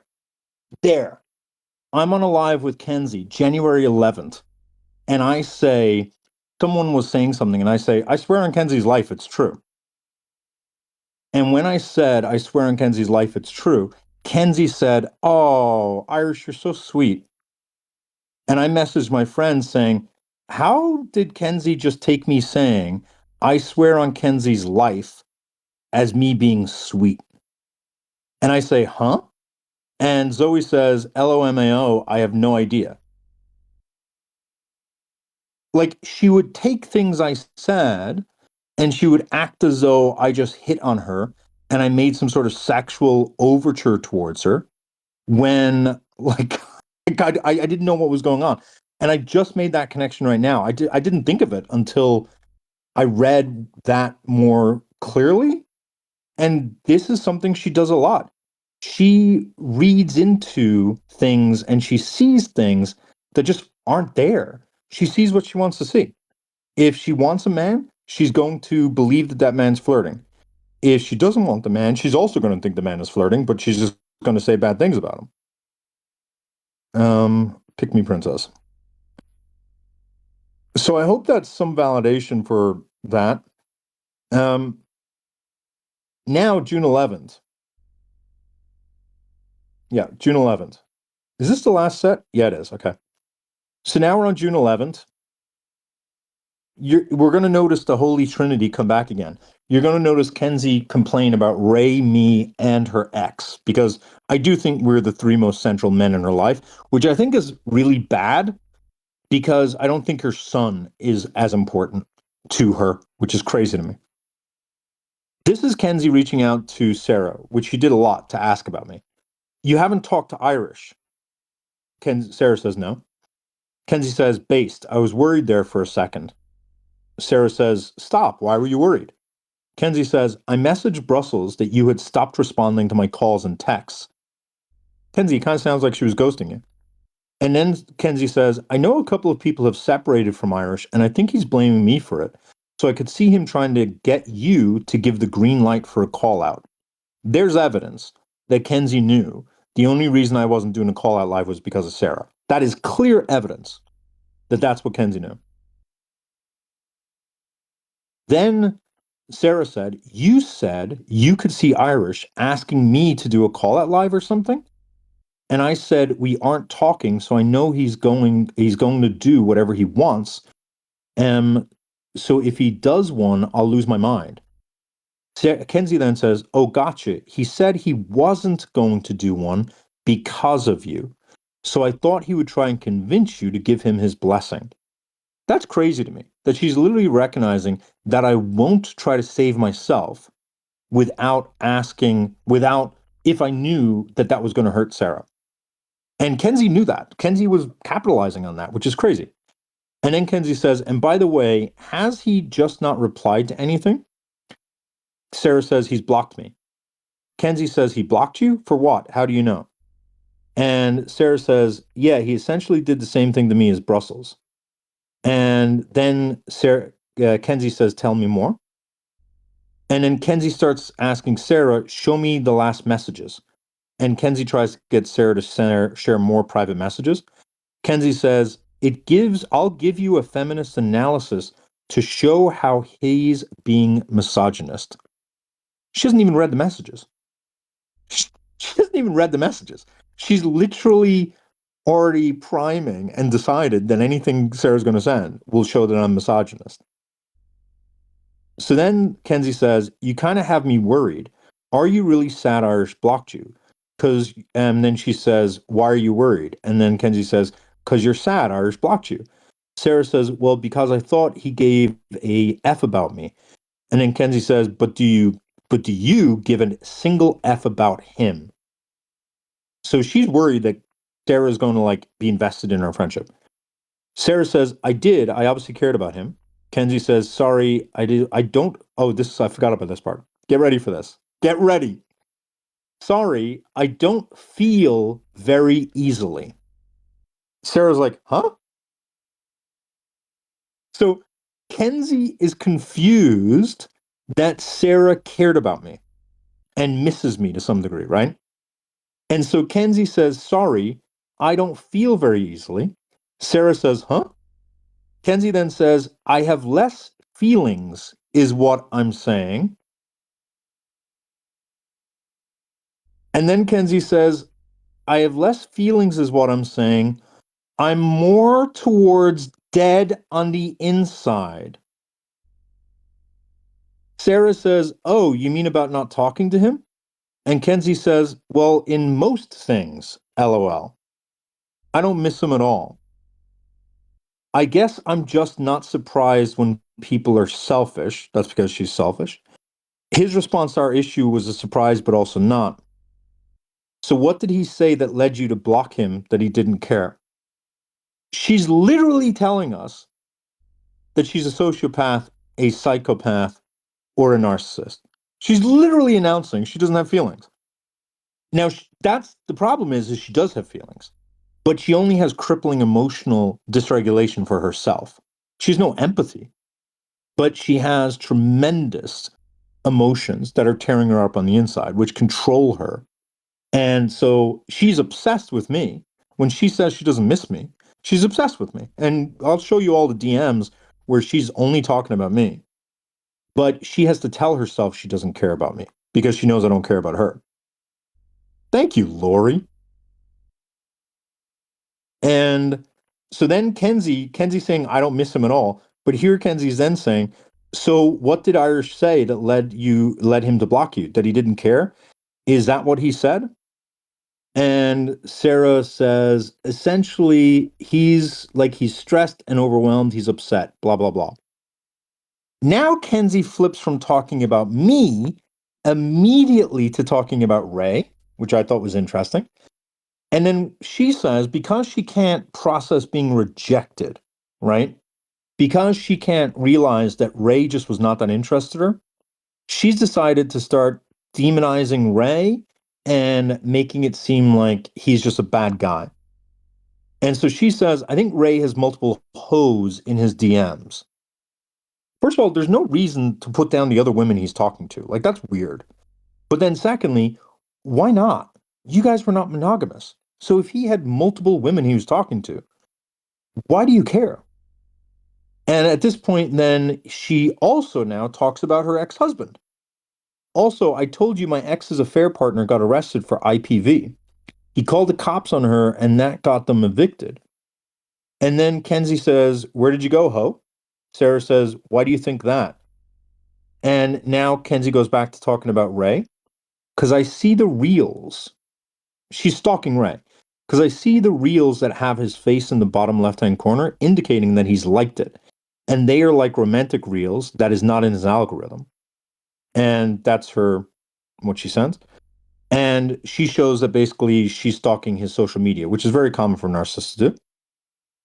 And then she says, I appreciate you. It makes sense. And then he says, Ray's single, but wants to get laid.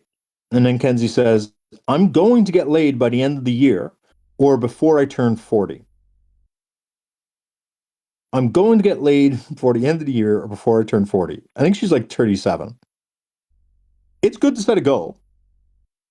And then Kenzie says, did you see what I said about my ex getting evicted? And Kenzie says, does your ex have the child? And then Kenzie says, I kept him for some of his dad's stays last week, but he's with his dad on his normal days at the moment. So, I don't know. Conclusion, pick me princess? I think so. Next. Let's go to the next chapter. All right, so that was number 3. Let's go through a couple of quick ones. Someone just messaged me. How is Kenzie this desperate?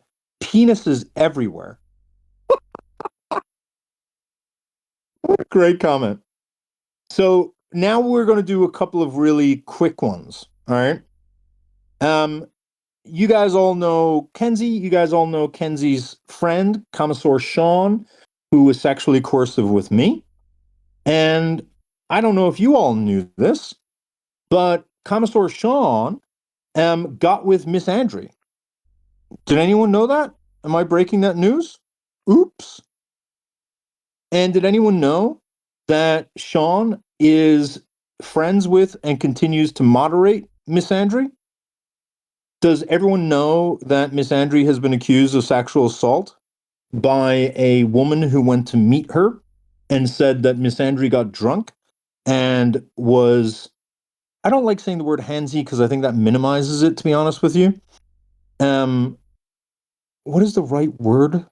I don't know what the right word would be, but that Miss Andre had her hands all over the woman over and over again after she said no, and that she was persistent, that she was aggressive, and that she was not respecting at all what the woman was saying, and that after that happened, she basically kind of darvoed, just like Sean did, and tried to, blame the woman in that situation. Now, I was asked to help share that story when that first came out. It broke my heart. I said, if I did that, no one's going to listen to that story because people on TikTok, most of you people out there who consider yourself liberals or leftists, you're really bad people. I'm sorry to break it to you, you're bad people. Because had I come out and I had been the one who helped break the story on Miss Andre, most of you would not have cared. And you would have belittled it by saying that it's just some angry misogynist trying to hurt a woman who stands up for feminism. And so I prioritized identity over harm. And I said, okay, you know what? I talked to the people privately and I said to them, look, I wish I could, but I'm going to hurt your story. And I don't want to hurt your story. And the truth that I have just learned over a year and a half of prioritizing identity over harm reduction is that no one else out there seems to be focused on harm reduction. So all that ends up happening is all these bad people never get exposed. And because people within marginalized communities are not calling them out. And people within non-marginalized communities are not calling people out. Nobody's calling people out, whether they're in marginalized or non-marginalized community. And it's gotten ridiculous at this point that you can't call out someone for engaging in bad acts without their identity trumping the harm that they've done. I don't give a fuck what your identity is. If you've done things that are harmful, you should be called out for being harmful. And so I did not break that story. I helped as little as I possibly could, which was largely just by listening and validating. Although I think you would be very surprised how helpful that is, which is why I strongly try to remind people that believing victims, is largely about supporting and validating. You don't have to go attack the perp. But what I will say is that Sean has remained friends with Miss Andre, continues to mod for Miss Andre, and Kenzie defends Miss Andre. I don't know if she has told you all that, but let's go to the screenshots. Because someone in my community, props to Wasabi, basically sort of gave credibility to what was going on with Miss Andre to the point that Sarah reached out to Kenzie because Sarah has principles and values. And when Sarah saw that Sean, who was Kenzie's best friend, was a mod for Miss Andre, that caused alarm. But what really upset Sarah was, as Sarah writes here, what's up with Sean and Miss Andre? Why did Sean block the account that was calling out Miss Andre for SAing a woman? I.e., why did Sean silence someone who is speaking up on behalf of a woman who is SA'd? And then Sarah says, what is this situation about? There's too much. And then Sarah shares the Miss Andre page that shares the information about it. And on that, it talks about Miss Andre actually essayed a woman at a bar end of last year. It was all over TikTok. She's a hypocrite. And then Sarah said, did you know about this? And Kenzie says, I can't say anything, but I've talked with Sean about it and I believe her. Now, Sarah or Kenzie is going to be crafty with words, and she's going to define her in one of two ways. And she's going to believe the best way to say her is to say that she was referring to Sean. But don't let her trick you, because who the her is irrelevant. Whether the her is Miss Andre or Sean, the belief is that Miss Andre did not do anything sexually inappropriate, right? It does not matter who the her is. Kenzie is either saying, I believe Miss Andre, or I believe Sean. Don't let Kenzie make you think that she's saying, I believe the victim, because that's not the her here. And Sarah turned around and said, but hang on, Sean still supports Miss Andre? But Miss Andre's the one who said she'd grape a woman with a cactus. Kenzie pretends to be confused because I know Kenzie knows about this. Sarah sends the audio of Miss Andre saying that she would grape a woman with a cactus. And then Kenzie says, whoa. And then Sarah says, yeah, so. And then Sarah says, this just came on my FYP because I used to watch her occasionally. I heard she essayed a woman a few weeks ago and I immediately unfollowed. And Kenzie describes the sexual assault of this woman as follows. I heard about her allegations that she tried to fuck someone while she was drunk and didn't take no, ? Now, when I first got this screenshot, I don't know, some of you may recognize that I sent you that clip because I, at the time, wanted to get objective opinions. And I asked you, tell me, what do you think about that person who wrote that? And every single one of you responded and said that the person who described that in that way was a man. Every single one of you said that is a man who's never been essayed. And half of you said it was a frat boy. And I think if you look at it objectively, how she describes the allegations says a lot, in my opinion. And what I'm going to simply say, well, we'll keep going. Sarah then says, I saw wasabi in the comments, which is why I was like, oh, maybe this is legit. W the community. Kenzie then says that was a lot, as if she's emotionally overwhelmed. My brain plate is full. Translation, I'm going to pretend I'm not listening or taking in the information that you're talking about. Sarah then says, does Sean still mod for her? I'm grossed out by her. Miss Andre, not Sean.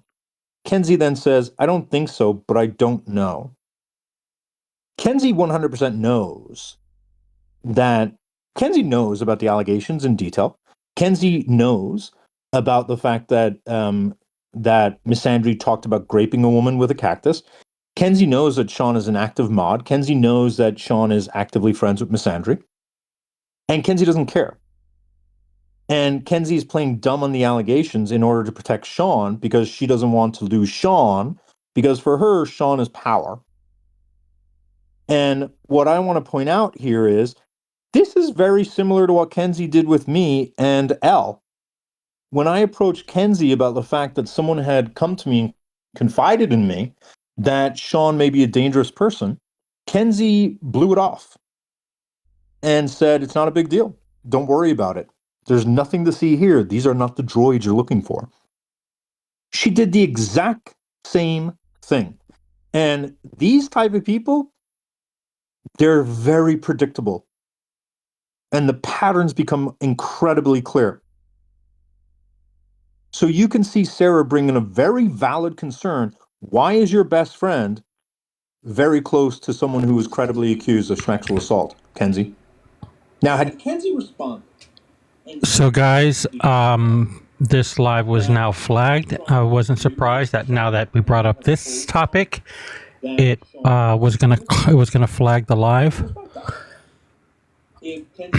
So, I